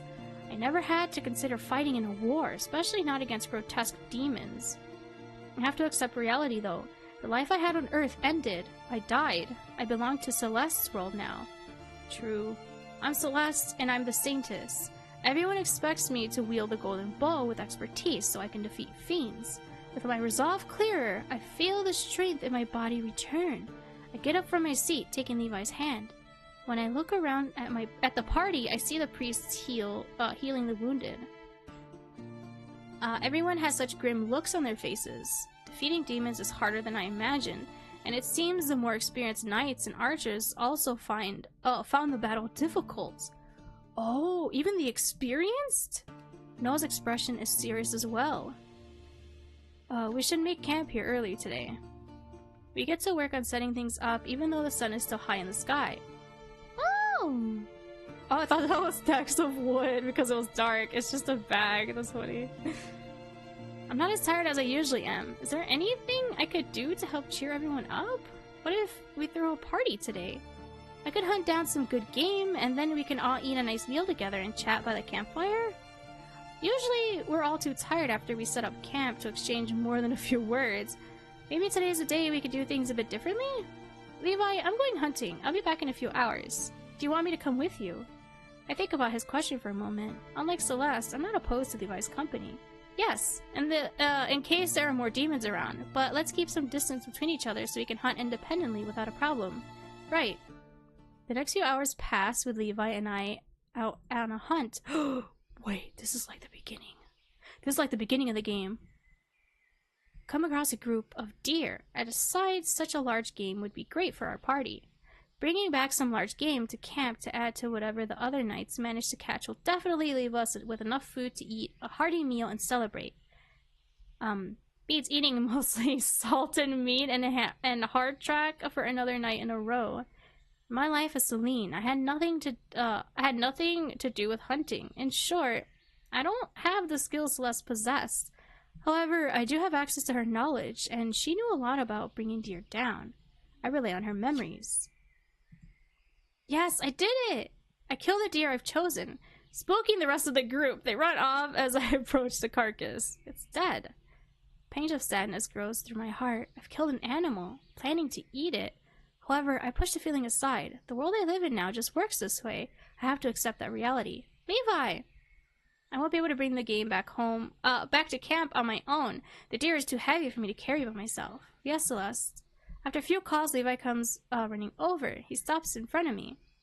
Wow, did you kill the deer on your own? Yes, it's perfect for what I have planned for us. And what have you planned?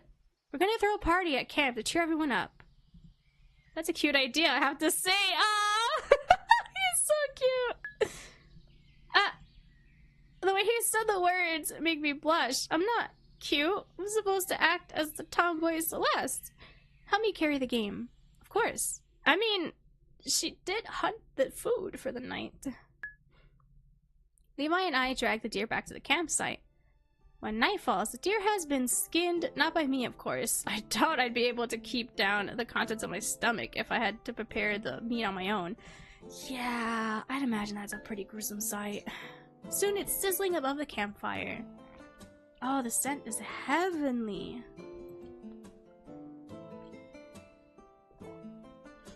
People gather around the fire, chatting excitedly. Many approach me with gratitude in their eyes. Everyone's happy to eat a large, fresh meal for a change. As the others start taking off their armor and switching to casual clothes, I decide to do so as well. Levi has casual clothes too? He's so cute! When I return from the tent, I usually share with Tarek and other women from our party. I see Levi dressed in his casual clothes now too and sitting by the fire. He's taken out his lute and is trying out a few notes. I've completely forgotten that Levi is musically inclined, the novel mentioning in passing that he sings and plays the lute. I'll get to experience his singing for real now. That's wonderful. Oh my god! Why do they all look so good? Oh my god! Wait, he looks like a vampire. Noah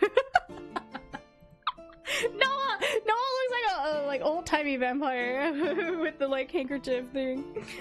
That outfit's so nice though. Holy crap.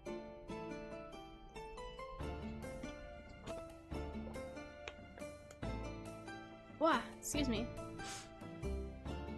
Man, they're so pretty. Noah's sitting next to Levi, drinking from a cup. He's also changed his clothes, though his outfit is still plenty fancy, yeah. Oh, wait! What should I do? Holy crap, he looks so good! He's so cute, he's the short king, let's go. It's great to see everyone relaxing. Turn around to see Elijah behind me. He's changed his clothes as well. He looks good. He looks good out of a priest's robes. Celeste? We can't be doom and gloom all the time. Some fun is required now and then to keep our sanity. It is. Is it now? Elijah trails off, looking to the side with a thoughtful expression. I want to ask him what he means, but Noah suddenly waves to me. Celeste, come over here. When I look back at where Elijah was standing, he's already gone. Do the priests just not try to be laid back and have fun? Wandering off to the side of the camp where Gareth and the other priests are opening a tall bottle. Did they bring alcohol with them on the quest? I suppose it's alright to drink from time to time. I approach Noah and Levi instead. When I come close, Levi starts singing a song. It's a happy tune, folk music about a party of adventurers who have fun solving people's problems by killing demons. I sit down on the other side of Levi. Noah nods at me with a smile, but doesn't say anything. And I keep quiet too. I don't want to interrupt Levi's singing. Levi has a wonderful voice, calming and fun to hear. Some members of the party start clapping to the rhythm. Others move in a dance. Aww, others move in a dance, that's so cute! Oh, so they really are having a party. The smell of the deer cooking is heavenly and makes my mouth water. The despair that our group fell into last week is lifted. My deal is a success. When the meat is ready, Tarek slices it up and serves everyone. We eat and drink and chat. Chat and laugh. Later, Levi continues playing the lute and singing as people dance more. It's a happy time. A memory I'm sure I'll look back on with fondness later. We may be going on a grand quest, but that fact, doesn't mean we have to be serious all the time. I get so nervous when everything gets so quiet. Over the next week, we fight some more demons. The encounters increase in frequency as we near the front line. So we're on the final week now? We pass by, contingents of the armies from the Lucari Empire and Durandal Kingdom. We exchange information and find out we're nearing Barwood, the new location of the front line since last month. Oh, frick. Nobody has sighted the Demon Queen in any of her forms on the new battlefields yet. However, the soldiers suspect she's now holed up in the castle in Barwood. She used to call Clamond Castle her home, another change to the novel's plot. In the book, Levi and his party fought the Demon Queen in the Clamond Castle. A few more days passed by. The merry mood that our group had after the party turns more serious again. We've arrived in Barwood after the we'll arrive in Barwood the day after tomorrow. Be ready for a huge fight. We're entering the real battlefield. Noah gives us instructions on how to fight as a party. We'll be divided into 4 formations, and everyone will be assigned a specific area to defend. I'm in the same formation as Noah, Levi, Elijah, and a mage woman. Her name is Patrice? But I haven't talked to her much. We're in the core of the party, the most important team. Noah, Levi, and Patrice. Patrice, right? Patrice. Are tasked to protect me along with fighting the demons. Elijah is there to provide healings, should any of us get injured. I understand everything. Val confirmed that we accept Noah's orders. Tonight I find it hard to fall asleep. The seriousness of what's in front of us awakens fear in my heart. Will we be able to succeed on our quests? Don't doubt yourself now, girl! The next day is the last one where I'll be able to speak to my friends from the party in the calm setting away from combat. Whom do I speak with the most? Oh! I like this warning! The following joys will lock you into the chosen character's route. Oh. Wait. Okay, so what happens if we talk? I never went back to talk to Elijah. I'm so sorry. Let me do that. I'll talk to Elijah. He's at the back of our line of riders. I expect Elijah to be riding next to Gareth and the other priests, so I'm surprised when I find him alone. I slow down so that I'm riding at the same pace as him. Celeste, give me a second. Wait! Elijah puts a glowing hand to his side. After a moment, he looks relieved. Oh no! He's so tired! Did you just heal yourself from horse riding fatigue? Light magic is handy, isn't it? This guy. I never thought healing magic could be used to fix strained muscles. Shows me how little I know about the magic in this world. His mindset is still definitely more grounded in Earth than the Lucari Empire. Heal me too!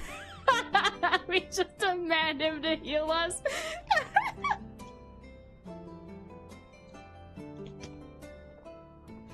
That's so funny.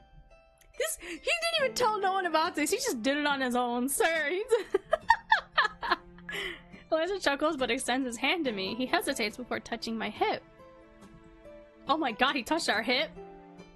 The promise of not feeling pain is so good that I don't feel embarrassed at all. Don't worry, you can touch me. Alright. Elijah touches my hip. I feel his holy magic pour into my body like a soft, welcoming embrace.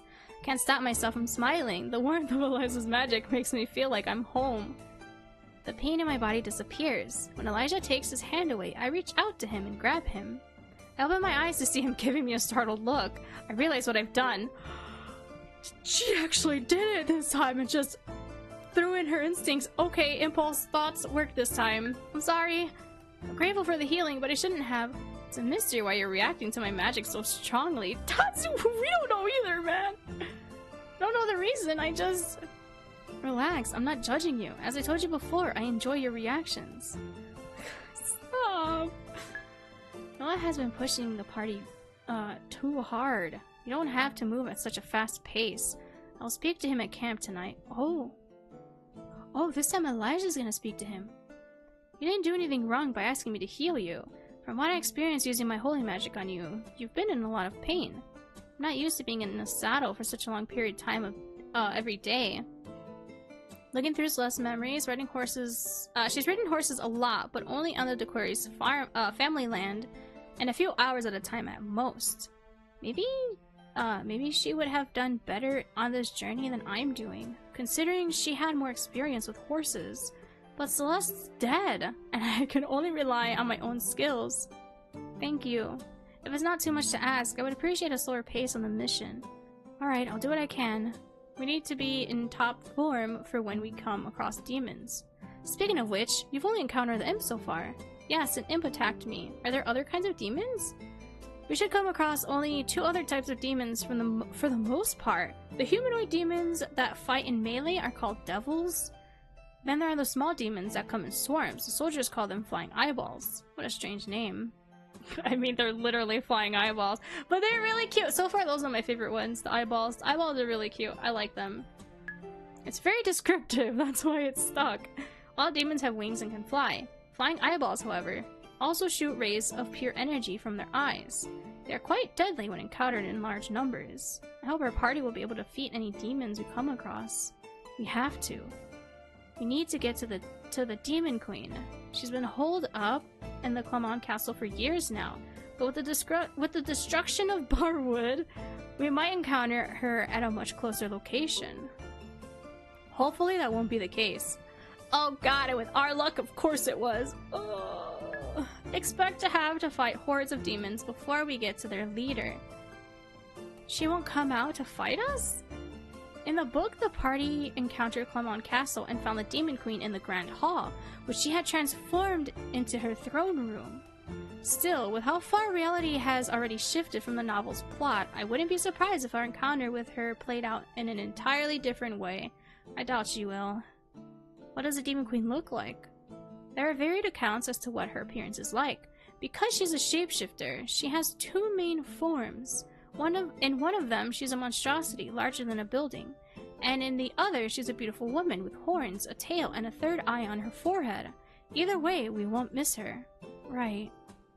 To the end of the day, I ride next to Elijah. He tells me tidbits about demons. His knowledge on the enemies of the God of Light is vast. Oh no, we have to see the drama unfold. When evening comes, we make camp. From a distance, I observe Elijah talking with Noah. Elijah then approaches me with a smile on his face. The prince took my request seriously. Starting tomorrow, we should travel at a slower pace. Glad. But if you ever need healing, you know where to find me. I blush and look to the side. Right. She's so cute. Okay.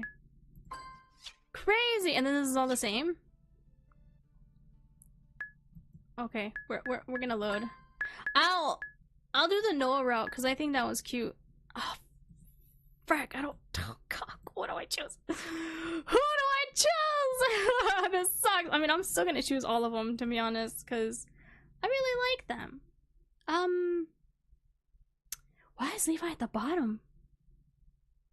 I'm gonna choose Noah. So let's do reverse. Okay, Levi. I bring my horse even with Levi, who's been riding alone. Levi gives me a gentle smile. Celeste, we're very close to Barwood now. How are you feeling about the fighting we'll have to do? I will protect you. It's not what I'm asking. Are you not scared? Only for your safety. This man's very selfless with his love with her, huh? I give him a long look, trying to decipher if he's joking. But Levi seems to fully believe what he says. He has a serious look on his face. This moment reminds me of the time he took a knee in front of me when we were 14 and swore to always protect me. You're giving me that look again. What look? The one that tells me you would die for me. It's the truth. It scares me, Levi. You should value your own life more. But your life is more important to me than mine. Oh no. I bite my lips, stopping myself from chastising him. It's Levi's own choice to believe the purpose of his life is to protect Celeste. A pang of pain goes through my chest. I'm not the Celeste to whom he swore his oath. I'm not the person he wants to protect. I'm not the one he loves. Do I want to be? Oh, what is that question? I'll make sure not to get in trouble. I don't want you to die. I would prefer not to die either. I can't protect you when I'm dead. Oh my god, he's so silly. I let out a long sigh. There's nothing I can do to change his single-minded devotion, is there? Why did Levi fall in love with Celeste in the first place? Since Celeste is only a part of Levi's backstory, and and Saint of the Golden Bow is Levi, and Levi's and Noah's love story. It's never explained in detail what he saw in Celeste. I don't think it's appropriate to ask. Celeste never brought up that she was aware of Levi's feelings. Really? I feel like she has, if she's told him to, like, chill out a few times. Wait, hasn't she? I feel like she has. I feel like she has asked him to, like, calm down some. With the simping for her. I feel like she has in the past. I mean, anybody who's not blind could see Levi's adoration of his lady. If I actually tell him I know of his feelings, though, that admission would surely change the atmosphere between us, making our relationship more awkward. We should focus on the quest now. It's not the right time to talk about feelings. Even though love is supposed to be a vital component of defeating the Demon Queen, I, Celine, am not in love with Levi, though. I am attracted to him, and I like him as a person. But my feelings towards him are not enough to be called love. Oh? I need to change the topic of our conversation to something lighter. Oh, there's so much! Where did you learn how to sing and play the lute? The question takes Levi by surprise. He ponders for a moment before speaking. I just always really liked music. There's an old servant in the D'Aquarius mansion. His name is Peter, and he works in the stables. Ever since I was little, every 2 weeks, when all of the servants gathered together to enjoy some time off after the completion of our work for the day, he would always play the lute for us. I think that meant play, not plays. He saw I really wanted to learn to play the instrument, so he taught me. As for singing, I just always sing a lot when I'm alone because I enjoy it, and eventually all the practice trained my voice. I don't believe I'm great enough at either skill to be praised by you, my lady. There he goes with his shyness again. You're great, Levi. I really enjoy listening to you play the lute and sing. Do you? Maybe I should do it more often for you then. I would appreciate that. Oh? Why did you choose to become a knight instead of a guard? I didn't really have a choice. The trainers from the Knight Order picked me up from the orphanage when I was 12. Said I had the right build and vast potential. Jesus! Said he had the right build and vast potential? Okay. I trained with them for 2 years. They decided then I was ready to become either a knight or a palace guard. But the choice wasn't mine. Lord D'Aquarius came by the order's quarters one day and picked Paul and me to become your and Lady Eurydice's knights respectively. Wait, so his brother is our sister's knight? I don't regret that he chose me. Paul is my sister's knight. He always follows her quietly like a shadow, since Eurydice only ever goes to tea parties and balls. He doesn't have a hard job. Unlike Levi, who had to deal with Celeste always running away from him and now dragging him onto a dangerous quest. Would I prefer to be my sister's knight? What? Never. I mean, I like Lady Eurydice, but... Nah, Paul is the old guy, retired war hero. Oh! Okay. I don't know why I thought that was his brother, because, like, what happened to his brother? So his brother's still in the orphanage? Oh, apprenticing to be a tailor. Oh, okay.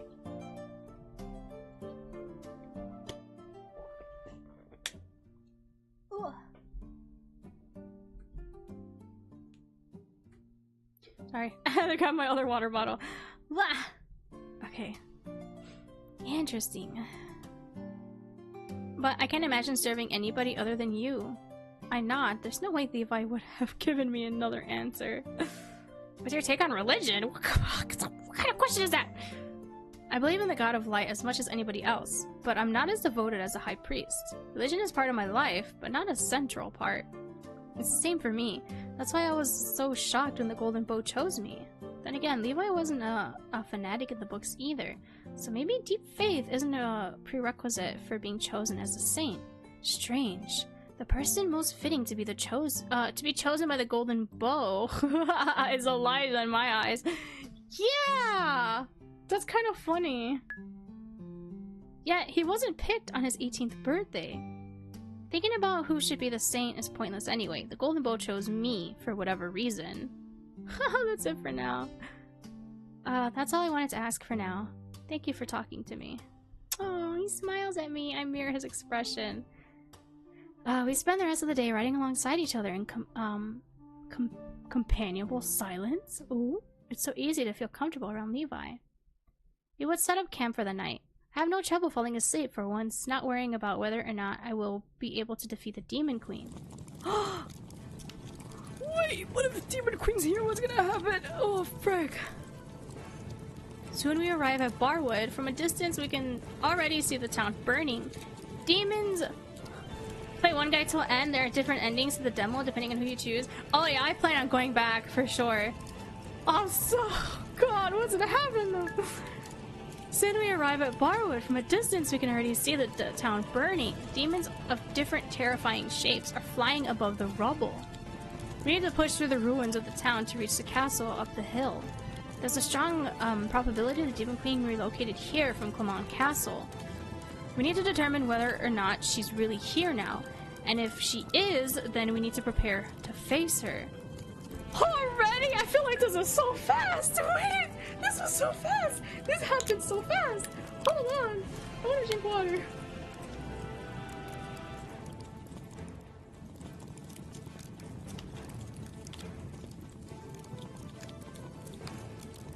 I feel like this is too fast. Oh my god.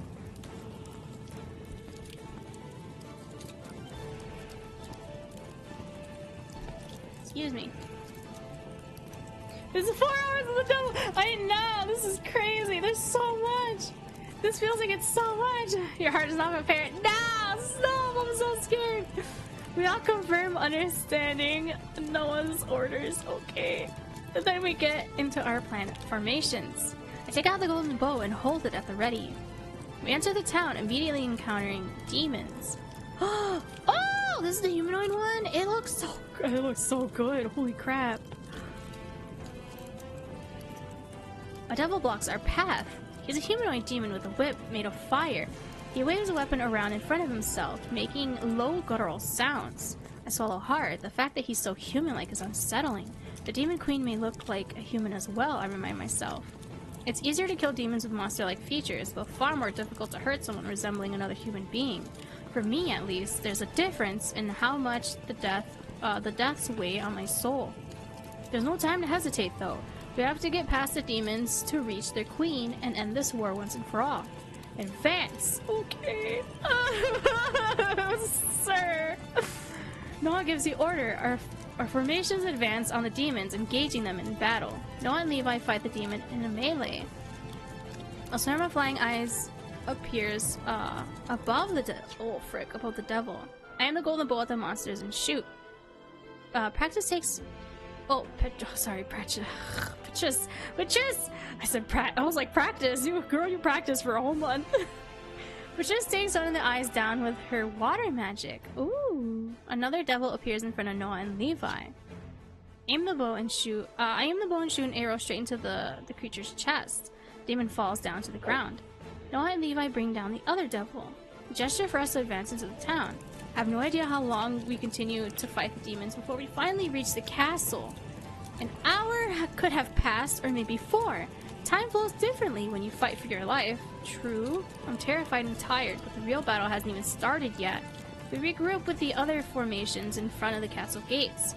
Not everyone has survived. Frick, there was only 20 of us? Not everyone has survived? My heart feels heavy thinking some of my companions have died. We're going inside. The gates of the castle courtyard are open, as if welcoming us. We walk through the courtyard and open the heavy castle doors. Whoa. This is so ominous. We continue down the corridor. The palace is so quiet that it's eerie. No more demons attack us. She wants us to come to her. I also think it's a trap. We have no choice but to proceed. We need to bring the Demon Queen down. I realize there's no way we could turn back now. Everyone is dead set on finding the Demon Queen. I want to stop and tell everyone I don't feel ready. My palms are sweaty and my hands are shaking and my throat is dry. We're walking into a trap and I feel like our death is near. We can't possibly die though, can we? I've trained so hard to be ready for this moment. I look down at the golden bow. It won't betray me at such a pivotal moment, will it? I do my best to focus and push my fear aside. Oh, That's crazy! The freaking fire in the skull.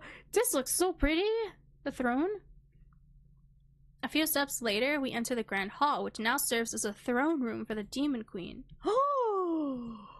Hello? Oh my god! Pretty lady. Hi. Oh, frick. We're all it's so over. Oh, dang it. She's gonna kill me. There she sits on her throne, a smirk on her face. She's a beautiful woman, but she's unmistakably not fully human. Horns protrude from her head, and there's a third eye on her forehead. She swirls her long hair in the air. Her leathery wings flutter. Dang, her wings have eyes? Her design is so cool. She's as gorgeous as she is deadly. You've arrived. I've been expecting you, Saintess. Her voice is enchanting, pulling me toward her. There must be something magical about it. I would never want to come close to this monster of my own free will. Speak for yourself, Celeste. Get in formations. Okay. There's no chance you just want to quietly die, is there? No. I would appreciate not having the chosen of the God of Light in the way of my conquest. Well, it's kind of a little late for that one. You vile demon. You're ready to perish. Oh? I wasn't talking to you. Oh, she's so annoyed. She glares at Noah, forming a ball of pure dark energy in her hands. Noah commands everyone to take positions in advance. As Noah, Levi, and the other melee combatants run into the room, the door on the opposite side of the hall bursts open and a swarm of demons pours in. I take my spot at the back of the fight and ready the golden bow. I hesitate for a moment. If I kill the Demon Queen, will the other monsters stop fighting? It's worth a try, isn't it? I aim the golden bow at the Demon Queen's heart. I take a few deep breaths, doing what I can to steady myself. Why is she smiling at us? Demon Queen notices I'm aiming the weapon at her. The confident, amused smirk returns to her face. Let's have some fun, shall we? Uh-oh. I do my best to remember what Elijah told me about accessing the golden bow's light magic. Don't fail me. Ah! I'm so nervous. I try to gather the power in the arrow. The golden bow resists me. Not now! There's red magic energy gathering in the palm of the Demon Queen's hand. She's not looking at me, but... Oh, no! I don't love it! No! And Levi! I welcome her being distracted. I'm as ready as I'll ever be. I let the arrow imbued with light magic fly at the Demon Queen. Just then, she releases the red ball of magic in her hand at Levi. When she glances back in my direction, the arrow is almost at her heart, but she suddenly waves her hand in the air and the arrow's magic disappears. It bounces off an invisible shield and clatters to the floor. No! What? Of course, Perish, you fiend! It's not gonna be this easy. Of course, it's not gonna be this easy. Why is he glowing? What is she's gonna take control over him? Just then, I noticed Levi running straight at me, pointing his two swords at my chest. There's an aura of red magic around him, and his eyes look so far away. Be a good puppet and kill the Saintess for me. Oh, brag. No, Levi, don't! He has feelings for you, beyond what's appropriate for a knight and his lady. Isn't it fun to use the one who loves you against you? She knows! How do you know? No! No! Take a few steps back, but Levi controlled by the Demon Queen's magic moved more quickly than any normal human, and she buffed him? Whoa! He runs one of his swords straight through my stomach. What? Celeste! Celeste! Oh, of course, now he's fine. What the? Oh, God! Oh, I've done this. Why? Levi drops his sword and takes me into his arms. I'm dying. Again! Oh, freaking A, why is this? Oh. Life is slowly seeping out of me, along with blood from the giant gushing wound in my stomach. Even so, I bring myself to comfort Levi. You didn't mean to. It's the Demon Queen's magic. Yeah. I was too weak to resist her. It was all my fault. We didn't have enough time traveling with them. The book, they had so much time. We didn't have enough time. She was closer. Frank.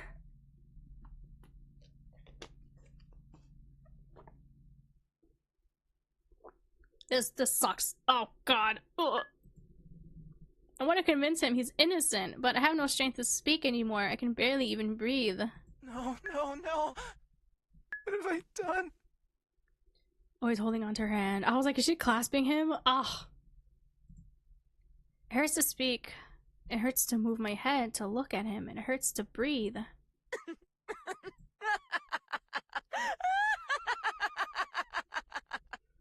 Excuse me, we're trying to have a moment here. The Demon Queen's ominous laughter is the last thing I hear before I slip into the darkness. I'm in heaven again. The comforting cotton-like substance cocooning me. I lost the battle against the Demon Queen. I can't control the golden bow properly. And now the Lucari Empire will have to wait for another saint, if another one will even come at all. I'm not in physical pain anymore, but my heart aches from regret.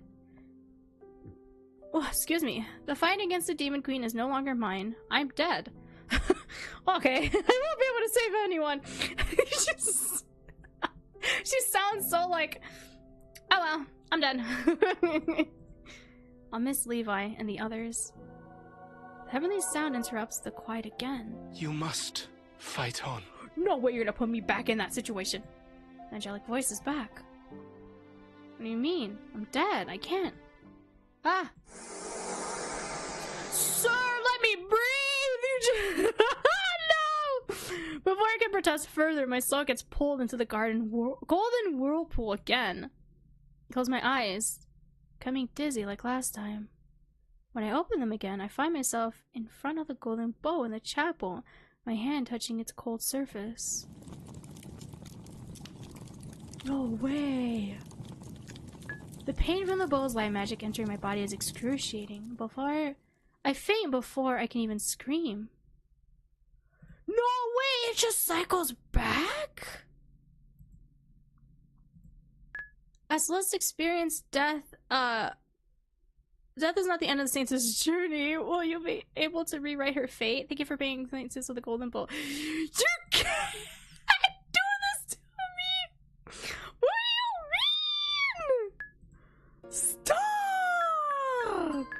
Wait, no. What happens with Elijah? You!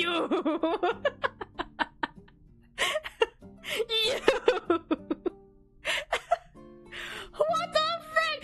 Oh, man, didn't I say too, like, last stream? Wouldn't it be funny if she just dies again? Not like this. I didn't mean it like this. This is your frick. Oh no. Slow down my horse to get in line with Elijah in the back of our group. He's talking with Gareth. I think the fact that we have to fight against the demons is a test from the Lord. Why else would he have waited so many years before giving us a Saintess? You're attributing human qualities to a god. Who says that time flows the same for the god of light? What's over 2 decades for us could be a blink of an eye for him. The conversation seems to be about religion. Gareth has an excited look on his face, while Elijah speaks calmly. He is so happy. He's so cute. I like him. He's cute. I don't want to interrupt them, so I chose to listen. Elijah acknowledges my presence with a nod. You may be right. I've seen some people of lesser faith mention that the Golden Boat took too long in choosing its saint.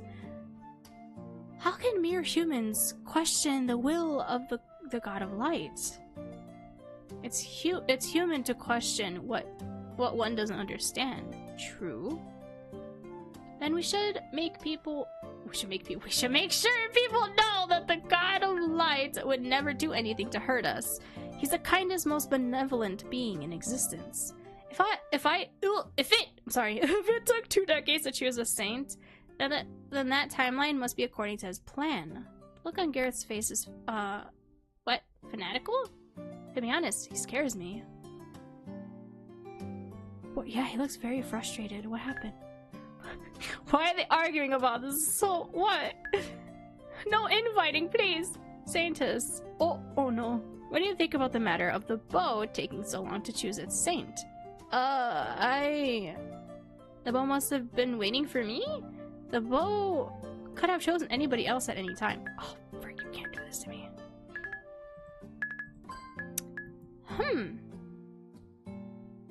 I mean, the bow could have chosen anybody else at any time. Either sooner than it picked me or years later. That's blasphemy. That's blasphemy! You're the one and only true Saintess. It couldn't have been anybody other than you. Oh, how wrong you are, Gareth. Yeah, Levi was supposed to be the saint, not me.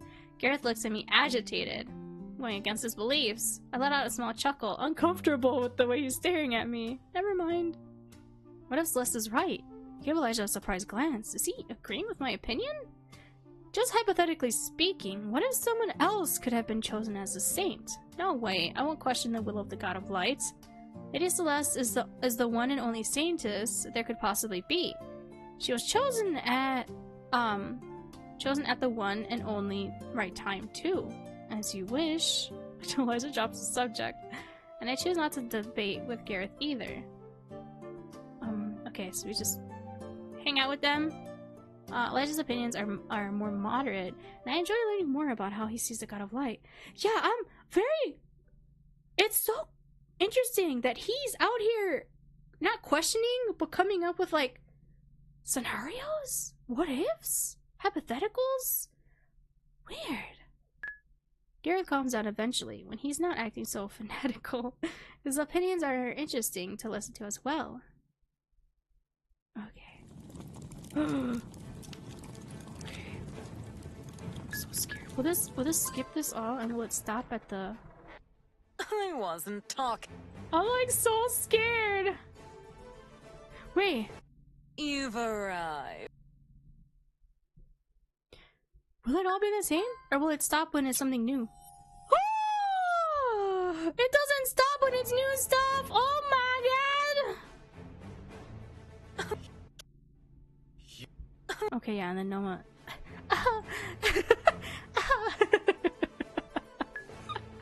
Sorry. Don't fail me. Ah. Oh, yeah. Not now! It would fail. Oh, at Elijah. Joe, the way they said, I welcome her distraction. I don't. Maybe you do, Celeste, but I don't. Dang it. No! Disappear from this world, you demon. Oh, no. Just then I noticed a bolt of light magic coming from Elijah. Aimed straight at my heart. Wait, is it because because I have toggled all messages? I didn't mean to do that. Because usually it, like, if you skip, it will stop if it's something new. But it didn't. There's an aura of red magic around him, yes. Be a good puppet and... No, Elijah! I'm not a demon! Yeah, you had all messages on. Oh, frig. My bad. I moved to the side to dodge his magic, but the bolt's trajectory changes. It's following me. He likes being around you. Oh, isn't it fun to use the one who's interested in you against you? She said something different! He likes to be around you? So she used... Wait... No! No! Take a few steps back, but Elijah's bolt of light magic keeps staying locked onto me. The bolt runs straight through my chest. Celeste? Why are you... Oh my god, wait! His poor face! No! Oh, you sweet summer child. Oh god, no. I did this, but I didn't want to. I know, it's not your fault. Oh my, that line delivery, the shaky voice, the oh my god. Elijah drops his staff and falls to his knees in front of me. Life is slowly escaping me through the wound in my chest, where I've been pierced by Elijah's magic. I didn't know that light magic, magic capable of healing and subduing demons, could also be used as a deadly weapon against humans as well. What is so warm and pleasant can kill too. Elijah's crying. Tears streaming down his cheeks. Stop, you didn't have to add that. Why did you add that? Oh god.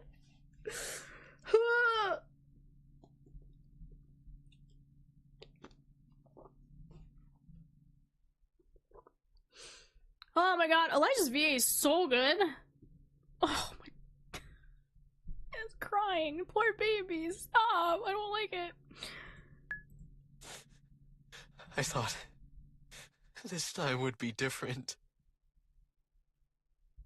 He my says too, so I added it. Oh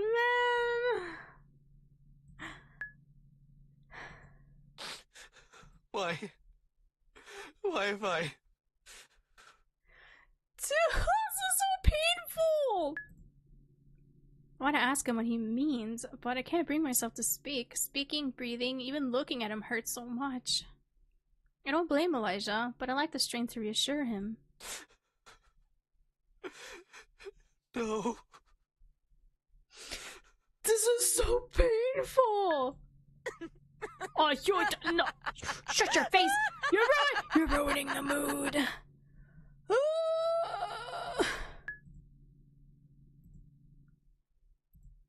The Demon Queen's ominous laughter is the last thing I hear before I slip into darkness. Oh, you. Is this the same? Yeah.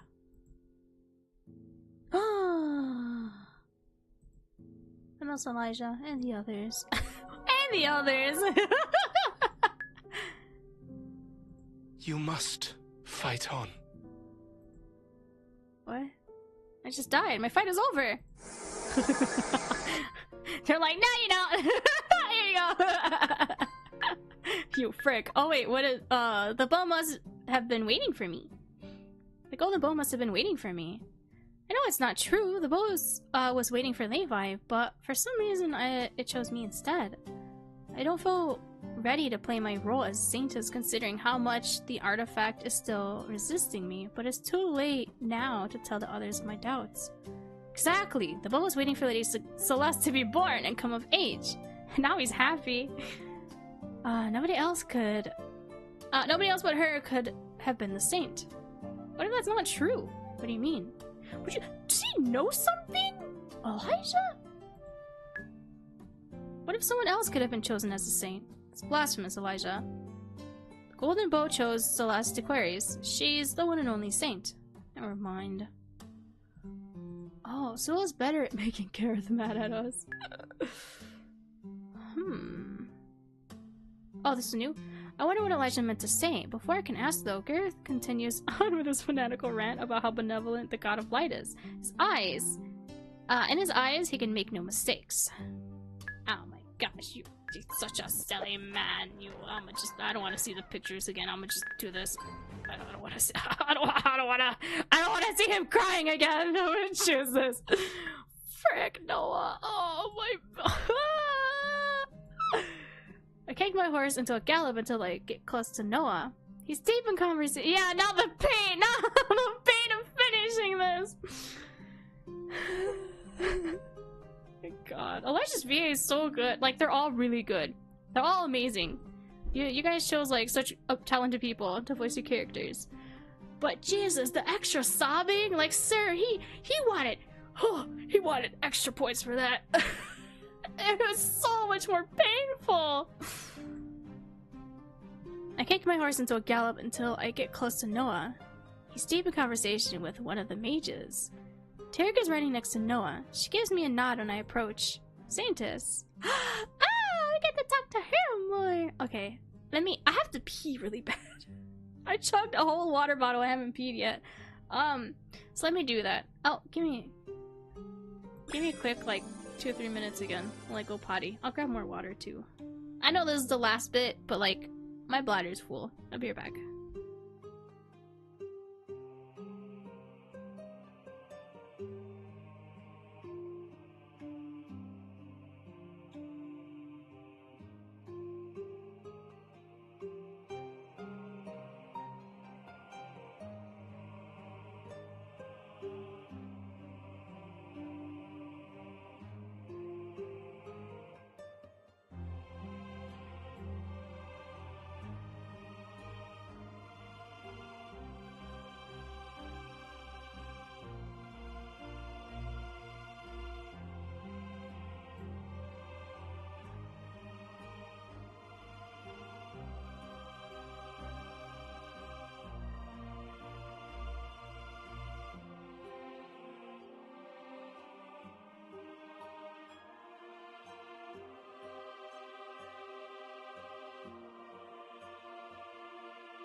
Hello. Hi, I'm back. Sorry, my bladder was about to burst. Okay, this might be a good opportunity to learn more about Noah and Tarek's relationship. Are we jealous? Are we jealous? He already said that she's like a mother to him. 62%! Yes, let's go! Oh my god. I'm so excited. I already know that Noah considers Tarek more of a mother figure in his life than the Empress, but at the same time, she's his knight and most trusted confidant. Ah. The relationship is complex. Is it? I'm glad Noah has someone to rely on. I don't really think that's pretty complex. Tarek, I've been wondering, if it's okay to ask, could you tell me more about yourself? About me? Why would you want to know about me? You're always at Noah's side. He seems to trust you. I'd like to learn more about you and the relationship between you and Noah. If you're comfortable sharing, that is. Oh, of course. I was just surprised you asked about me in the first place. Does she think we're interested in her? Cause like, I think she's cute. Frick. It's like anytime our MC is like, taking any slight interest in someone or asking about them, everyone's kind of like, oh, me? Little me? It's really cute. What would you like to know about me? She's 42 and married. Oh no! She's taken. Frick. Well, I tried.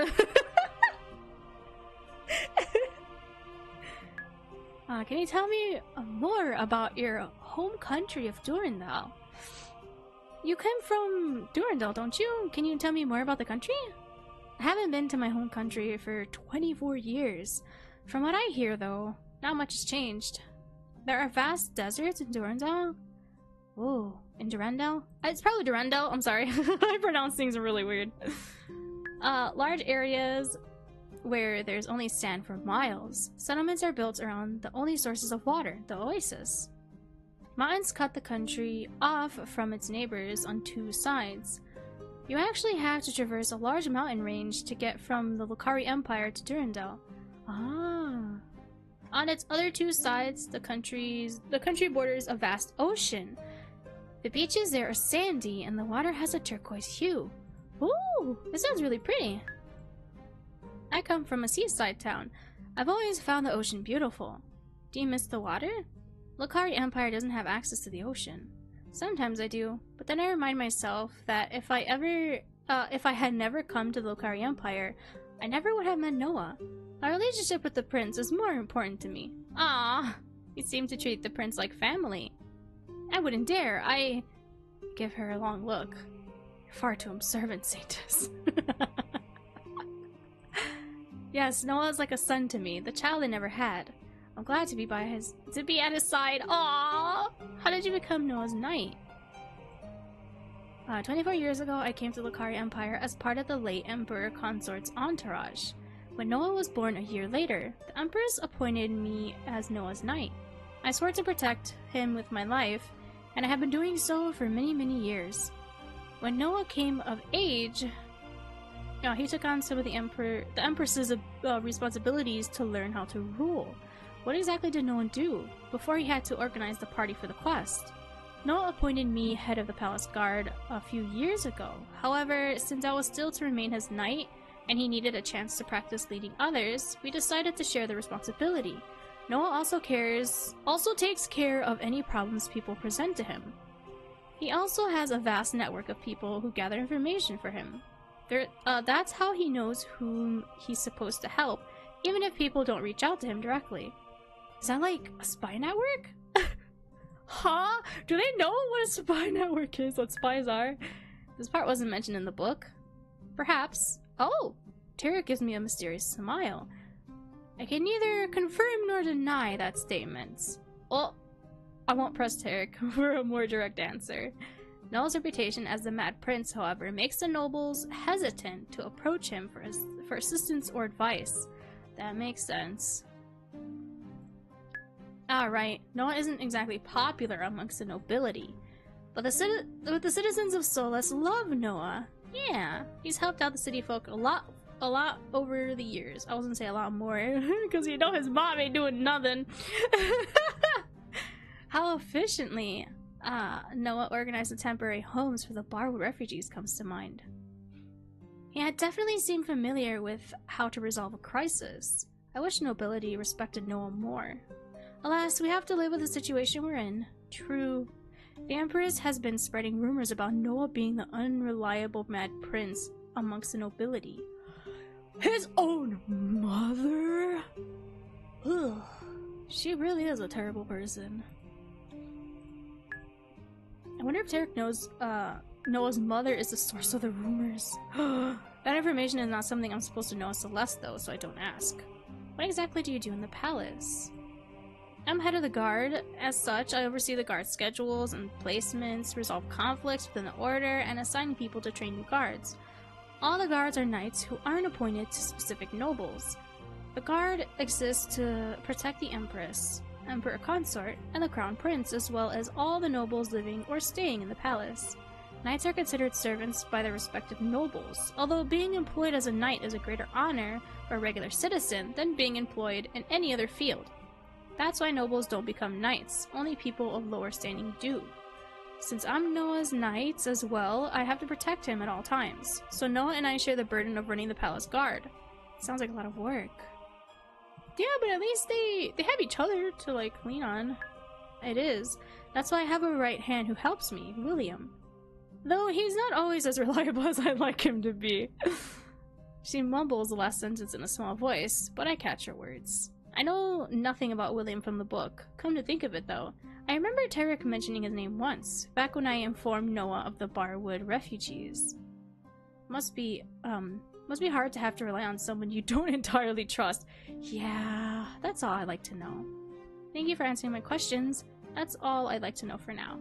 I hope I didn't bore you. Far from it. You're an interesting conversation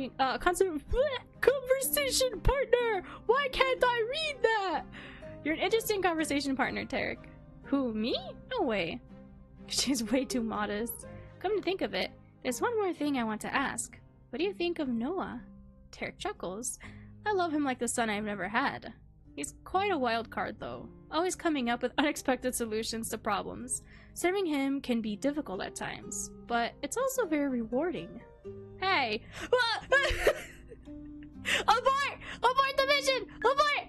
Noah approaches us, having finished his conversation with the mage. Are you talking about me behind my back? Oh, I wouldn't dare. Tarek gives Noah a playful grin. I chuckle. Literally! Behind his back, right? Didn't know you were interested enough in me to ask others about me. Oh, it's not all about you, Noah. I wanted to get to know Tarek better. Right. Tarek, help a girl out, man! Tarek's smile widens as she listens to our back and forth. I need to talk to the rest of the knights. I'll leave you both be. You don't need to. Frank, she left us alone with him. She's gone before I can finish the sentence, kicking her horse into a gallop and going to the far end of our line of riders. And she's gone. Don't mind her. Tarek is just a busy person. Still, I'm happy you decided to talk to her. She's way too self-conscious about her own standing to approach you herself. But she's been talking about wanting to get to know the Saintess for a while. Has she? Yes, ever since I mentioned meeting you a few times. I blushed looking away. You didn't tell her about the tea party, did you? I might have. You'll never let me live that event down. You'll never let me live down that event. What a brat. I'll stop talking about it if it really bothers you so much. Thank you. I would appreciate it if you did. You're just so fun to tease. Oh my god, this guy. I want to say I don't want to be the source of Noah's entertainment, but I can't say I don't enjoy our small arguments. Oh? Now we enjoy the small arguments? Noah keeps me on my toes. Every conversation with him is interesting. I ride alongside Noah for the rest of the day. When he doesn't have to take care of any trouble in our party, we talk about his life at the palace and my experiences as Celeste prior to becoming the Saintess. We enjoy our time getting to know each other better. Tarek joins in the conversation from time to time as well. Aww, that's so cute. Oh. Okay, then this is the same. Oh no, Noah! Why? I'm not mentally prepared for this freaking ending. Oh god. I welcome her being. No, I don't welcome her being distracted. As ready as I'll ever be. Ugh, god. She releases the bolts of magic in her hand, and Noah. No! Frick! Die! No! Just then, I noticed Noah running straight at me, pointing his sword at my chest. Not her neck this time, but her chest. It'd be a really funny callback to have it be her neck, though, since he had first brandished his sword at our neck when we first met him. There's an aura of red magic around him. That would be a good foreshadowing, though, because it is our neck that he points his sword at too, right?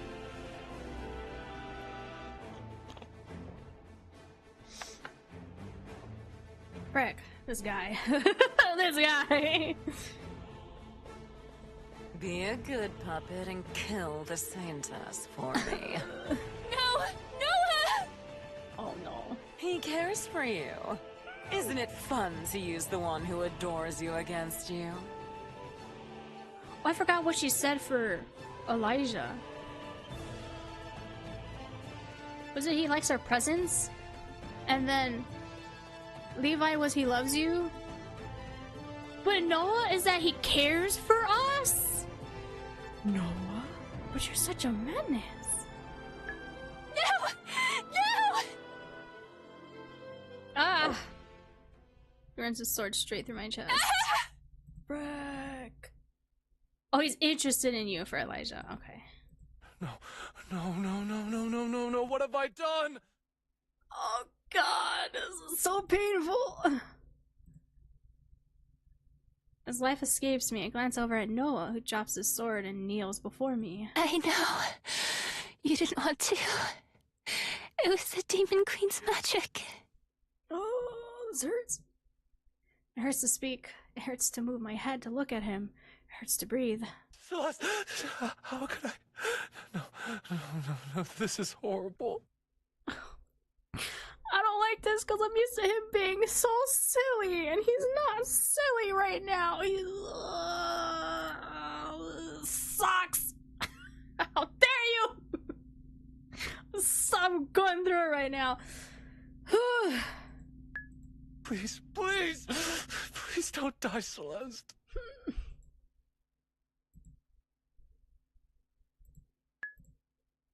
I muster a small smile.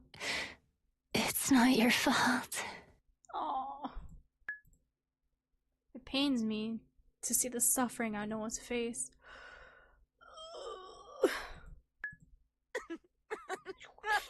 Be quiet, woman.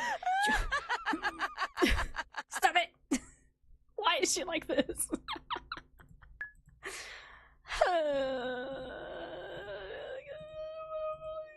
This sucks. I'll miss Noah and the others, I guess. I love the whole and the others. You must fight on. Don't tell me what to do. You're enjoying this, you sicko. What do you mean I have to continue fighting? I'm dead. Oh, you monkey butt. Ah, you monkey butt. I don't know, that sucked. That was. How dare you? Man! So let's just rinse and repeat. But maybe it'll be different again. Just leave me out. I'm sorry. That was so good. Thank you. Thank you so much for reaching out to me. Oh my god. It was so good. Oh god, I swear to god, every time it's like it gets better and better. Man, I'm so sad.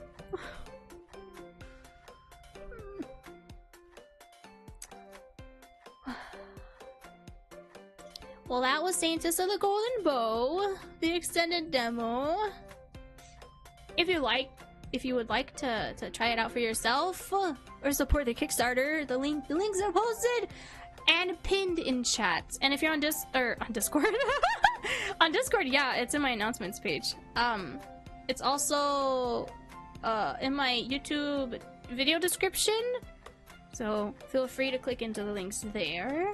Share the links to help out. I'd appreciate it a lot. Let's get them to reach all of their stretch goals, yeah? Cause that'd be great. I'd appreciate that a lot. Oh man. This was such a good game. I'm so sad now. The frick, I didn't know that I had like that. Oh god, though, blushing George too. You know what? I'll just think of happy moments. We danced with George, and we made him blush. He was so flustered. Oh my god, his VA is so cute. I love when VAs get to voice themselves being flustered. Oh, that's so cute. I love it.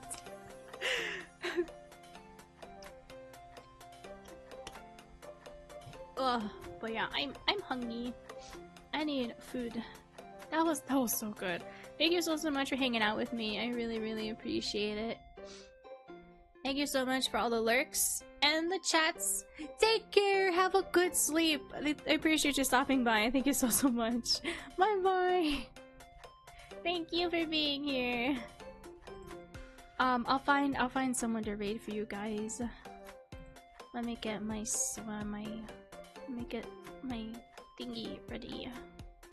The thing. Man, I'm so beat. My throat. Oh god. Let's see. Okay, cool, it's muted. I'll raid someone else who's playing it too. So we can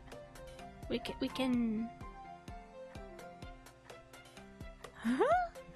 Yeah, there's someone else playing! Okay, I'm gonna raid them. We're gonna hang out with someone else that's also playing the game currently. That's what we're going to do. It looks like they're still playing the base demo. They're almost at the end of the base demo. So, please don't spoil it for them.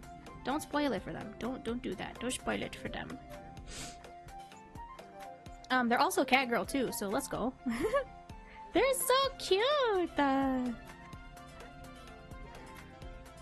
They're so cute. I like their vibes. Audrey? I think their name is pronounced Audrey. So I'll rate Audrey. I'll see you guys in 2 days on the 21st, 22nd? 3 days.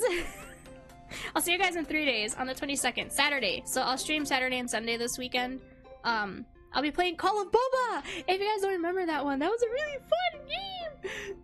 It's like a cozy game meets freaking dungeon crawler, like shoot 'em up.